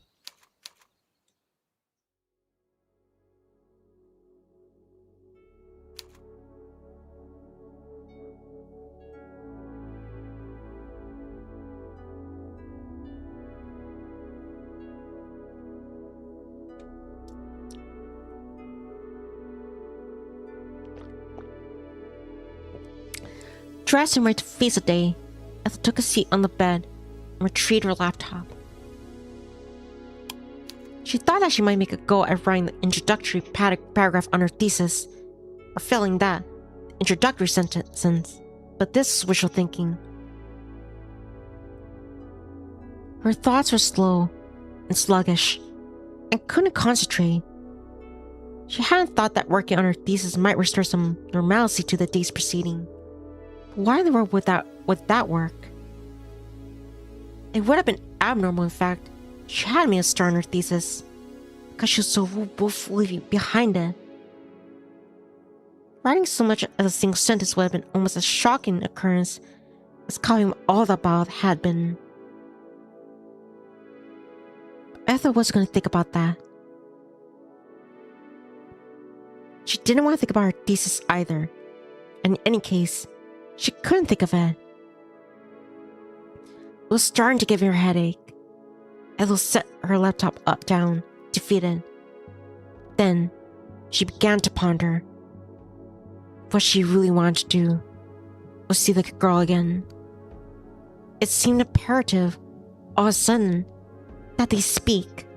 Tonight would be the last chance after all. They'll have to discuss anything. This made Ethel feel nervous, but she tried to swallow it down. There was little sense of getting agitated now. She could see that for later, if she actually saw the girl. For the present, she would try to relax. What else could she do? Ethel descended down the stairs and took refuge in the living room, as she had the day before. She had many episodes of Supernatural to work through, and that's what she did. Ethel watched the TV, her eyes fixed to its sightless sea. She saw being half a dish for 2 hours until she was distracted by an uncomfortable rumbling in her stomach. It was only then Ethel realized she hadn't eaten anything all day, and she had not much eaten the day prior either. Ethel could only recall having a couple of toasties and a few forkfuls of her mother's cherry pie, which she inevitably binned. Was the pie the reason, Ethel wondered? She hadn't had much of an appetite lately. It might explain why she felt so queasy too. Ethel's stomach felt empty, but she didn't have any particular desire to fill it. The thought of getting to her feet and shuffling all the way to the kitchen to look through the fridge was immensely unappealing. Ethel would rather sit on the overstuffed sofa, which was comfortable, and watch Supernatural. Ethel knew she had to eat something. It wasn't like her to skip meals. Typically, food was on the one bright spot in her day, the sole thing she looked forward to. Now it felt more like a chore. Still, Ethel forced herself to stand. She was 21 now, which meant she had to try and marshal her body. She had to be a responsible adult, no matter how little she wished to encapsulate either of those roles. There was nobody else in the house in any event to look after her. She had to look after herself. Ethel walked to the kitchen with some degree of effort and examined the contents of the fridge. She examined the freezer. She examined all the cupboards, looked for stray tins of soups, leftovers, made for shopping trips her parents had embarked on years prior, or packets of half-eaten pasta, but drew a blank. There was no food in the house, not unless one counts some boiled in the bag rice, a sticky jar of pickles, and several packets of pork scratchings, her father's favorite. Ethel wasn't the best at cooking, but she could manage to boil in the bag rice. It was an option, but what was she supposed to eat rice with? There was no curry sauce, and there weren't any vegetables either. Plain rice on its own did sound very appealing, and less said about Jude's pork scratchings, the better. It seemed like she had no choice. She would have to make an emergency trip to the corner shop. It was fortunate that Oxbury did have a corner shop. The village was small, but it still boasted a place where its overwhelming elderly residents could buy bread and eggs and milk when needed.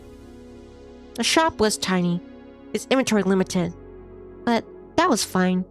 Oxbury didn't need anything grander than that. Her next half hour blocked out for her, Ethel decided to step out. She put her shoes on at the door, jamming her feet into the mud-caked trainers almost haphazardly, and set off. Like everything else in Oxbury, the corner shop wasn't far away. It was only an 8-minute walk, if that. Ethel had hoped the fresh air might help brace her, restore some color to her cheeks maybe, but she hadn't banked on it being very cold. So miserable. It wasn't cold enough to snow. Thank goodness. But the temperature must have been in single digits, perhaps 7 or 8 degrees Celsius. The sky overhead, meanwhile, was festooned with clouds. There was nothing particularly joyful about it. In fact, it was the exact opposite. Ethel shivered all the way to the corner shop, where she had put on her coat. How could she have forgotten? She was scatterbrained. Her father sometimes said she would forget her head if it wasn't attached to her neck. Ethel soon made it to the shop. Bell overhead jingled, but the boy behind the counter didn't raise his head to meet her. He was too busy scrolling through his phone. So much for customer service. Ethel selected a few items, frozen pizzas and frozen chips, a bottle of Pepsi, and brought them to the counter. Then she sat back and waited for the clerk to register her presence. This took a little longer than Ethel had hoped. The clerk was really scowling on his phone. A soft, "Excuse me," from Ethel, and the boy lifted his hand. He met her gaze. Then sheepishly, he smiled. "Oh, sorry about that. I was a little caught up. Let me get this rung up for you." "Thank you." The clerk scanned Ethel's items while she stood there, feeling awkward, not quite knowing what to do with her arms. Her headache had yet to subside, though she had taken some paracetamol earlier. Unfortunately for her, however, it didn't seem to have the desired effect. Ethel's stomach, meanwhile, felt horribly heavy, as though she had been stuffed full of newspapers. Ethel eyed the frozen pizza, a meat feast, ham, chicken, and pepperoni, with some trepidation. She'd come to the corner shop for something to eat. Food now seemed the last thing she wanted. How could she eat when she would be seeing the girl again? That was much, much more important than a meat feast pizza. What would she say when she saw her? What would she do? And perhaps for Presley, what would the girl do to her?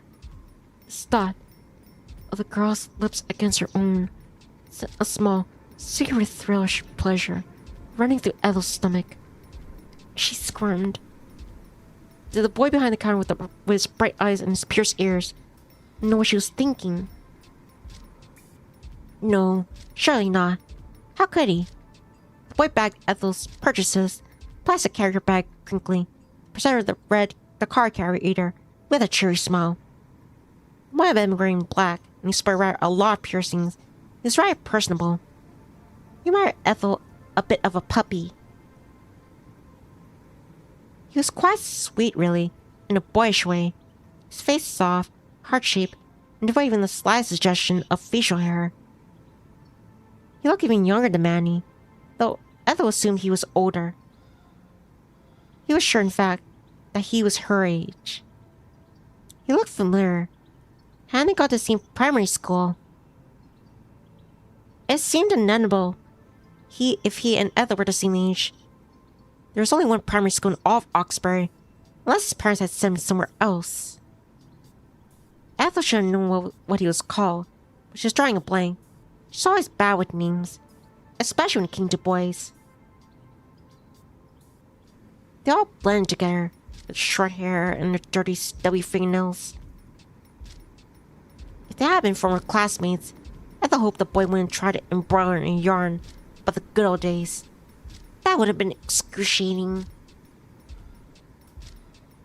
Ethel fumbled in her pocket for her phone. She tapped on the electronic reader. Her purchase approved, Ethel then took the bag from the counter. By this point, her palms were sweating. Her stomach, meanwhile, felt heavy, as though she ate a cinder block. But that didn't make any sense. Why did her stomach feel so heavy? She hadn't eaten anything all day. Ethel had gone to the shop to buy food to satisfy the empty aching inside her. But this emptiness had shrunk while the boy, hurrying up Ethel's purchases, or maybe had expanded. She felt dazed. She lurched uneasily towards the exit, feeling like an amphibian out of wire. She could very well have been a web-toed creature, which did better underwater than it did on dry land. Her stomach was still churning. Her heart felt like a clenched fist. A sudden wave of nausea assailed her, making her gasp. And then... Ethel.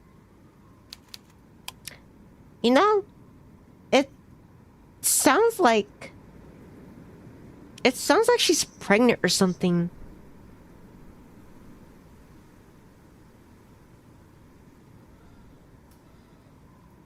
Nah.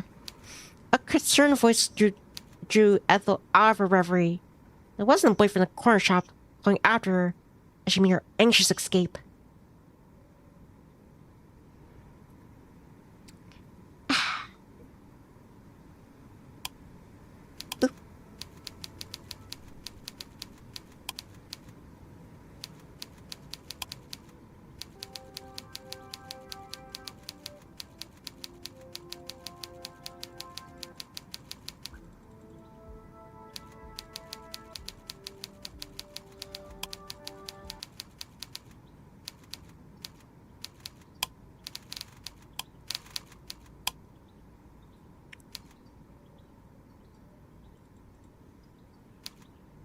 A concerned voice drew Ethel out of her reverie.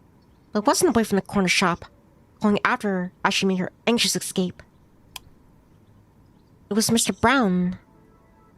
Ethel's former teacher must have been going to the corner shop himself, because he met Ethel a stone throw away from the shop's illuminated exterior. It was a good thing he had, too. Ethel had been about to collapse when Mr. Brown caught her, his powerful hands pressed against her forearms. Mr. Brown looked at Ethel wearily, his eyes narrowed. His gaze was discerning, and he sensed something was amiss. Gently, he rested a hand against Ethel's back, not low enough to make Ethel feel uneasy, and said, Are you alright? Oh, Ethel winced. Her vision was beginning to blur. The street looked alarmingly hazy. She might as well be viewing it through a thick film of fog. Her head hung uncomfortably heavy as she said, I'm... Alright, I think... Mr. Brown frowned. He didn't look convinced. Neither did he sounded, for that matter. Your face is awfully pale, not to mention clammy. Do you have any temperature? You look feverish and seems like you're having trouble standing. I'm alright. Really. I think I just have a bit of a cold. A cold? Ethel nodded. I was out in the rain a couple of nights ago. It must have caught up to me. Ah, yes. There it is. I would tell you to be more careful, but it's too late for that. Suppose it's unreasonable for me to tell you to build a time machine. But I can always let you come back to mine. If you want to put your feet up, my home is closer than yours. It should spare you a bit of a walk. But I can't put tea on, baby. It might make you feel better. Oh no, it's alright. You don't need to get out of your way. I'm your teacher. It's my job to go out of my way for my students. I'm not your student though. You were once. I know what habits are hard to break. I feel guilty in any case, letting go of you off on your own in the state. What if you collapsed? I'm not that unwell. I hope you're not. But let me be the judge of that. I might not be a doctor, but I am a primary school teacher. They might seem like different professions, but they have the share of similarities. They both involve looking after people. Privately, Ethel thought that some doctors would dispute this claim. In fact, she imagined a lot of surgeons would take offense to the assertion that corralling children was as similar as to performing general bypasses. Mr. Brown sounds so earnest, however, Ethel didn't want to argue with him. Not that she would have done anyway. She wasn't really the sort to argue. She wasn't like Manny who turned any co-op gameplay into a world of racially motivated insults. Ethel didn't want to rebuff Mr. Brown's kindness either, though she didn't relish the thought of going back to his home. She had no desire to see how her old primary school teacher lived or where. She wasn't sure if Mr. Brown's house close to the corner shop than hers, but she didn't want to question him. I'll be right back. Please excuse me. Blah.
Alright, I am back.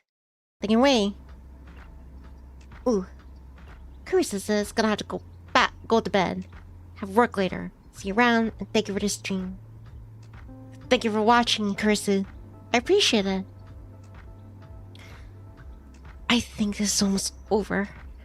I wanna finish it and then go to sleep. myself.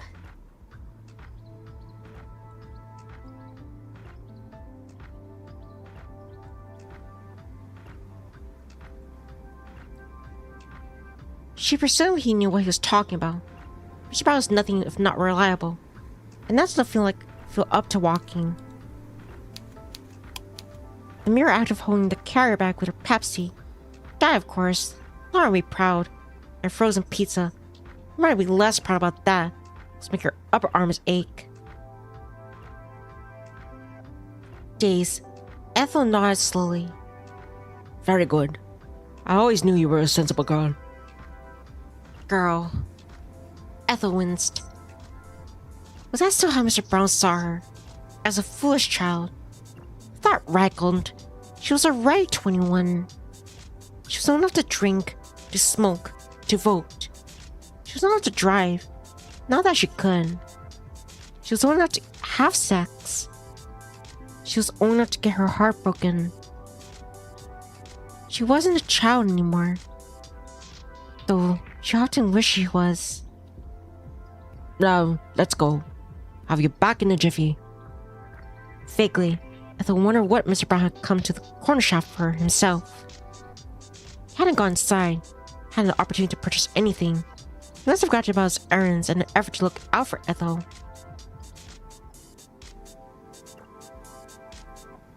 Well, perhaps, or whatever, he wanted to cook on. Couldn't have been that important. Come on now.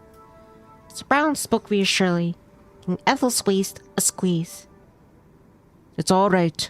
I've got you. Don't worry. Under normal circumstances, Ethel would have been worried if an older man had been escorting her back to his home with his arm around her waist. Lauren and Jude had never been the most hands-on, that at least instilled Ethel with a sense of stranger danger in her childhood. Even to an outsider, the situation must have looked suspect. But these circumstances were anything but normal. For once, Ethel didn't worry. She didn't have the strength to worry, for one thing. For another, Mr. Brown wasn't so very unsettling. He had taught Ethel when she had been small. She had been afraid of him as a young girl. That much was straight true, but she didn't think he was very threatening now. Not when he looked just as concerned, as if, not more than, she was. He really did seem to care. That was something Ethel could take solace in, at least.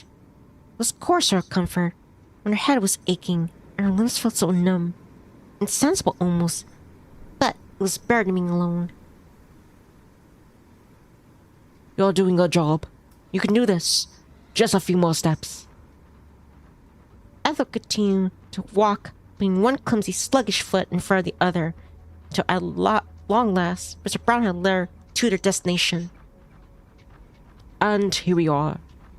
Mr. Brown spoke in an uncharacteristically jovial voice as he came to a halt outside a nondescript house, accounting alike to the most houses in Oxbury, pebble dash with 2 floors and a crooked chimney jutting out the roof. Home sweet home. There's nothing quite like it. Mr. Brown unlatched the wooden gate, which circled his property one-handedly, just so his iron hands support Ethel, then stepped forward. Ethel followed in his wake, feeling like a obedient pony, being taken to the butt of water. Mr. Brown crossed the garden path, an array of geometric stones cut to algorithmic precision, no matter which rider suited her former teacher, and eased Ethel onto the front step. Then, he searched in his coat pocket for his keys, which he inserted into the lock. This was something of production, given Mr. Brown's supporting Ethel, was something he managed to do with a surprising amount of dexterity for a man of his age. Though perhaps this was not certainly surprising after all. Mr. Brown wasn't so very old. Not really. He was only in his late 50s. He looked a good deal healthier than Ethel was, and a good deal more energetic too. Mr. Brown guided Ethel inside his home, They paused to shut the door behind them. It wasn't long after Mr. Brown had shut the door when Sparky dashed into the hallway, his entrance heralded by this series of excitable barks. The dog must have been left to man the house in Mr. Brown's absence, though how well a dog can man anything was debatable. Sparky could have been waiting for his errant master all that long, but his insistent barking was uncannily reminiscent of a nagging wife. "Where were you?" Sparky would have said, if he could talk, which of course he could not. "I've been waiting ages." Mr. Brown must have thought similarly, because he smiled wearily, then shook his head. All right, I know you missed me. You don't have to make such a production of it, you daft mutt." If Ethel hadn't been there, occupied so much of Mr. Brown's attention, maybe he would have bent to ruffle the top of Sparky's head. As it was, however, Mr. Brown was otherwise preoccupied, but he couldn't do that. Instead, he was dog, or daft mutt, rather, a gentle affectionate nudge in the side with his shin. Sparky yipped at this, appreciative perhaps. Mr. Brown chuckled. "Well, I'm glad you're so happy to see me. I do without you making such a racket, though. What must the neighbors think?" Sparky yipped in response and wagged his tail, his dark eyes bright and eager. Mr. Brown chuckled and led Ethel into the living room, once a pair of them had divested off their shoes. Mr. Brown guided Ethel to an armchair, which she sank down in gratefully, ready to finally offer fee. Sparky followed the two of them into the living room, his tail trembling all the while. With wide eyes, he looked up at Ethel and cocked his head. Then he yipped. It was a yip which carried with it question, one which unmistakably it transcended the barriers between the species. "Who," that yip said, "are you, and what are you doing here?" Ethel had a half a mind to reply to the dog's query, but the back response. She didn't want to look completely insane, not away to a dog as though it had posed a genuine question. Fortunately for her, however, Mr. Brown seemed to have understood Sparky's query, because he took it upon himself to answer. "Ah, yes, I didn't tell you I'd bring a guest back, did I? This lassie here is Ethel. You know her, don't you, boy? Remember, you've met her before." Sparky yipped his response to appreciation, and Mr. Brown smiled. "That's right. I'm sure you two will get on like a house on fire. But could you two try to tone down all the barking? Ethel here has a headache. Isn't that right, Ethel?" "Oh, I've felt better, I suppose." "Oh, I thought as much. You're as pale as anything. I do hope that spark is not bothering you." "Oh, no. It's fine." "Are you sure? I can always put him in one of the upstairs bedrooms, if you like. Don't make a nuisance out of himself. I know some people who don't like dogs." Ethel briefly contemplated Mr. Brown's offer. The thought of Sparky being shut away upstairs for her sake made her feel guilty. She wasn't much of a dog person, but she didn't want to impose upon poor Sparky. This was his home, not hers, and he hadn't done anything wrong either. I may be a bit too excitable. "Really, it's fine. I could deal with him." "Well, good. I'm glad. Just give him a nudge if he tries to jump on you. I'm a bit over the thing like that, especially since I don't have guests around all that often. Now, is there anything I could do for you? Would you like a cup of tea?" "Oh, Ethel blinked, momentarily stumped. The question was a simple one. Ethel was tired and aching and her head hurt, and wasn't sure how to respond. Her stomach still felt tied in knots. She wasn't sure if she could stomach anything in her current state, not even liquid. But tea was rather inoffensive, wasn't it? Maybe it would help soothe her. If nothing else, it would let Mr. Brown feel like he was doing something useful. "Oh, All right. Ethel eventually capitulated, more for Mr. Brown's sake than her own. I wouldn't mind a cup of tea. It might help. Of course. I'll whip the tea up in the mo. Hang tight. I will. Ethel's reply was half-hearted. Mr. Brown exited the living room, shuffling his socks. Sparkle looked between Ethel for a few moments. He was slumped in an armchair. Mr. Brown's retreating trouser legs. Before a decisive yip, he set off. He must have decided he'd rather spend more time with his master than a strange frumpy girl, after all. Ethel might have been an amusing distraction for all 5 seconds, but she couldn't compete with Mr. Brown.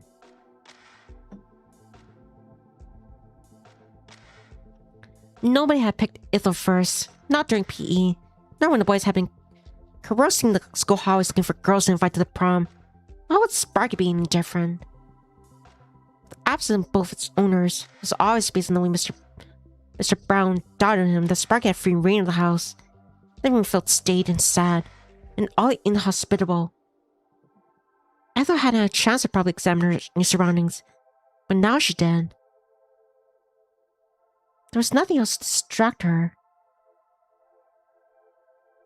She turned her head this way and that, her eyes wide. Unfortunately for Ethel, however, Mr. Brown's living room did little to alleviate her sunken spirits. It was hopelessly drab and depressing. The curtain and carpet uniformly dull. The cabinets which lined the walls, meanwhile, were dark oak, all full of ceramic figures. There was something sad about Mr. Brown's home. The color scheme matches the name so perfectly. It would have been funny, or not so sad. Kenny says, "Hey, just got back from training." Welcome back, Kenny. Stretching. There was a strange smell, too, which lingered in the air. One of stagnation, the air freshener plugged into the wall could not quite hide it. It was quite curious for a smell, actually. It made Ethel think of the forest, of the damp and decay. It made Ethel think of mold. Maybe the wind drowsed in the walls had begun to rot. It wouldn't be so surprising with how rainy England was. Ethel's parents' house had mold problems too. It wasn't so bad in the summer, but always showed up in patchy streams that spread by the windowsills and the radiators when the winter rolled along. Wiping the walls clean of mold had become something of a tradition when the Christmas holidays rolled around. Mr. Brown's house must have been afflicted with the same curse, just like any of the other homes in Oxbury. Ethel doubted that the house in Australia, with its golden beaches and sapphire surf, would be plagued with similar problems. Australia was far too sunny, not at all like England. God, what a dreary country it was. What dreary house this was. Mr. Brown was still very old, but his home seemed to belong to a man at least 2 decades in his senior. Ethel didn't like the interior and decor. Try though she might, she couldn't. Mr. Brown's home put her in mind and rather too much of the old person's home in Marston that her great uncle had stayed in after he'd taken a tumble and broken his hip bone. Ethel hadn't liked to visit him there in the dun brown communal home full of elderly men and women, but she had had to pay him too many visits.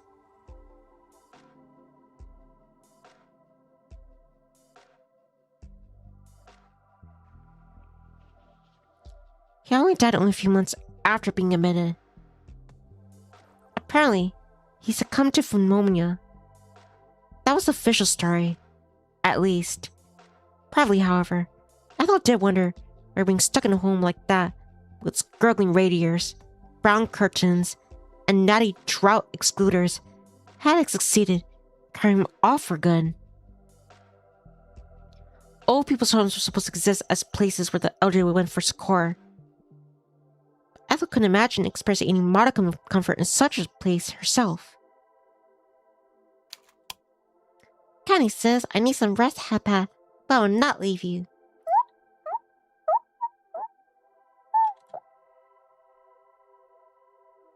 Thanks, Kenny.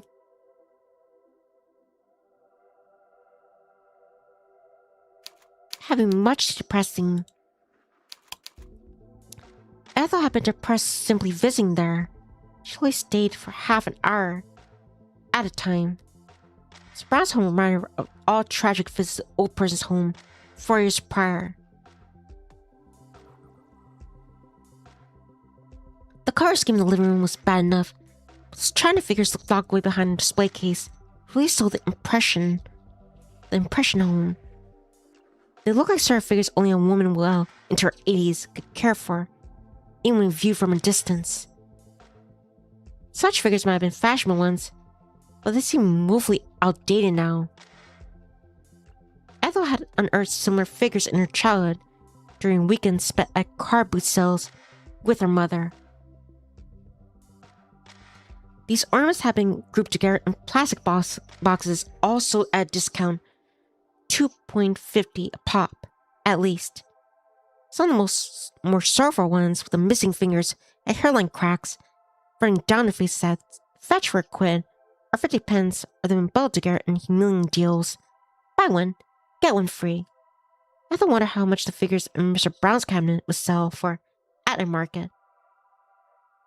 Ethel could imagine many people wanting to part with their hard-earned cash for a retinue of slender boys whose blonde hair and blue eyes had begun to fade. There was a girl, too, sitting beneath a ceramic tree with a book on her lap. Besides her, a shepherdess with curls who was holding a crook, a lamb, nuzzling her thigh. There was a boy with a fishing rod, and a girl holding a tray of what Ethel supposed were freshly baked cookies, and a clown who looked almost alarmingly realistic in ceramic sorrow. Ethel busied herself trying to count the ornaments. Mr. Brown had that in the cabinet. More than 20 of them. 30. When Hawari's living figures took her fancy. Oh. Ethel jumped as she looked over at the doorway, her head swiveling like a sunflower's. She had something enraptured in the figures, and trying to count them, she had heard Mr. Brown's approaching footsteps. Oddly enough, Sparky's cheerful yips. Her ex-teacher had returned from the kitchen while she was examining the spoils. However, now he was approaching her, a tray clutched between his hands. Those ornaments aren't really to my taste, if you're wondering. I'm not the one who bought them. They're Evie's, though they belong to her aunt first. She left them to us in her will, after she died. They was adamant that we take all the blasted things in. They were very important to her aunt, apparently. So important we simply couldn't leave them. I was just enthusiastic. I said there'd be more to things to dust. Who needs some knickknacks? But Evie talked me around. She was very good at doing that. Was my Evie. I could say no to her. Not when she really wanted something. Sir Brown shook his head at this, a touch bemusedly, or so Ethel thought. Was he self-conscious, perhaps, that he let so much slip about his wife? Maybe he didn't think it was appropriate to talk at such great length to a girl 3 years his junior, a girl who had once, more than a decade prior, been one of his students. Mr. Brown cleared his throat self-consciously, approached Ethel, tray held steady in his hands. Here you are. I've got you some tea. I hope it's to your taste. At the very least, I hope it warms you up. I do worry that you might have made yourself sick, going outside in the cold like that, especially when it's been raining so much lately. It can't be very, very good for you. But if my mom's to be believed, there's nothing really a strong cup of tea can't fix. She was an awfully optimistic woman, my mother. Oh, thank you. Ethel accepted the cup of tea from Mr. Brown, then nursed it in her hands, holding it to her chest like some sort of talisman. The mug was hot to the touch, Ethel's fingertips tingled as she rested them against the curved, smooth ceramic. Steam rose from the meniscus of the tea, a fine gauzy steam which smelled faintly fruity.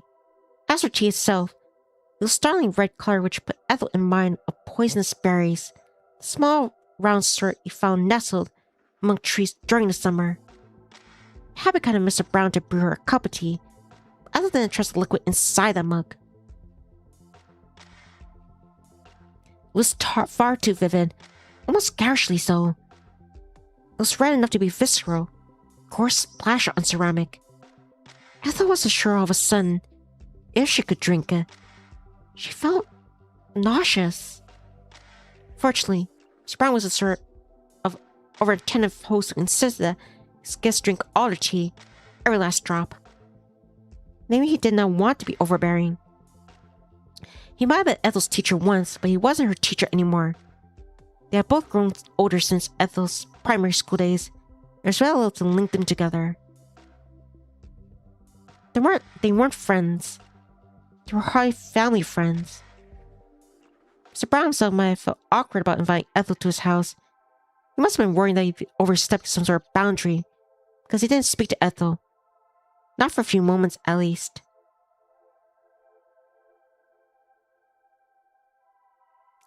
Instead, he busied himself with sipping at his own tea which must have been too hot to drink comfortably.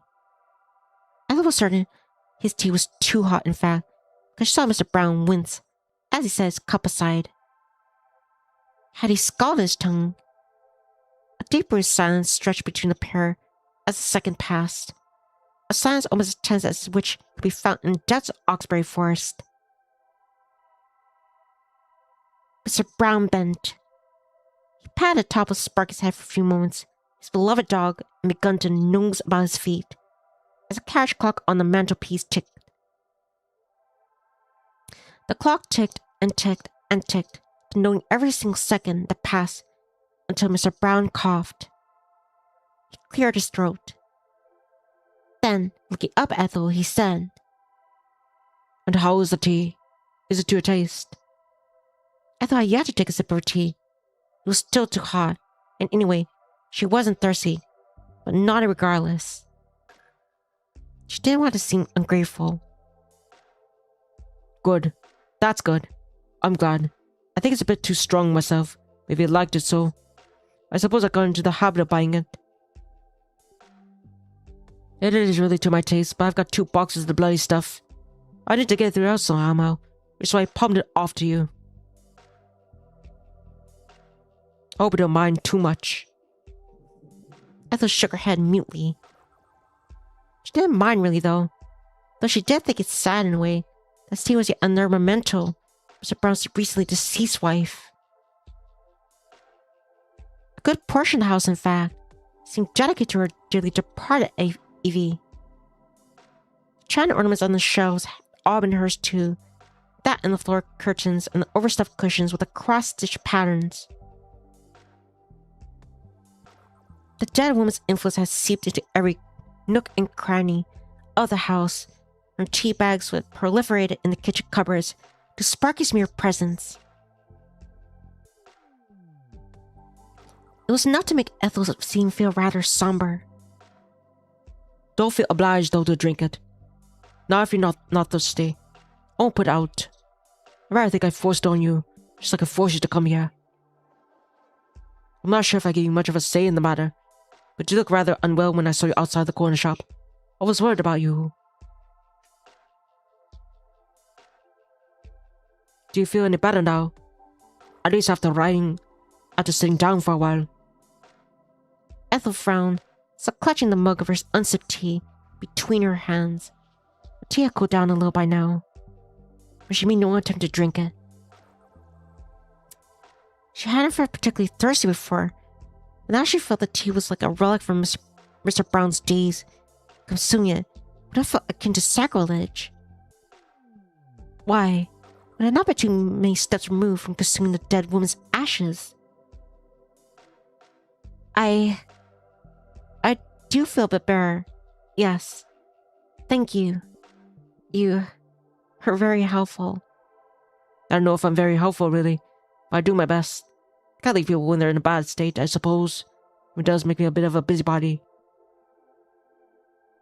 That'll be all my years as a teacher coming through. I did have a bad habit. But I didn't bring you here to talk about me. How are you, Ethel? That was a question. How was she really? Ethel was accustomed to people asking her how she felt. Not because nobody had even seemed to care. Not even her parents. Maybe that's why Mr. Brown's innocent query left her so shaken. Part of Ethel appreciated it, she supposed, but another part of her, a greater part maybe, felt uncomfortable about the attention. She wasn't accustomed to it. Ethel? Mr. Brown prompted, his voice gentle. If something's bothering you, you could tell me, you know? I don't bite. I might have been your teacher once, but that was a long time ago. I'm not going to start doling out detentions. Not that I ever gave detentions back at Oxbury Primary. I'm not a strong believer in effectiveness. It's just... You're not looking all that well. Your face is so pale even now. You aren't feeling sick, are you? Ethel cast her mind back to the events earlier that day, recalling the coughing fit, which had left her double over, out of breath. She remembered, too, the strange black fluid which stained her fingers. What was that? Even now, she didn't know. She'd been coughing up blood, surely, though it would suffer from other symptoms. She'd not be shivering, shaking. Shouldn't she have like a fever? I thought it didn't feel particularly flushed, though. If anything, she felt uncomfortably, uncommonly cold. Victor says peak voice acting. Thanks, Victor.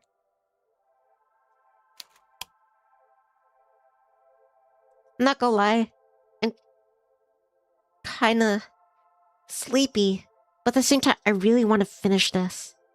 That way tomorrow, yeah, I don't have to make another part.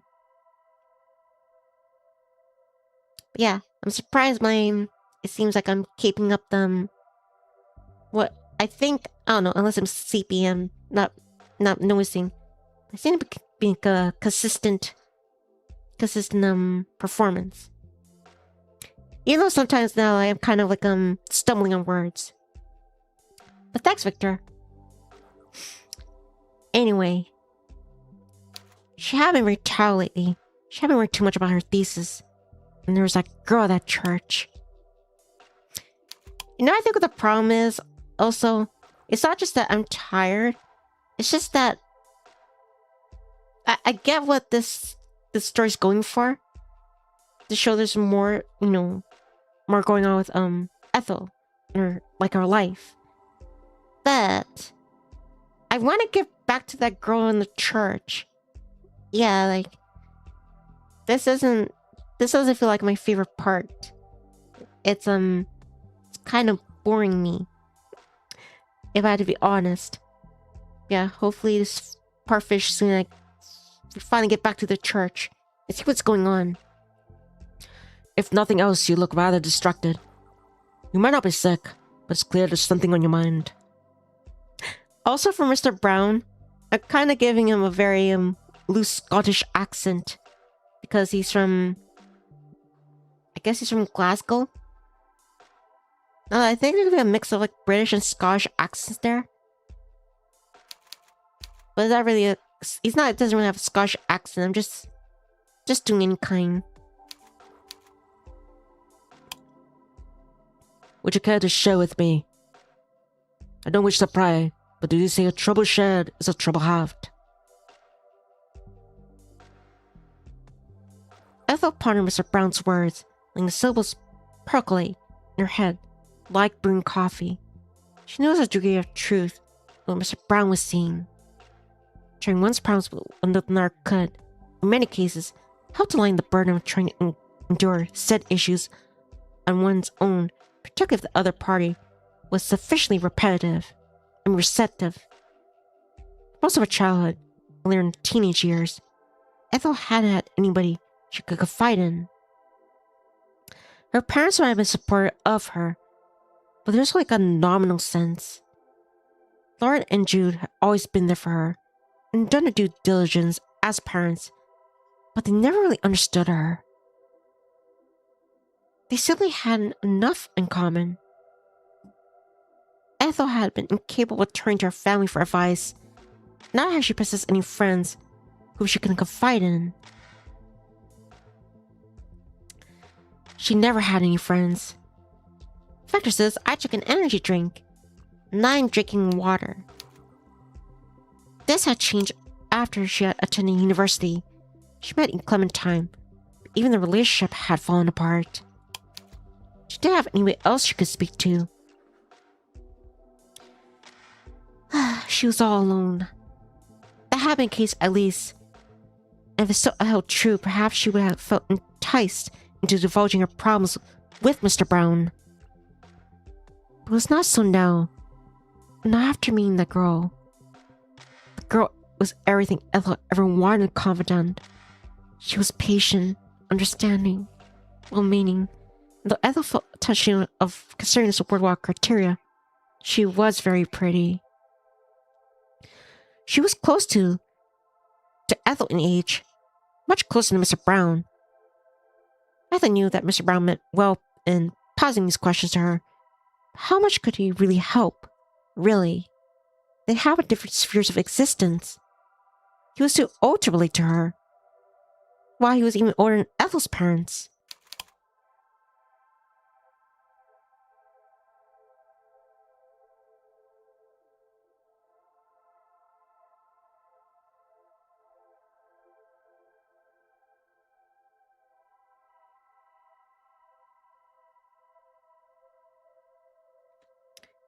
He was almost as old as Ethel's grandparents, those on her mother's side at least. Little doubt he would understand. Down to such an extent, in fact, she did not want to try. Fair enough, Ethel, fair enough. How could she tell her old primary school teacher about her struggles with her thesis, about her lost interest in her area of academia? How could she tell him of her recent breakup with Clementine, and how much that hurt her? How could she tell that she was like an unwanted alien in her own family, that she felt like she had nowhere to belong? Above all else, she felt talentless and uninteresting and ugly alongside them. How could she tell him about the girl who she had known for only a couple of days? How could she tell how much she wanted her? How much she could tell him how much she missed her? It was impossible. Ethel turned these words over in her mind like pebbles. Her fingers curled tightly around the ceramic mug Mr. Brown had given her, the mug which she had yet to take a single sip. It was nice that Mr. Brown cared so much, but he didn't care in the right way. He didn't care in the way that Ethel wanted him to care. Ethel had nothing to say to him. There was nothing he could do for her. She forced herself to smile, though she knew it could look very convincing. It couldn't have looked very convincing. As she said, "Thank you for being so concerned, but I'm right, really. There's nothing wrong with me." Are you certain about that, Ethel? The way you collapsed in the shop looked rather serious, if nothing else. Oh, that's nothing really. I've just not been sleeping well lately, so I'm a bit tired. You know the irony of this is, I'm feeling tired, and Ethel's feeling tired, so I guess you could, like, chalk up my, my lost train of thought as being, in character. It's nothing serious, though. You don't need to worry about me. You've been tired. That's right. I'm used to my dormitory in Durham, so coming back to Oxford feels a bit strange. I'm not used to it. It's hard to relax. Ah, I see. Well, I can imagine your fatigue is being helped by your sudden fondness for late night walks. Perhaps you ought to try to have an early night.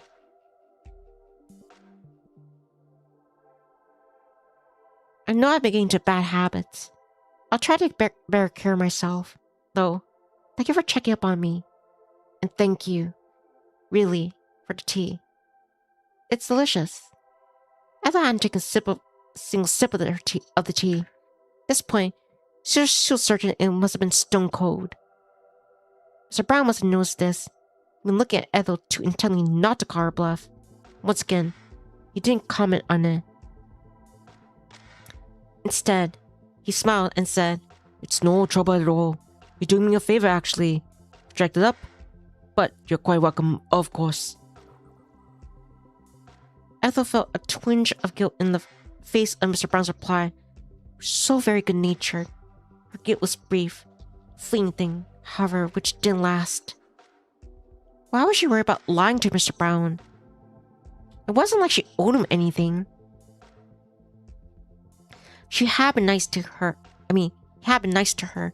But as nice as that come in the form of a cup of tea that she couldn't drink in a conversation she hadn't wanted to engage in. Ethel couldn't relate to him, and neither did she want to. Ethel had been 9 years of the last time they spent any real time with one another. She had wore chunky butterfly clips in her hair back then. She had drawn horses in comic books, and she collected scented pens and stickers.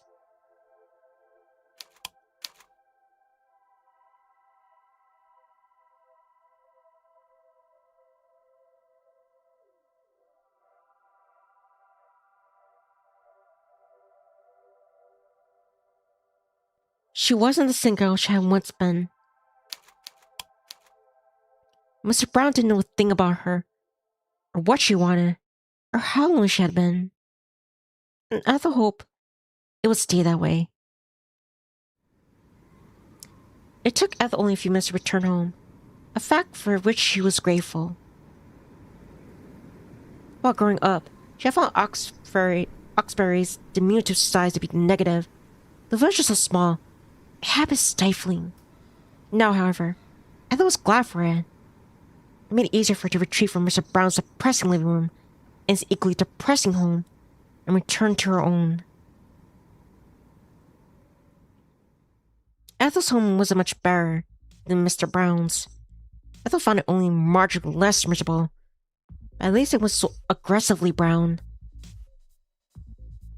Ethel had clutched her carrier bag with a frozen pizza and Diet Pepsi in her right hand during her walk back, so tightly it had left a red groove in her palms. Her palms ached, and putting her food away in the freezer, and her arms ached too. It wasn't until half-hour later she was about making food, and what she had, she found she didn't much want it. The tomato base of the pizza was almost literally red, and the cheese on top of it looked like pus. Ethel hadn't been very hungry before she set out, and what little appetite she might have possessed had disappeared altogether. How could she think of food at a time like this? She'd soon be seeing the girl.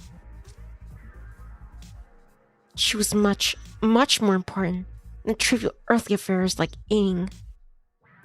Ethel ate as much of the pizza as she could, which wasn't very much, and tipped the leftovers in the bin. If Lauren had been there, she would have chat about the waste, but she wasn't there. She was in Australia with her father and her 2 brothers. Ethel was on her own. Ethel whiled away the rest of the evening, much of the night, as best as she could. She watched more Supernatural in the living room, but she wasn't paying attention to the exploits of the Winchester brothers. They couldn't hold her attention. Ethel, just go. Just go already, please. Like Kai in the Ice Queen, Ethel felt as though her heart had been embedded with a shard of cold, eternal, unmelting ice. This shard of ice was Ethel's link to the girl. So long as it remained true, Ethel would never forget about her. She didn't want to. When Ethel fancied enough time had passed, she finally stood. She stretched. Then, her heart all fluttered with trepidation. She sets off. She thought about retrieving her anorak as she stood by the front door, just in case it rained. The sky did look overcast, the moon obscured with clouds. Ethel didn't want to be caught in yet another downpour. She dithered.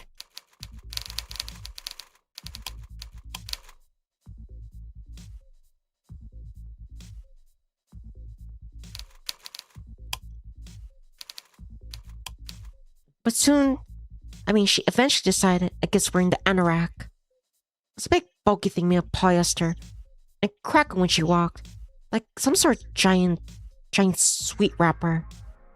It wasn't very fashionable either. It was unflattering, almost militaristic, khaki green. Ethel never cared much about being fashionable before, but she cared now. She didn't want to look too foolish in front of the girl. Aww. If she laughed her part of her would have died. Anoraks didn't exactly scream romantic moonlit rendezvous in any event. It was better to go without, even if she did get wet. Ethel would endure a little rain. Yeah, I'm sure there's gonna be a little wetness involved.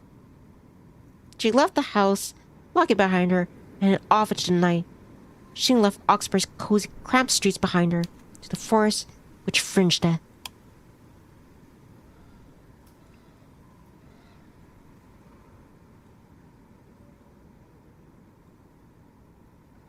Ethel didn't hesitate before stepping foot amongst the trees.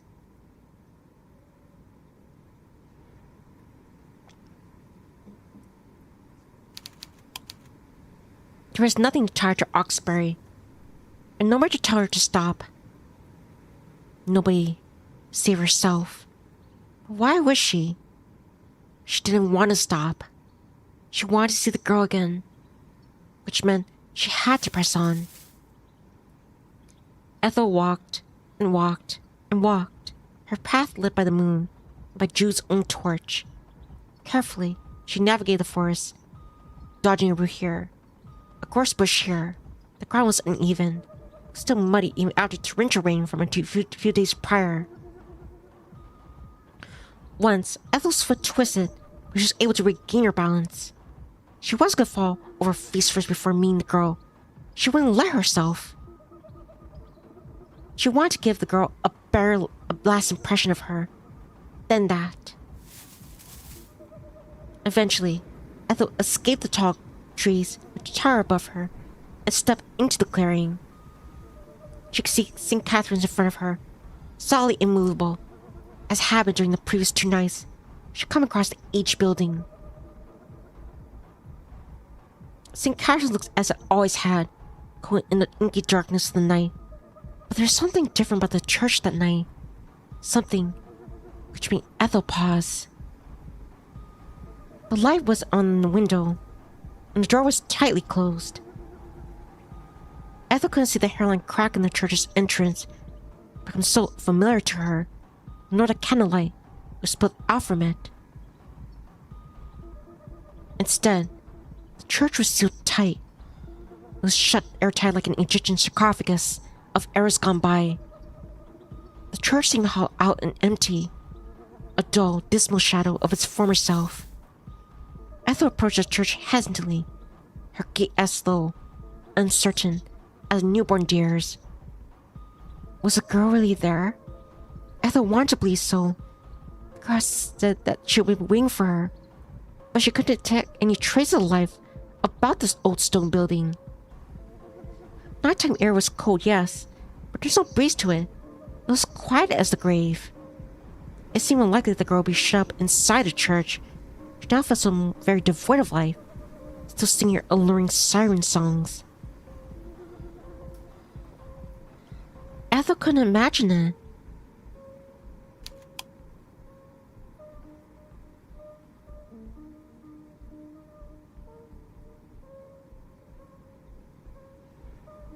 Ethel couldn't imagine it. She's having a hard time picturing the girl at all. Now it had been almost 24 hours since last she'd seen her. What did the girl look like? What did she look like? Ethel was sure she had been beautiful, but she was sure of this only in very vague, half-formed sense. Too vague, and half-formed to be sure at all. She had thought the girl perfect, but perfection didn't exist. Not even Shania, for all pretensiousness to the contrary, had been perfect. How could the girl be otherwise? She was just, for all she had lured Ethel, an ordinary girl. Or was she? Ethel approaches her slowly, her soles crunching the tall, unkept grass underfoot. St. Catherine was a small, squat church, but shadows soon swallowed her, drowning Ethel in a deep, inky darkness. Ethel reached out, her right arm trembling. She pressed her palm against the door, her security impenetrable in the dark. The wood too firm and thick to give way beneath her fingers. Then she pushed. The church's wooden doors dwarfed Ethel to such a degree she was almost surprised when it gave way beneath her palms. The door opened with a low, guttural creaking, which swelled in the silence. It sounded oddly alive, like a groaning monster hauled from the bottom of some dark, deep abyss. Maybe it was some sort of omen. Ethel couldn't help but recall Mr. Brown's warnings a few days prior, his warnings about the mysterious missing girl. I wouldn't want you getting lost. You do know what happened to the Delaney girl, don't you?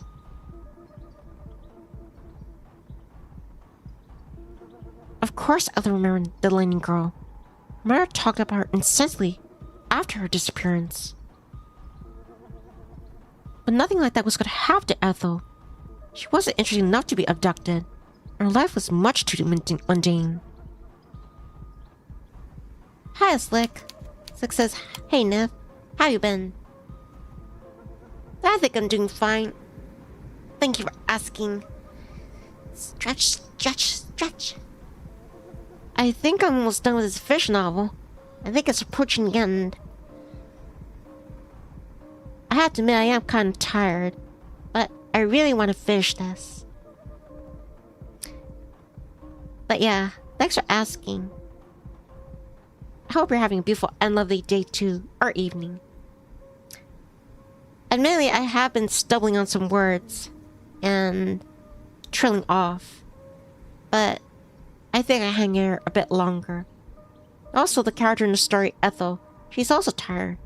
So, chalk it up to being, immersion in character. Yeah. Let's wrap this up.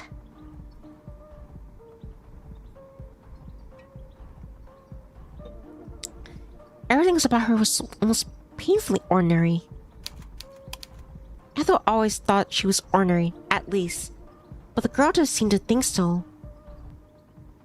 She had always been affectionate, but did she really mean it? Ethel frowned as she gave the doors to the church another push. Then, she stepped inside. She was eager to see the girl again, to speak to her, to ask her where she would text her when she left Oxbury, and if she would still remember her. But the interior of St. Catherine's was pitch black.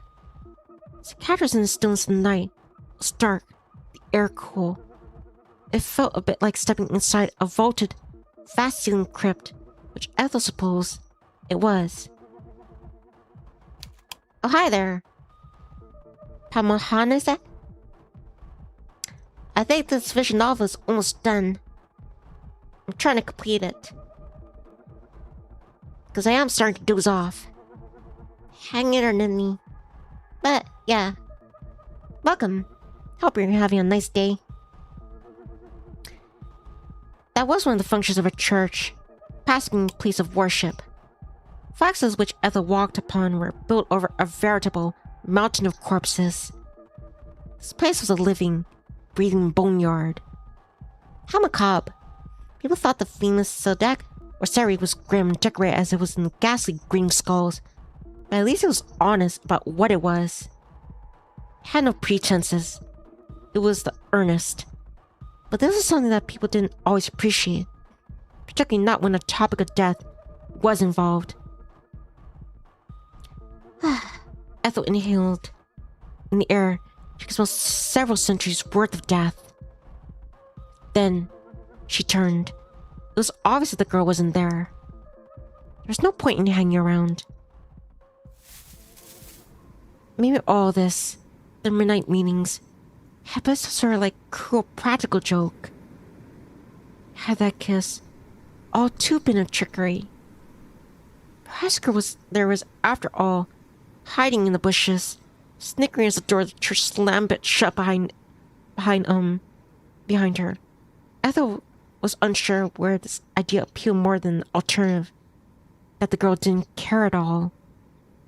Being treated as an object of mockery wasn't nice. It was better than being ignored. If the girl had set this up as a means of hurting Ethel's feelings, then she succeeded. But that would at least mean that she cared about Ethel's feelings enough to want to hurt them. It was stone-cold apathy, in the end, which will really undone Ethel. Ethel stood mutely beneath the moonlight for a few moments, nibbling on her hangnail. There was no point in running around if the girl wasn't going to appear. It was cold. It was late. A night sky overhead was overcast. Maybe it'll rain again. Ethel didn't want to get caught in another downpour. She should leave. There was nothing waiting for her here. Not without the girl. But now Ethel was beginning to wonder, she might have arrived too late. Perhaps the girl hadn't arrived after all, and she had already departed. They had never agreed upon a fixed time for their meeting. The girl had been madly vague about it, as she was about everything. Part of Ethel enjoyed the vagueness. It gave their meetings a greater aura of mystery, but had made arranging things difficult. Yeah, it's not that far off. I mean, with my schedule. You keep wondering, or Chart's wondering, you have like a schedule? Kinda. I think the magical thing about it is that I appear when least expected. With no time fixed to work with, Ethel didn't know who to blame for what had occurred.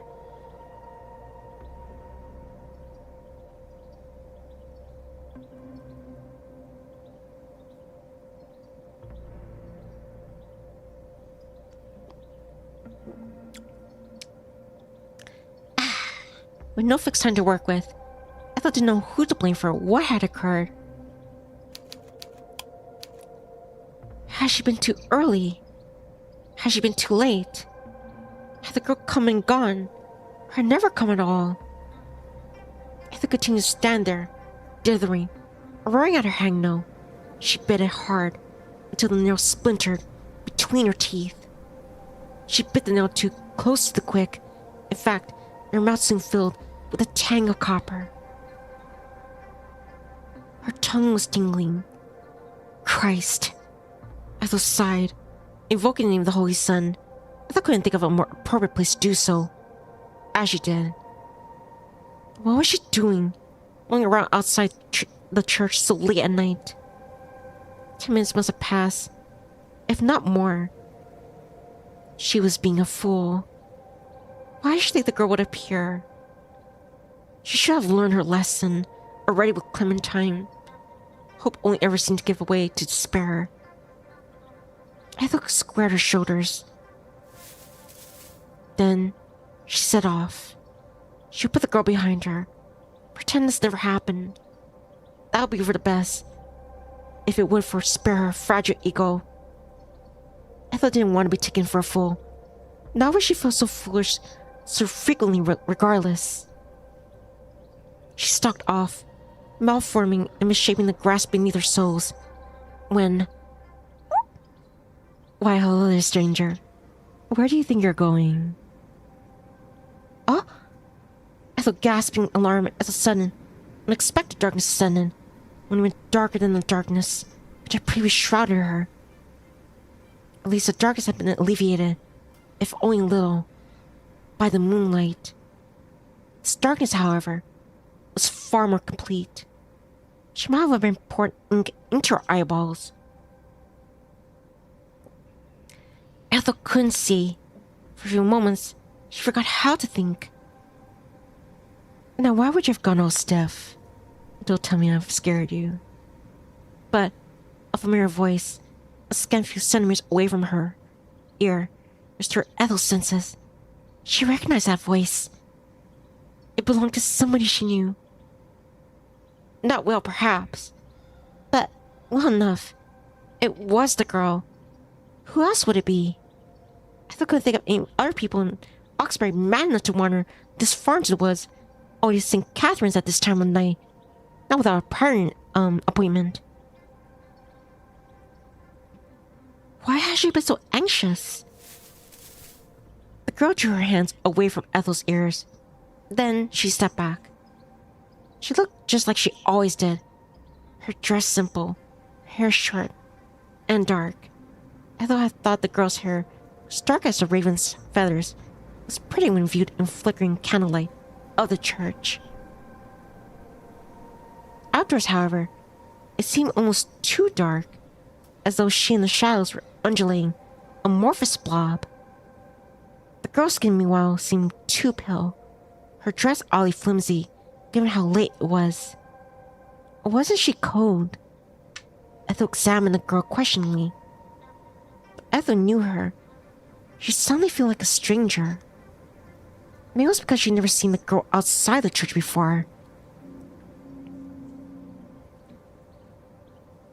Ethel must have begun to link the girl and St. Catherine's together, coupling together like they were one symbiotic organism. One could not function without the other. The girl, without the backdrop of St. Catherine's nave, might very well have been missing a limb, or an eye, or her mouth. Julie says, "Happy 4th of July, Nivni, and happy 250th birthday to America." It's not 4th of July for me yet. Thanks for saying the happy 4th of July, Julie. I appreciate it. And I think the visual novel is almost done. Please, almost done. This bird needs some sleep. I don't want to make this a part 2 because, yeah, if this is like the ending, then this will be a very short part 2. The girl's lips, however, were very much present, her curl upward into a familiar, caressing smile. "Are you looking for me? If that's so, that's very sweet." Yes. I thought maybe I was too late, or too early, or I don't know. I thought that I wouldn't show up at all. Ethel fell silent. Anxiously, she nodded inside of her mouth. This wasn't necessarily something she wanted to admit. She felt uncomfortably vulnerable, but she nodded all the same. She couldn't hide anything from the girl. The girl's voice might have been light, but her eyes were sharper than knives. "Well, you don't need to worry about that. I'd never stand you up. Do you think I'd be so cruel?" "No, I don't. I didn't mean like that. I just..." "You didn't think that you were worth waiting for?" "Well, maybe." "Jeez. I thought that was probably the case. You silly thing. I wish I had more self-confidence." "That might be quite the big wish." "I did get that feeling. Yes. You should sit down yourself, though. You're a nice girl. No decent person would ever leave you in the lurch." Was that so? Ethel sighed. The girl ought to try telling that to Clementine. "I would have come earlier, actually, but I got a little bit caught up." "Caught up?" I was doing some things." "What things?" "Just things.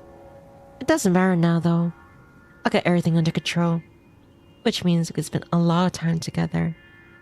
Provided you want to, of course." "Well, of course I want to." Ethel replied quickly, perhaps too quickly. Then she winced. Why did she sound so eager? It was so uncool. Not Ethel supposed that she ever been cool. Do people even use the word cool anymore? Perhaps that was dated, just like everything else about Ethel. Her taste in TV shows, her favorite music, her fashion sense. What fashion sense? Ethel wondered if the girl would judge her for her blatant enthusiasm. It wasn't a bit excessive. But, good. I'm glad. I don't know about you. I'm looking forward to this all day. You have? Yeah. I'm the person around here I can really talk to. Or at least you're the only person I think it's interesting enough to talk to.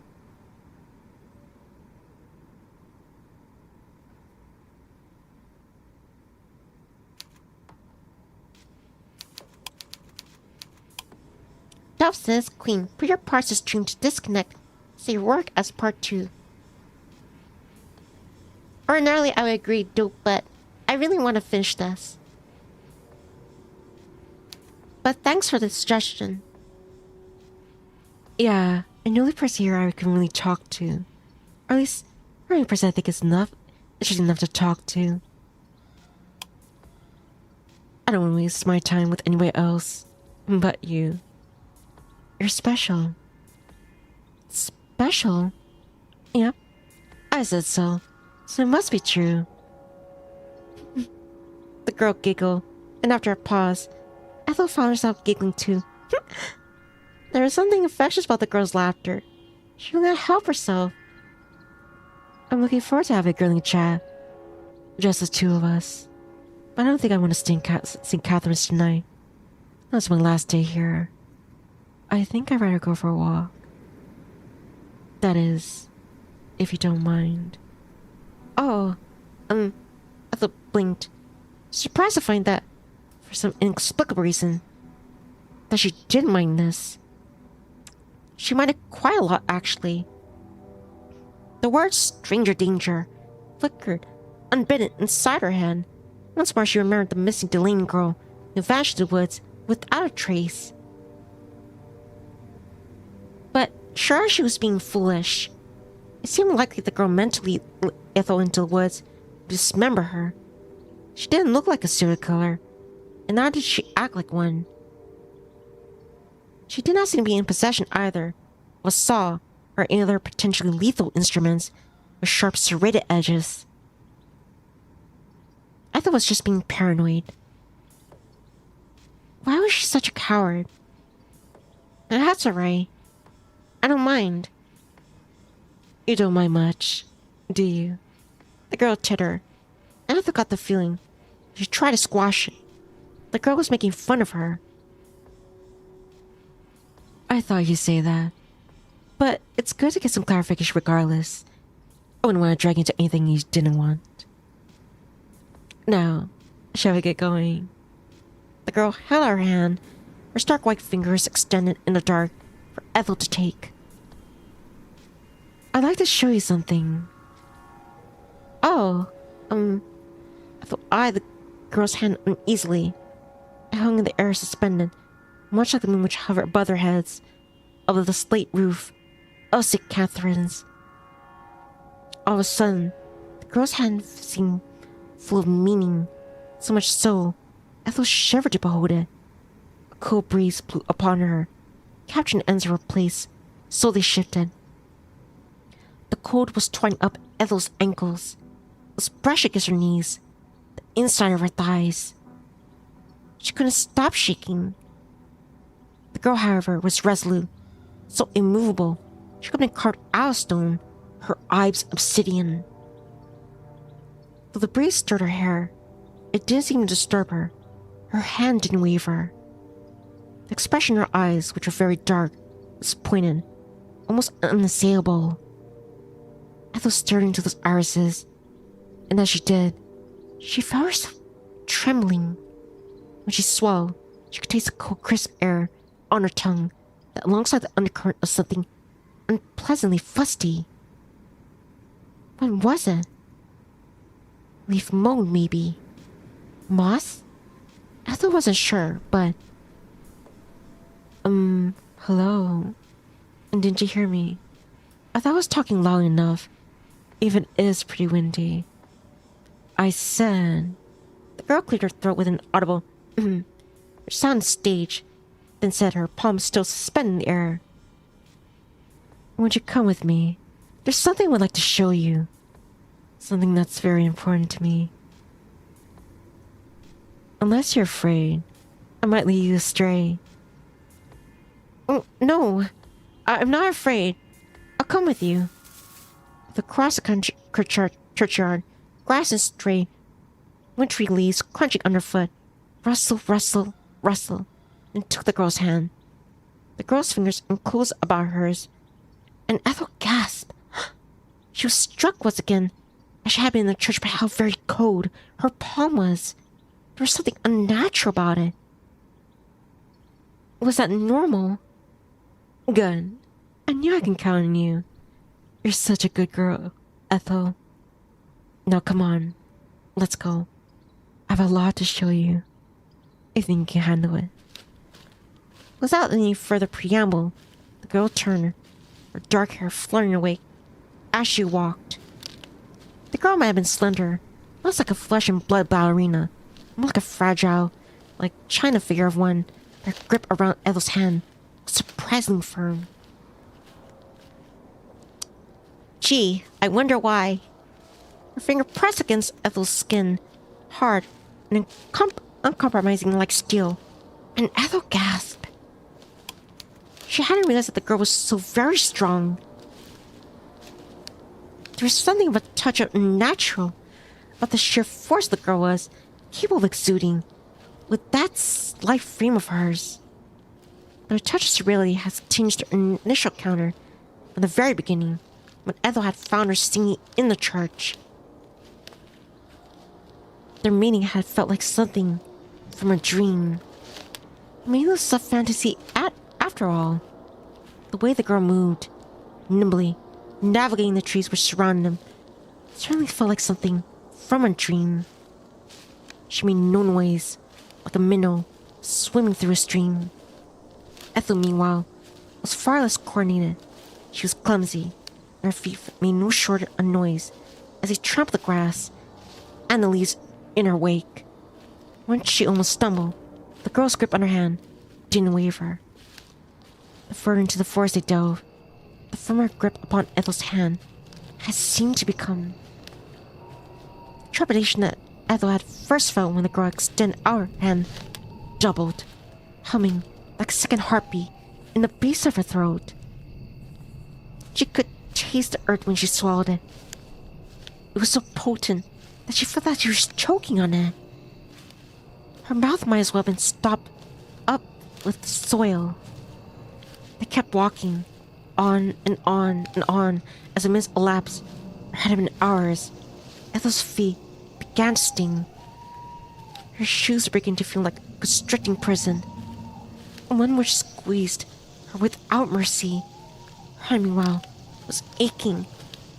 Why was the girl gripping it so very tightly?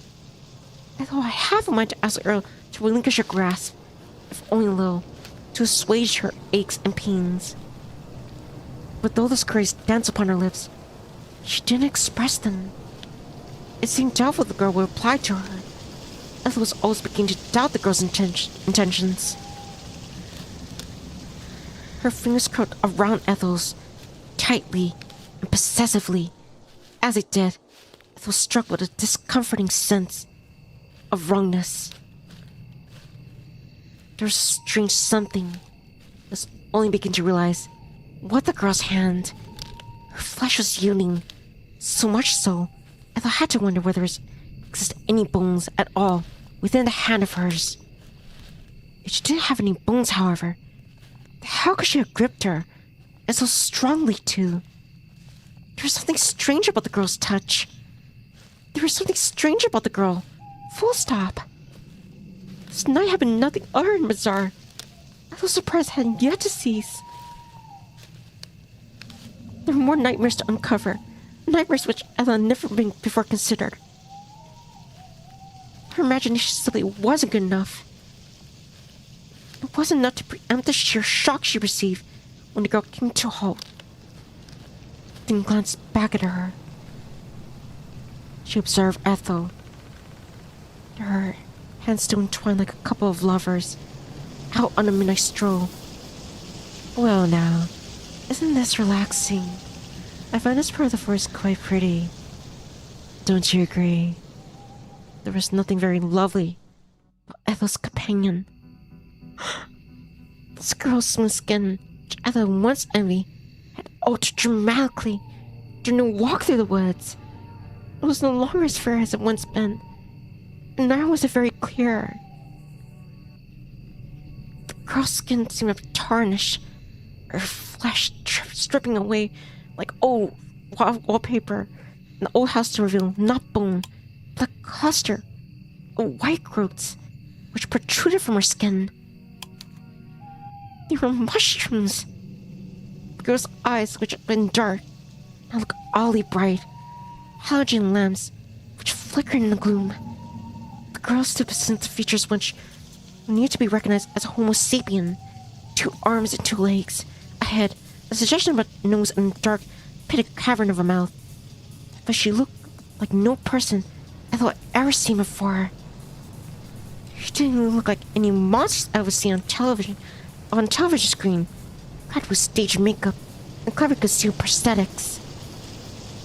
She looked like something from a nightmare, so removed of Ethel's comprehension that she didn't know how to define it. Ethel's thoughts seemed to have ground in the moment. The girl turned to glance at her, to a halt, slow, then stuttering. The girl must have known Ethel's disorientation and the stress which accompanied it. It didn't seem to bother her. Maybe she's expecting it. The girl smiled, a dark, demonic smile shrouded the blackness of the night which hung about them. The girl's dark hair once been luxurious, but now looked strangely brittle, like straw. Her body seemed to be undulating, ever so faintly, as if animated by some unholy energy.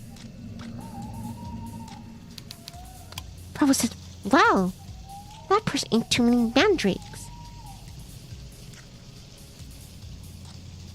I think this is really the end.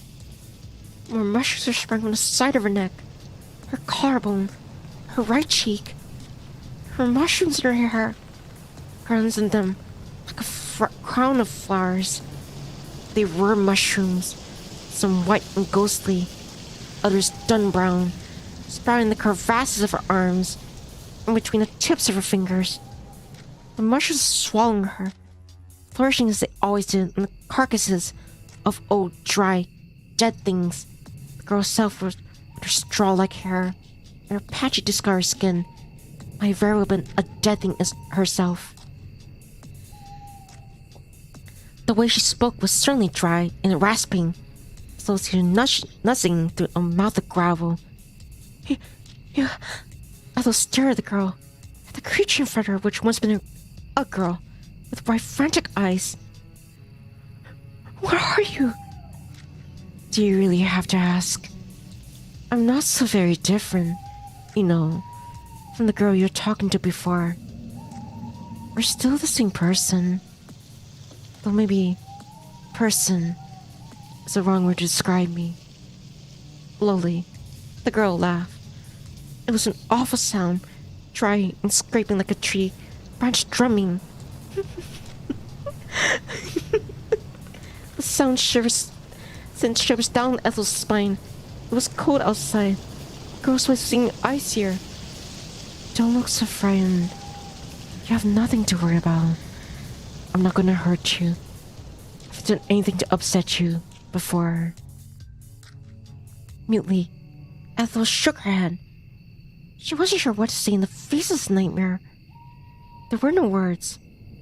There. You see? There's no need to fret. If anything, she'd be flattered to be able to see us like this. We don't show ourselves in this form to many people. Only people we trust receive this privilege. That means you're special. I don't... Ethel swallowed.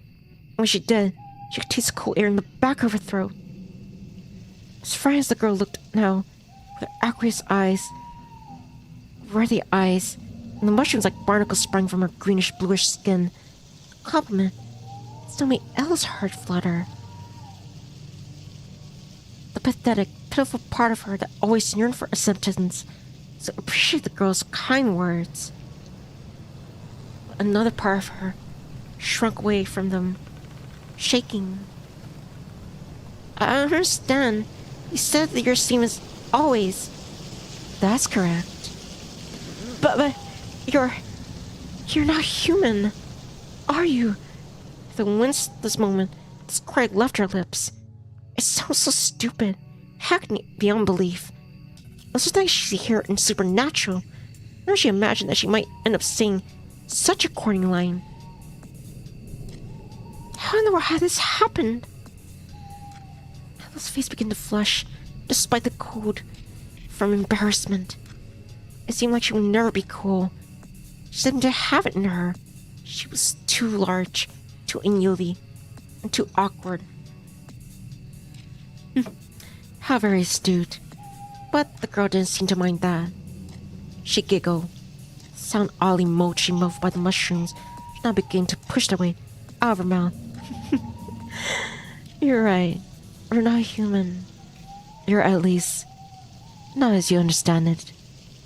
Or much, much more than one individual consciousness. Much more than a single individual. We have been allowed to spread for far too long. Our hostess human ones. Logs has consumed her body. There are pieces of her consciousness left, of course. But become so deeply entwined with us, it's hard to differentiate between her and the rest of us. We're all one and the same. Your host? That's right. She was a girl, an ordinary girl, just like you. We met in the woods a few years ago, and she took to us at once. She opened up to us. She told us all her secrets. She gave us every little bit of herself and her soul. And then we devoured her. Ethel gasped. Are you talking about the Delaney girl? Delaney? I must have frowned. There was a pause then. Oh, yes. That was the last name, Delaney. When I was Sode, though she really was a sweet thing. She used to attend a choir and she loved singing. She had the loveliest voice. As you know very well know now. She tried to mix most of it for her vocal cords. Began to deteriorate. We loved talking with her. All she ever wanted was a friend. She always said nobody would remember her if she disappeared. Only we would said if she disappeared. That she said nobody would remember her name. And she was right. The poor thing. It looks like everyone's forgotten her now. But we haven't. She'll never be alone now. She'll always be a part of us. But as of her body, the monster took a step forth. Ajar as it did, a few mushrooms which flicked its body peeled away, dropped in the ground like feathers. Could no longer have to deal with the strain. We filled her lungs with too many spores. And her brain too. Her heart still beats though. Barely. It's a pity. You're not Isolde. Very attached to your body. We can't keep using it. There's only so much we can get out of a host's body. Once it finally begins to break down. And then... Ethel trembled. When she inhaled, all she could smell was decay. You're... some sort of fungus? That's right. Or a fungus. The only one, as far as we know, of our kind. This, at least, gave Ethel some sense of relief. She's glad to know there was not more fungal abominations such as this, when strange creature more intelligent than fungus ought to be, which is on the nervous system of other animals. She didn't like to think of a small woodland creatures, squirrels, rabbits, animals being possessed by creatures like this. Her own self was assimilated into an awful, abdominal hive mind. It sounded a little like being eaten alive. It was an act of cannibalism performed, not with flesh and teeth, but spores inside the brain itself. It was cannibalism that were inside out, howling a person or an animal out entirely. Eventually, the possessed lost sight of who they were. They became a sham of the former self, if they retained a sense of self at all. We have lived in this forest for centuries, surviving one host to another, an endless chain. But that's neither here nor there. I don't think that's very interesting. Our old host has already run her course. The monster took another step forth, then another, mushroom sloughing off its body with every step. Ethel, meanwhile, took a step back. She could feel her heart in the base of her throat, a cold, hard thing, like marble. She returned to run, if she could, but her body didn't want to listen to her. Her legs had locked up. Taking another step back was the only act of insubordination she felt capable in that moment of offering up, but still wasn't enough. Ethel felt resistance behind her, could feel something rough pressing up against her spine, the fabric of her clothes. The monster, her backed her into a tree. Now, there was really nowhere to go, nowhere to run. The monster was upon her, with a sinuous arm outstretched as it took Ethel's cheek, palming it. So unspoken gasp, then his voice low said, "All is not lost. We're here, and care for us. You said so yourself. You wouldn't let us die, would you?" I don't know. We know that you wouldn't. You're a good girl, Ethel. You're a kind girl. Always put others before yourself, even when they hurt you. We say you ought to stand up for yourself more. Once again, the monster chuckled, the warping of its host's voice vocal cords sounded unnatural. But we think it's best that you don't. We know that you want to change. We like you just the way you are. We like how soft you are, and how sweet. We like that you're so pliant. We like the way we like you so much. You're a silly little thing. We think you're very, very sweet. The monster leaned in, the wind catching in its dry dead hair. For a moment, Ethel could see the girl's face anew, could see her dark eyes boring to uncovered by the parasitic fungus which protruded from her sockets. But then, the monster leant in. It parted its lips as it pressed its mouth against Ethel's own. The monster's breath, it smelled of mildew. It tasted like a tomb. That was fitting then. Ethel's mounting confidence that this would be where she would die. The monster would consume her, just like it did Adair, Delaney, to Cho, who had gone missing all those years ago, to all those other girls Ethel knew had vanished deep in Oxbury's woods.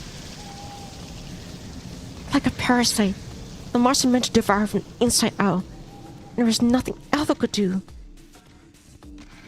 She was too weak to fight it off. Ethel had always been weak. Ethel had been desperate in crumbs of affection she could scrounge even since Clementine left her. Her parents had tried, Ethel supposed, but her father had always been too busy, her mother too self-absorbed. Their love had never been enough to satisfy Ethel. She always wanted more. She wanted... She really wanted this. There was no affection in this monster's kisses. It was instead an act of violence. The monster meant to impress itself upon Ethel, to make her into its own desires. There was nothing she could do about it. The monster might not have had a nose, not a real one, but it did have a tongue. Ethel felt its tongue, a diseased lump of a thing, half right away, nudged against her own, and she gagged. She felt like she was going to be sick. But to repel the monster, she wondered rarely. She vomited more black sludge inside its mouth. It would be disgusting enough by her poor conduct to draw away. Or would it keep on kissing her? Ethel didn't know, nor did she want to find out. This was unpleasant enough, rank and flooded, without the taste of vomit adding to the equation. Ethel remembered vaguely as the monster kissed her a slice of cherry pie she had eaten earlier. The pie looked appealing enough, but that was only at a glance. Ethel had known something was wrong the more she put it in her mouth. It had been moldy. Flecks of bluish-green scattered across the underside of the once immaculate crust, like some sort of illness. The taste of moldy cherry pie wasn't dissimilar to the taste of the monster's tongue as it twines with Ethel's own. Ethel had been able to spit the ruined pie out of her mouth, but she couldn't do the same with the monster's tongue. She couldn't twist away from it. She didn't have enough strength. It felt like every kiss, the monster was draining her further, sapping of her strength, bit by bit, so her knees began to quake. The monster was kissing her more vigorously than anybody had had before, almost to draw the breath clean out of her lungs. The monster was kissing, though like it depended on it, and perhaps it did. What was a fungus without its host? The monster needed Ethel to survive. That's why it was clinging to her. It needed her more than anybody else ever had. It needed her more than her parents, or never hard to understand her, more than her brothers, whoever treated Ethel like a stranger, much more than Clementine, who finished with her when she said they would always stay together. Clementine had always promised, and at that time, Ethel had been naive enough to believe her. If only she hadn't cared so much. If only she had wanted so badly to be wanted. Hadn't wanted to be so badly wanted. Ethel didn't have to worry about being wanted now. At least the monster wouldn't leave her. Couldn't. The monster needed Ethel more than she knew. Nauseating enough that the monster's kisses were. There's something almost appealing about this idea. Being wanted was nice, even if it would result in her own destruction. Clementine had once already shattered a little self-worth Ethel had possessed. She had told Ethel they couldn't stay together. Ethel had been too depressing to date. She hadn't loved herself enough. How am I supposed to love you? Clementine had shouted. You're always so negative. It's such a drag. I've been doing my best. You're putting in effort at all. So as you want to be miserable. No, I don't want to shout. That isn't true. I don't want to be merciful. I just want to know that you really love me. I don't want to feel like a burden. This had been Ethel's biggest worry in a relationship with effortlessly cool, confident Clementine. To be afraid of dragging her girlfriend down.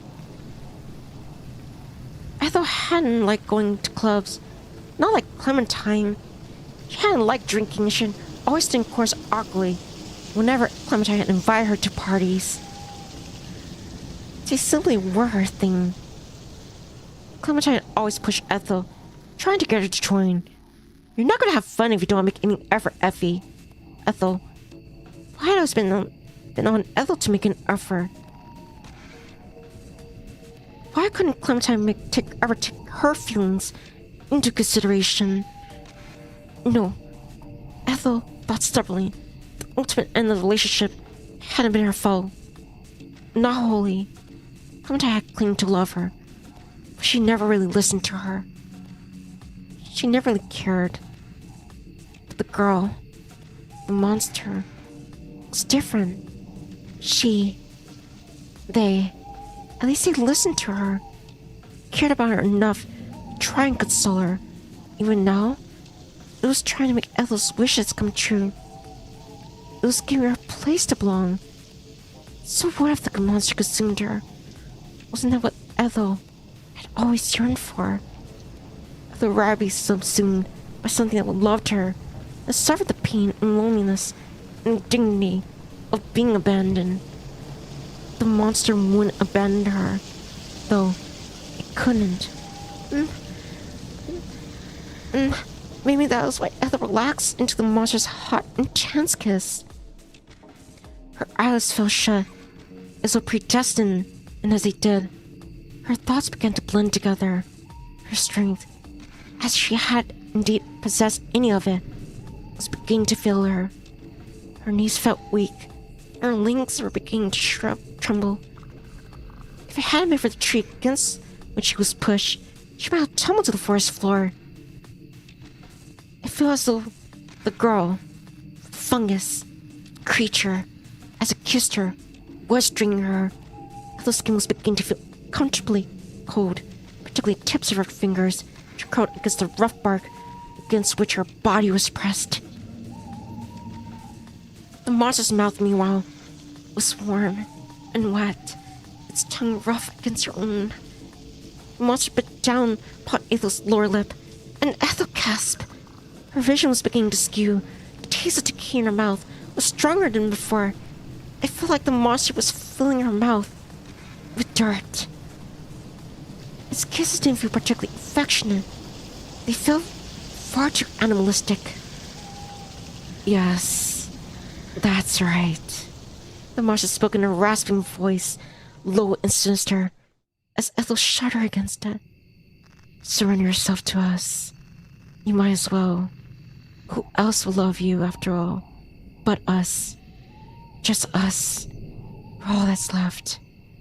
The monster leaned in more to press his mouth, just more than a maw, against Ethel's neck. There, the monster bit, and suckled its teeth sharp as glass, scraping at Ethel's skin, so she squealed. Ethel felt the monster reaching for the hem of her skirt as it spoke. One hand, a dry, hard hand, with sunken, skinny fingers, skinny as twigs.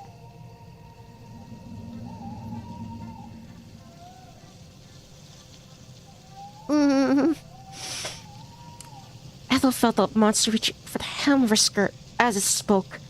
One hand, a dry, hard hand, with sunken fingers, skinny as sticks, rucked up long dun brown fabric, which obscured Ethel's pinkish thighs. Then, the same hand was pressed between Ethel's thighs. It was against her, stroking insistently. Before the pink gasp of courtesy of Ethel, on which the monster saw which a man distracted kiss, it was inside her. This wasn't the first time Ethel had done this, or had done this to her. She and Clementine had experimented during the year they'd been together, had been enabled during the duration of the relationship, and their mutual feelings for one another. Clementine had loved her, and Ethel had loved her in return. They had kissed, they had cuddled, they had done more besides. Clementine had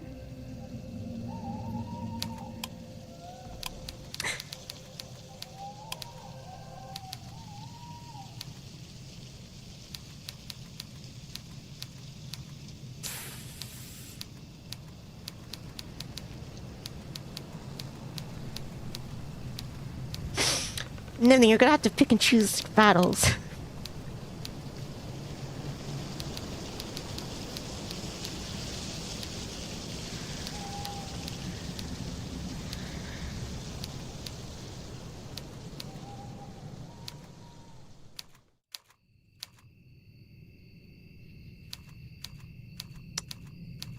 Hey, I'm trying to find where in my panic I hit something by accident.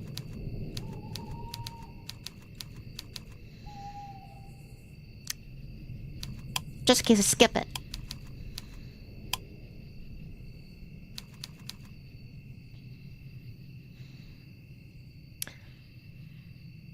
Clementine had helped Ethel reach a certain state. Ethel shuddered all the while, sighing. Clementine helped her. Why did she like her so much? What did she even see in her? Ethel hadn't known, in her earnest desire to understand of her present insecurities. She asked. She had worried initially, asked too much, Clementine was sure that wasn't the case. She had told Ethel that she was not annoying. Can't annoy me. It's just not possible. I like it too much. I think you're too cute. That was what Clementine had said in the beginning. The sentiment of hers hadn't lasted. Ethel sometimes wondered when her continued desire for reassurance had gone from enduring trait to an infuriating one. What had made Clementine change her mind? Perhaps that had been a clear defining moment. Perhaps it wasn't. Not in cases like this. Resentment tended to build up slowly in relationships, bit by bit, like sediment on the ocean floor. It often wasn't possible knowing that in the midst of it, just how big things had become. Ethel hadn't wanted to annoy Clementine. But it was too late for that. What she wanted didn't matter. Clementine might have worried Ethel's consent before they did anything approaching the erotic. But she should not ask for Ethel's consent before they broken up. That wasn't a thing that people tend to do before they broke up with their partners' hearts. Ethel knew she was being unfair, irrational, but she could remember thinking Clementine wasn't all that considerate at the end of the relationship. Clementine liked to posture herself as a good person, but she hadn't realized just how much hurt she had caused Ethel. Or maybe simply, she hadn't cared. Ethel wasn't sure. You don't have to worry about anything else now. The monster intoned, its mouth against Ethel's ear, its teeth inhumanly sharp, like shards of glass. You're here with us. We want us to stay together. Want to be with you for as long as your bodies can endure us. And unlike you humans, which are empty promises, really do mean it. That girl might have abandoned you, but we won't. Can't live without you. We need you, Ethel. So please, just give yourself to us. Ethel sighed as the monster pressed more kiss against her neck. The monster's fingers were still moving. Someplace. Her fingers were moving someplace. Ethel could hear that certain place being audible. This should have felt so good. There's something wrong about this. Something raw and visceral. I haven't such a long time since someone touched her like this. And clumsy and effectual paw in the bathtub didn't count. This monster might have been made of fungi. It was still better at, stimulation than Ethel had ever been. I was unsure what that said about her technique. She didn't want to think about it. Could have been another reason why Clementine had finished with her. Ethel suspected Clementine pretended to reach a certain state when they were intimate together, to spare Ethel the humiliation of not being able to, help her. Shh. The monster perhaps knowing what Ethel was thinking. Lenten, the precious stub of his knife, on non-existent nose against Ethel's. Don't say anything. I wasn't... Not all love, perhaps, but we can tell you're still thinking about her. What? How'd you... We know a lot of things. The monster spoke with a smile, which looked disarmingly girlish and sweet alongside it. We know they were down a lot in life, and that's why you trust us. You can't give yourself up to us. You won't relax yourself. But it'll be alright. We promise. Do you really mean that? Naturally. We are lying. We need to take care of you. Like that awful girl who broke your heart. You're going to be our new host. So we need to take good care of you. We won't hurt you. That'll be like hurting ourselves. Fill you up until there's anything of left of you to speak of. Become part of each other. And you'll become part of us. And you'll never be lonely again. The monster continued to kiss against Ethel's skin like raindrops. Or was it her? There's enough of the girl left in that voice, in his voice, that Ethel wasn't sure. They're like curses. Kisses soothe. They're like blessings. Ethel's skin, which always been pinkish as opposed to being stereotypically pretty, really pale, began to bruise. Ethel's body was coming to life beneath the monster's muddy maw. Ripples of color swirled across Ethel's throat and her neck, her clavicle, and her collar. Her skin prickled. Her body shook.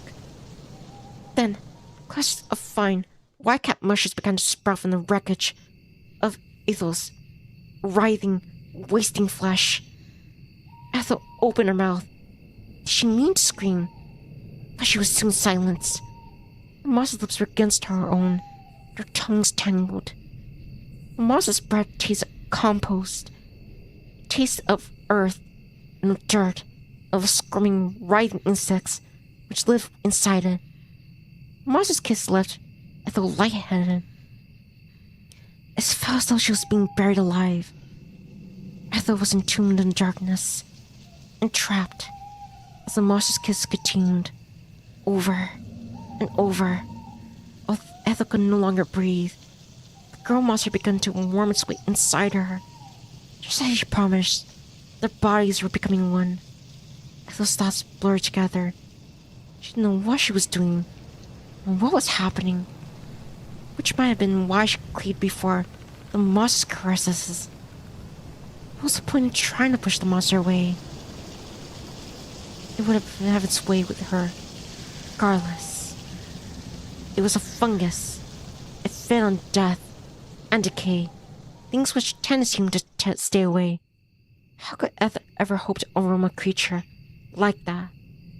She was too much of a human. She was weak and fragile, too scared of death to fight against it. She couldn't avoid it. All she could do was accept it. Oh, Ethel.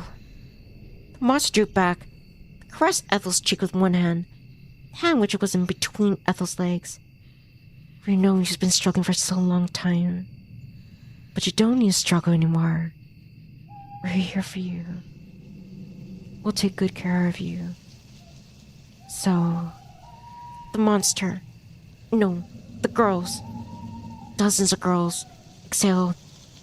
Ethel felt their breath against her. It's alright. Don't fret. I'll be with you. I'll never leave you. Isn't that what you've always wanted? It's what Ethel always wanted. Ethel didn't know. She didn't have the words to express her feelings.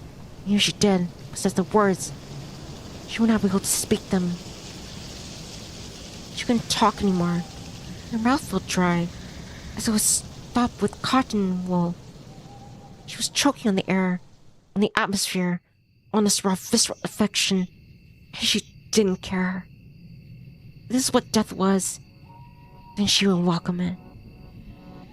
It almost seemed silly now, as she succumbed to all the kisses. She had been so afraid of this. Why had she been worried about death? She'd always been petrified of being alive. It was life which was difficult. The waking up, the being dressed, long great days of nothingness, was stretched out for eternity. There was little she enjoyed in life. The feelings she loved had been bad for her. First, it had been the violin. Then, an escapism that came with her fear of fantasy novels. Then, it had been Clementine. But Clementine was gone now.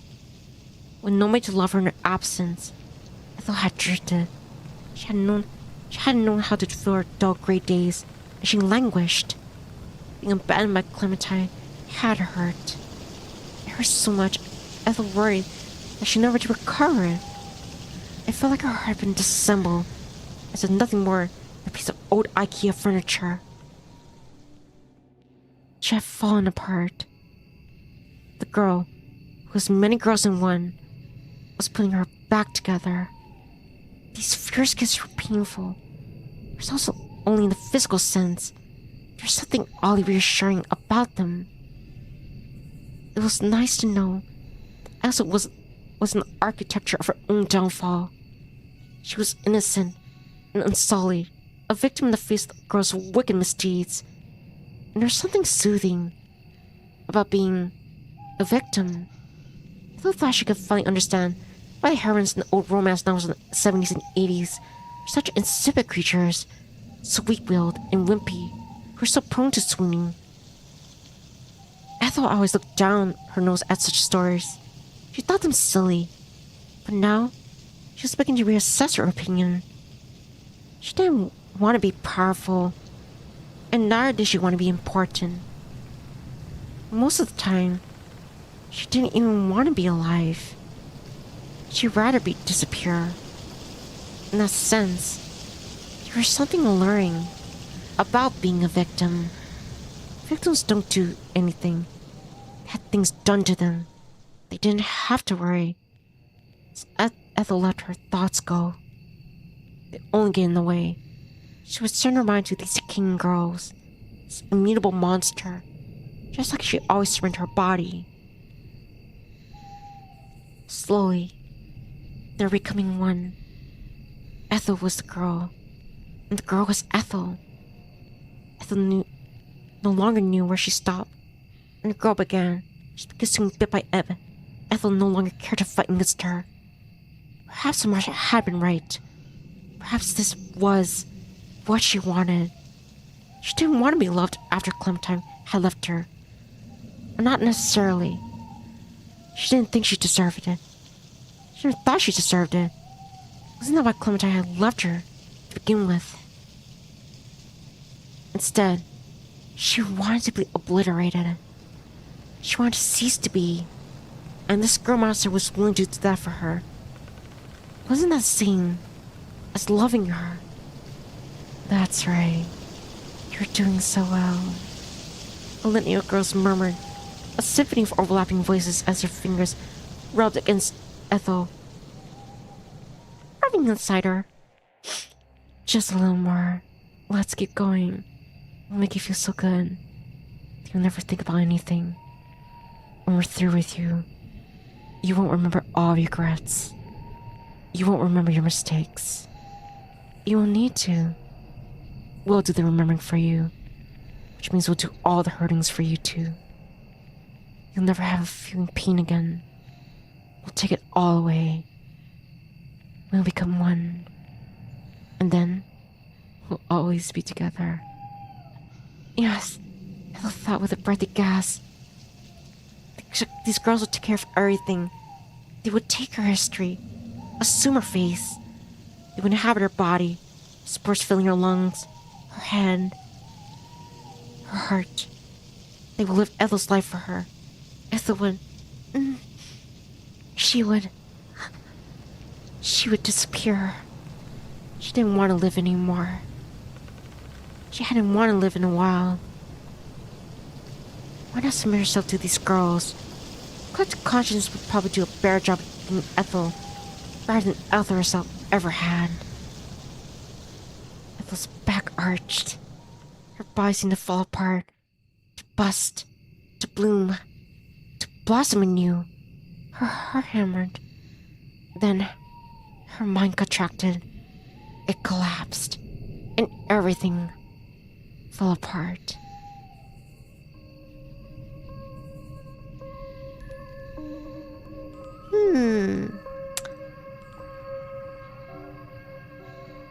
I think I have to reassess my preferences. That was both horrifying and strangely it was strangely no healing. I think there's end credits after this. I'd like to check if there's anything else in the menu.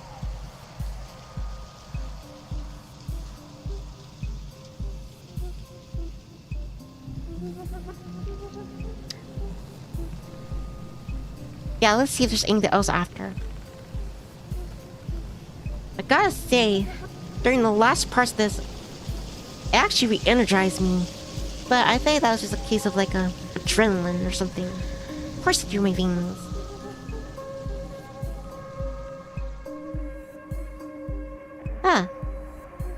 Ethel Briggs was no longer Ethel Briggs. In the deep dark woods, where few in Oxbury dared to tread, Kira's transformation had taken place. The girl, having been a collection of girls, perhaps they had been really a monster, had taken Ethel inside of them. Perhaps it was Ethel who had taken all the girls inside of her. Sign me up for that! It was impossible to tell. One thing was certain, however. Where had there once been 2, there was 3. The scars showed the monster's former host. Dark-haired, eyed as Adair. Delaney lay strewn across the forest floor like a pile of unwatched killing. Adair's body no longer looked like Adair's body. It had undergone a curious sort of metamorphosis. Once it had been abandoned. Her discarded carcass lay curled up like a shed chrysalis, a cocoon. Mushrooms had begun to sprout from remnants, pushing upwards like sunflowers as to greet the moon, which hung above the treetops. As for Ethel, meanwhile, her body too was beginning to change. Her skin rippled as she took the monster and its many, many consciousnesses inside of her. A flood of voices filled her head, a torrent of girls passed who had been also like in similar conditions. Ethel thought perhaps that she could hear the dulcet tones of Adair Delaney, was such a good singer. But sure that was impossible. Ethel had never heard Adair speak. Not the real Adair, at least. Only heard a phantom of her, and by the sheer consciousness of the creature she now felt within her. Wait, hold on. This creature, it kind of sounds like if anyone's like John Carpenter's The Thing, where like that creature, it would spread. It would infect somebody. It would like took over the host, and then like, it's not like it's taking control of like it was like assuming that person's identity, and so like they were both like the original, but also like a duplicate, and yeah, my brain hurts. Dana, I think that's strangely fascinating. Ella never knew the real Adair, but perhaps the real Adair, wherever that entailed, was still within the monster, the creature, the mess of girls and souls all tangled together. Was the monster or really a girl? Ethel wasn't sure. Yet she had shed her own girlhood and allowing the monster to assume her.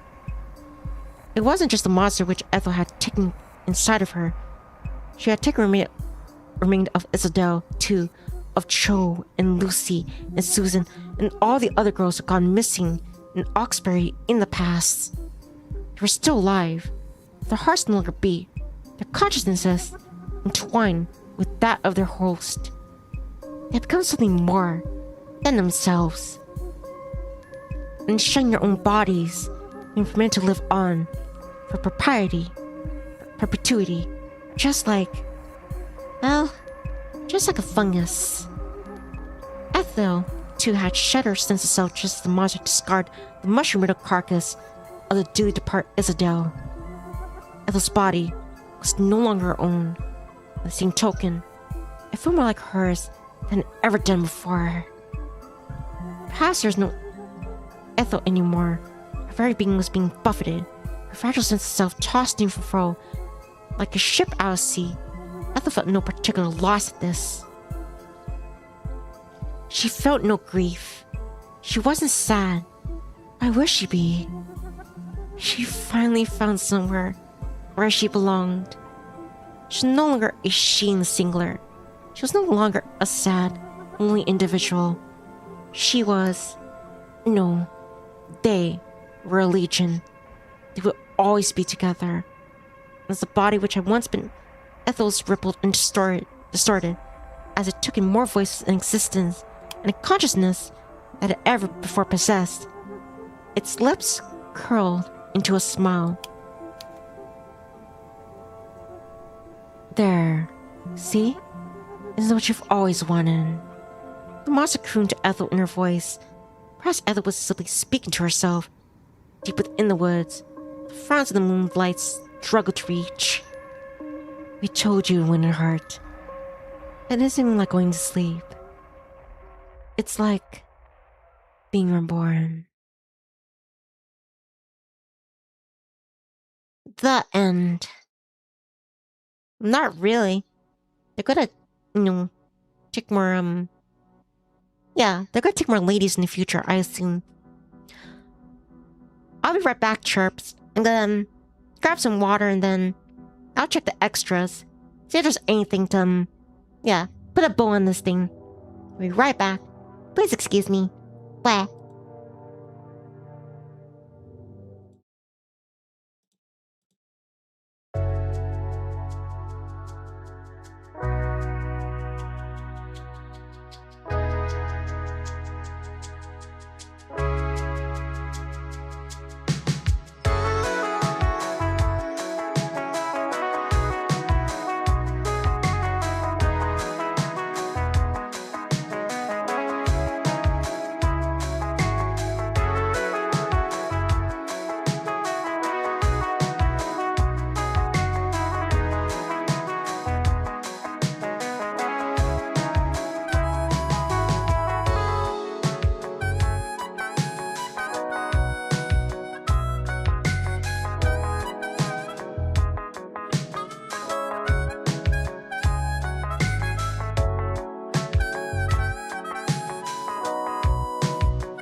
Blah.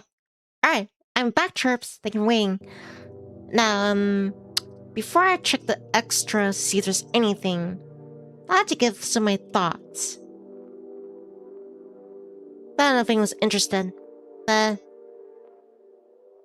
admittedly, I do feel sorry for like Ethel's like his her family.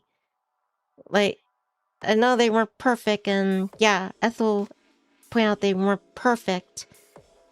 They still cared about her. I mean, they are family. And also like Mr. Brown, yeah, I feel sorry for like nobody's gonna know what happened to Ethel. She just disappeared. Everyone's gonna assume she got kidnapped or something, and then we won't find her. Because every other girl that like, went to that woods and had that, they had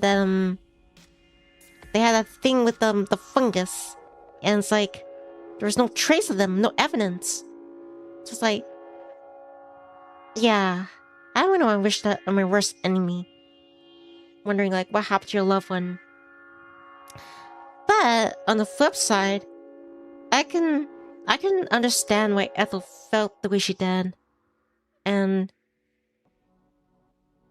I don't know. I'm happy for her that she finally found a place where like it's not just like, oh, she was lonely or she wanted someone to call girlfriend or something like that. Like it was very it's not like it was like deep inside her, like intrinsically, like she felt like her entire existence. Like even when she got the things that she tried to do to make her happy or give herself purpose, it just was doing it for her. But to be someplace where like I don't know, like I have to think about it more. But yeah, lots of food for thought. Yeah, let me check the extras.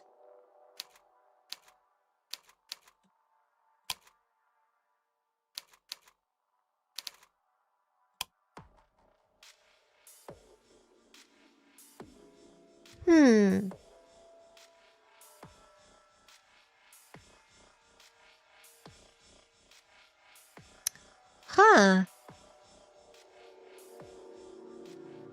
This is Ebi-hime's friend was like suggesting me a story about a fungus girl.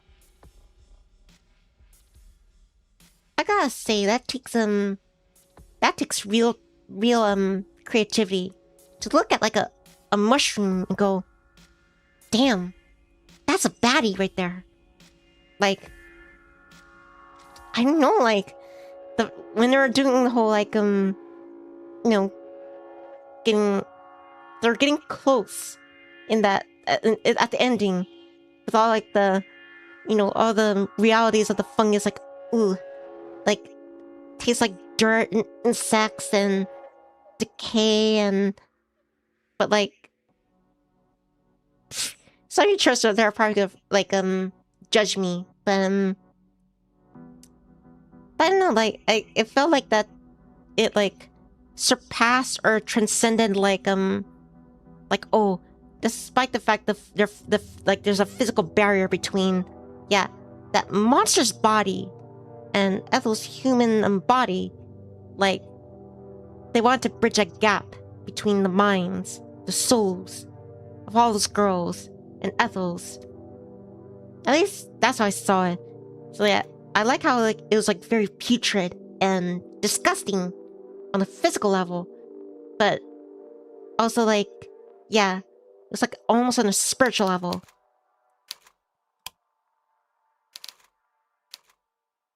Where's addendum? Damn, this is gonna live rent free in my head.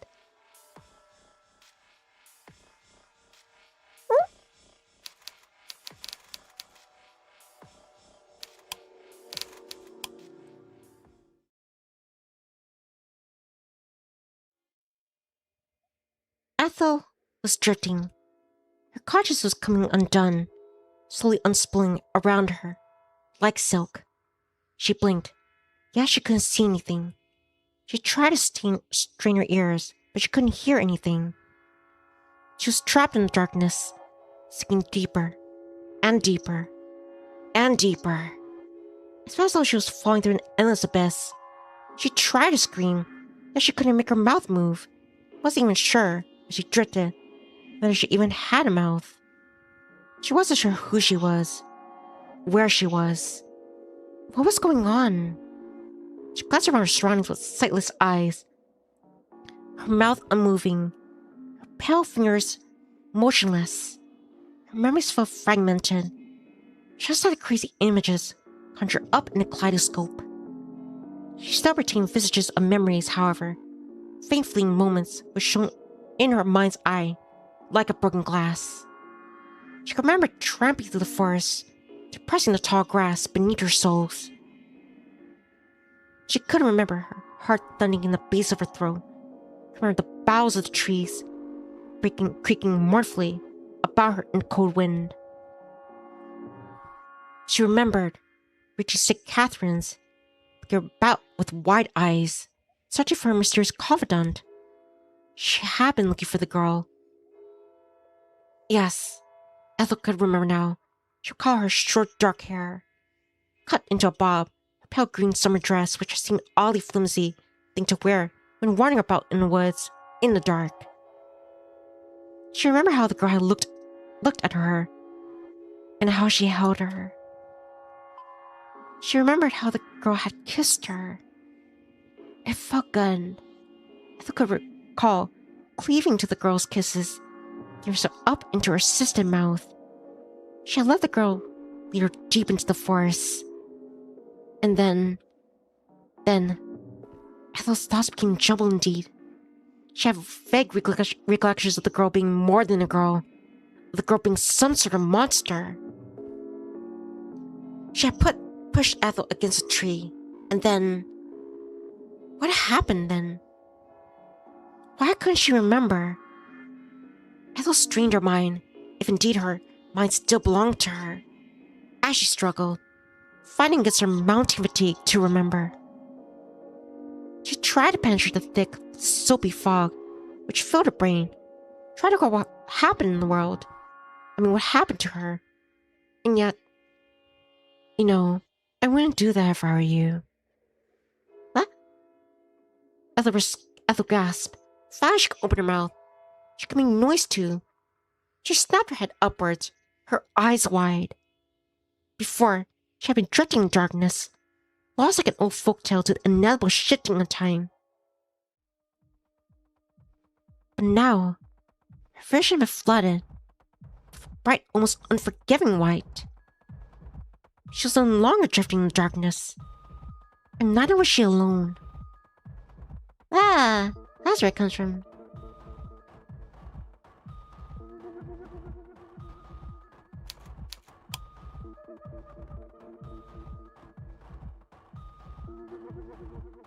So you're telling me that it's not like they're all like, cobbled together, like into like, and anyone know like Star Trek the Borg? It's not like a slave hive mind. It seems like maybe the closest thing is like Dragon Ball Z fusion.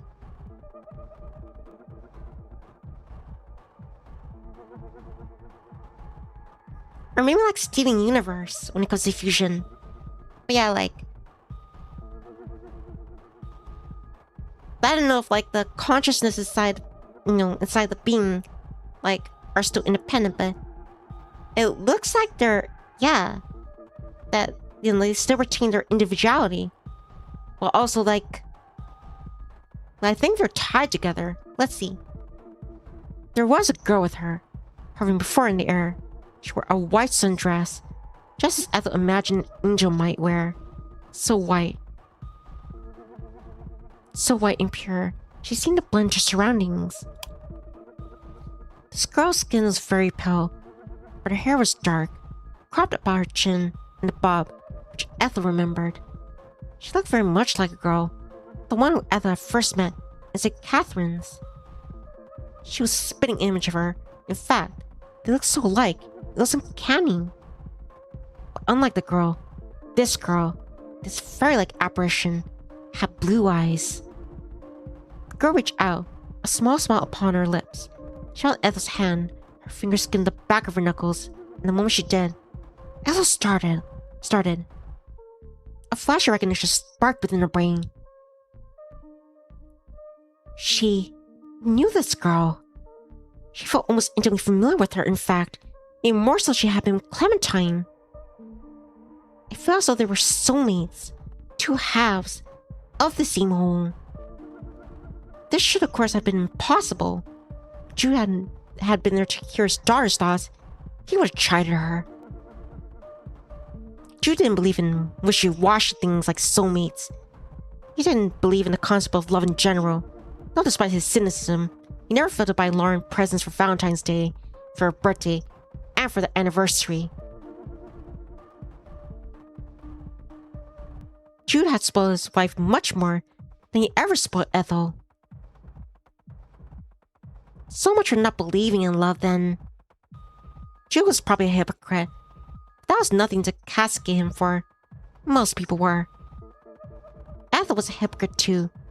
She always wanted to be loved, but she always been afraid to reach out to other people, to make herself vulnerable. Perhaps she hadn't opened up enough with Clementine. She hadn't made enough of an effort.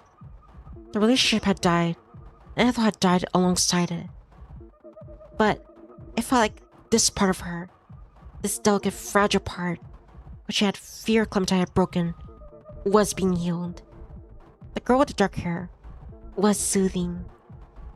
Her touch alone was like magic. Ethel knew at once, as the girl's fingers squeezed about her, who she was. She knew how old she was, where she'd been born, who her parents were, who her grandparents were too. She knew everything about her. A flood of information filled her, a veritable deluge of it. Ethel blinked and said, "Isolde." "That's right. I'm Isolde. And you're Ethel, aren't you?"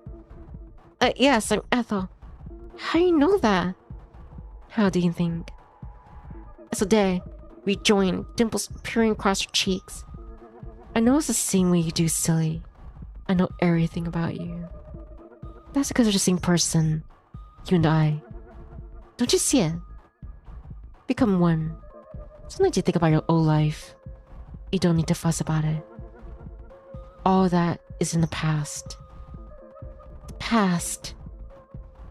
Ethel frowned. Could it be true? Could her stress about her thesis, her heartbreak over the breakup, her worries that nobody understood her, she would die all alone, be a thing of the past? It seemed too good to be true. Was this some sort of dream? Ethel blinked, but the girl before her did not disappear. Isolde Delaney was still there, in that pale white dress of hers, shining just like the moonlight. She was smiling. Isolde had gone missing in Oxbury almost 3 years prior. She had wandered to the woods, which her sources say, so she had never been found. Her disappearance remained a mystery, even until this day. But it was no longer a mystery to Ethel. She knew where Isolde was. She had found her, for she was nowhere ordinary human could probably reach or visit. She was drifting, like Ethel, as if in a dream. Perhaps she could no longer interact with the outside world, not as they once had. But did that really matter? Ethel was still alive, and so was Isolde. They were together, and they weren't the only ones. Well, I shouldn't be surprised. They had all those consciousness inside her.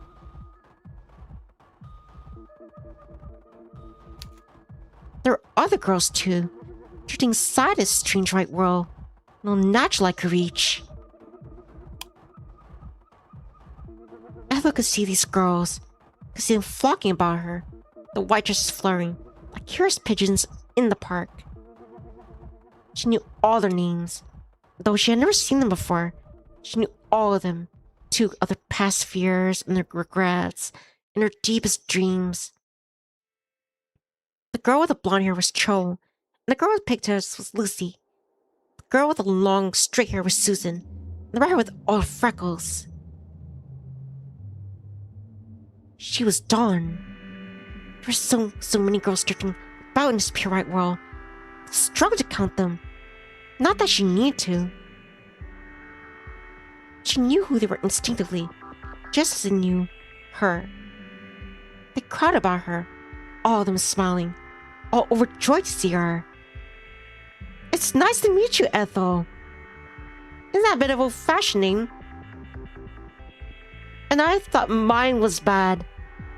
Yours is bad. You have no right to make fun of Ethel. And who says I was making fun? I was just stating a fact. Alright, let's not argue. That's right, there's no point. We just arguing ourselves. Speak for yourself. I still remember who I am. Even if all you don't. But I guess it's so bad, really. Oh, Lucy. You have to be so contrarian. I think she just likes being difficult. Stop giving so much. I gotta keep coming up with different voices. She did our host the most trouble, didn't she? She tried to resist, but it all worked out in the end. Well, of course it did. That's how it always is. And that's how it should be too.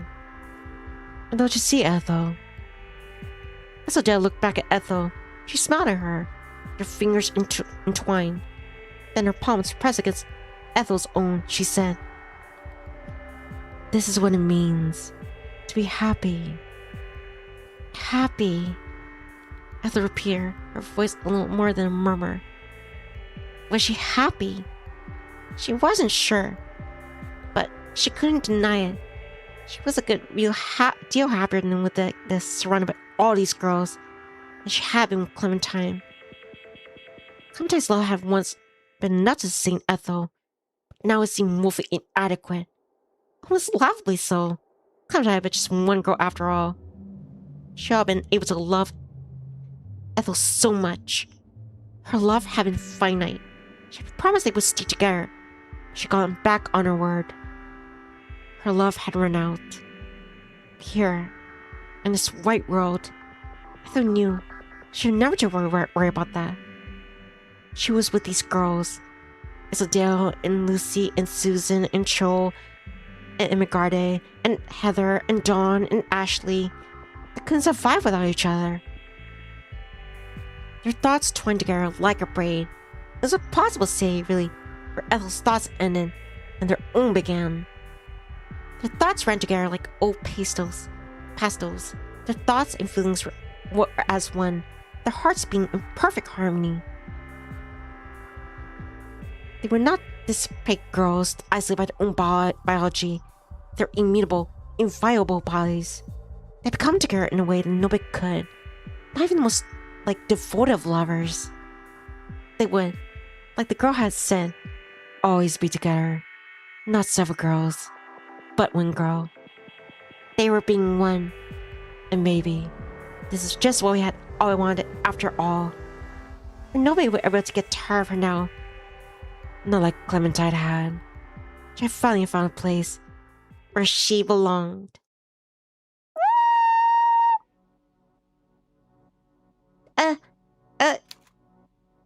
I want to move to Oxbury. Do you think it could eat birds? For scientific purposes, do you suppose that come on. That's the next best thing. Whereas being a ghost, or being immortal, being in that place, always loved by so many baddies. Anyway, I'm gonna call it night, chirps. Thank you very much for indulging me, and to be honest, I'm not sure if this stream is gonna I don't know if this stream is gonna be around for a while. Hopefully it will. I try to skirt around the more descriptive parts of the visual novel. But who knows? Especially with the the wild landscape of YouTube. Especially being with the AI. But yeah, anyway.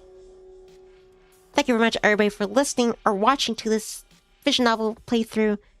And yeah, immediately at the start, I was like full of energy. Then towards the middle, I was getting kind of sleepy. But then as soon as things got really juicy, I'm calling it juicy, despite the fact it was about fungus. But yeah, my energy was replenished. And I'm glad I was able to finish this, because now, when I go to sleep, I can have happy thoughts about this. But anyway, this is Vtuber Nivni Adair. And that's your girl. You can go back now. Signing out. Take care, stay safe, stay nifty, as stay chirpy. I appreciate your time, company. Mahalo, everybody. And it's not yet 4th of July, but after tomorrow, or 4th of July, I'll have to just figure out what I want to do. I don't know.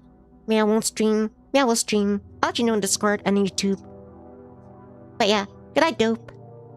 Good night, Bravo. Good night, Slick. Good night, Kurisu. Good night, Kenny. Good night, Ghostwolf. Oh! Good night, Dead Man. Good night, Carceline. Good night, Brad. Good night, Kaizaki-kun. It was nice meeting you. Good night, Victor. Good night, Proto X. Good night, Soul.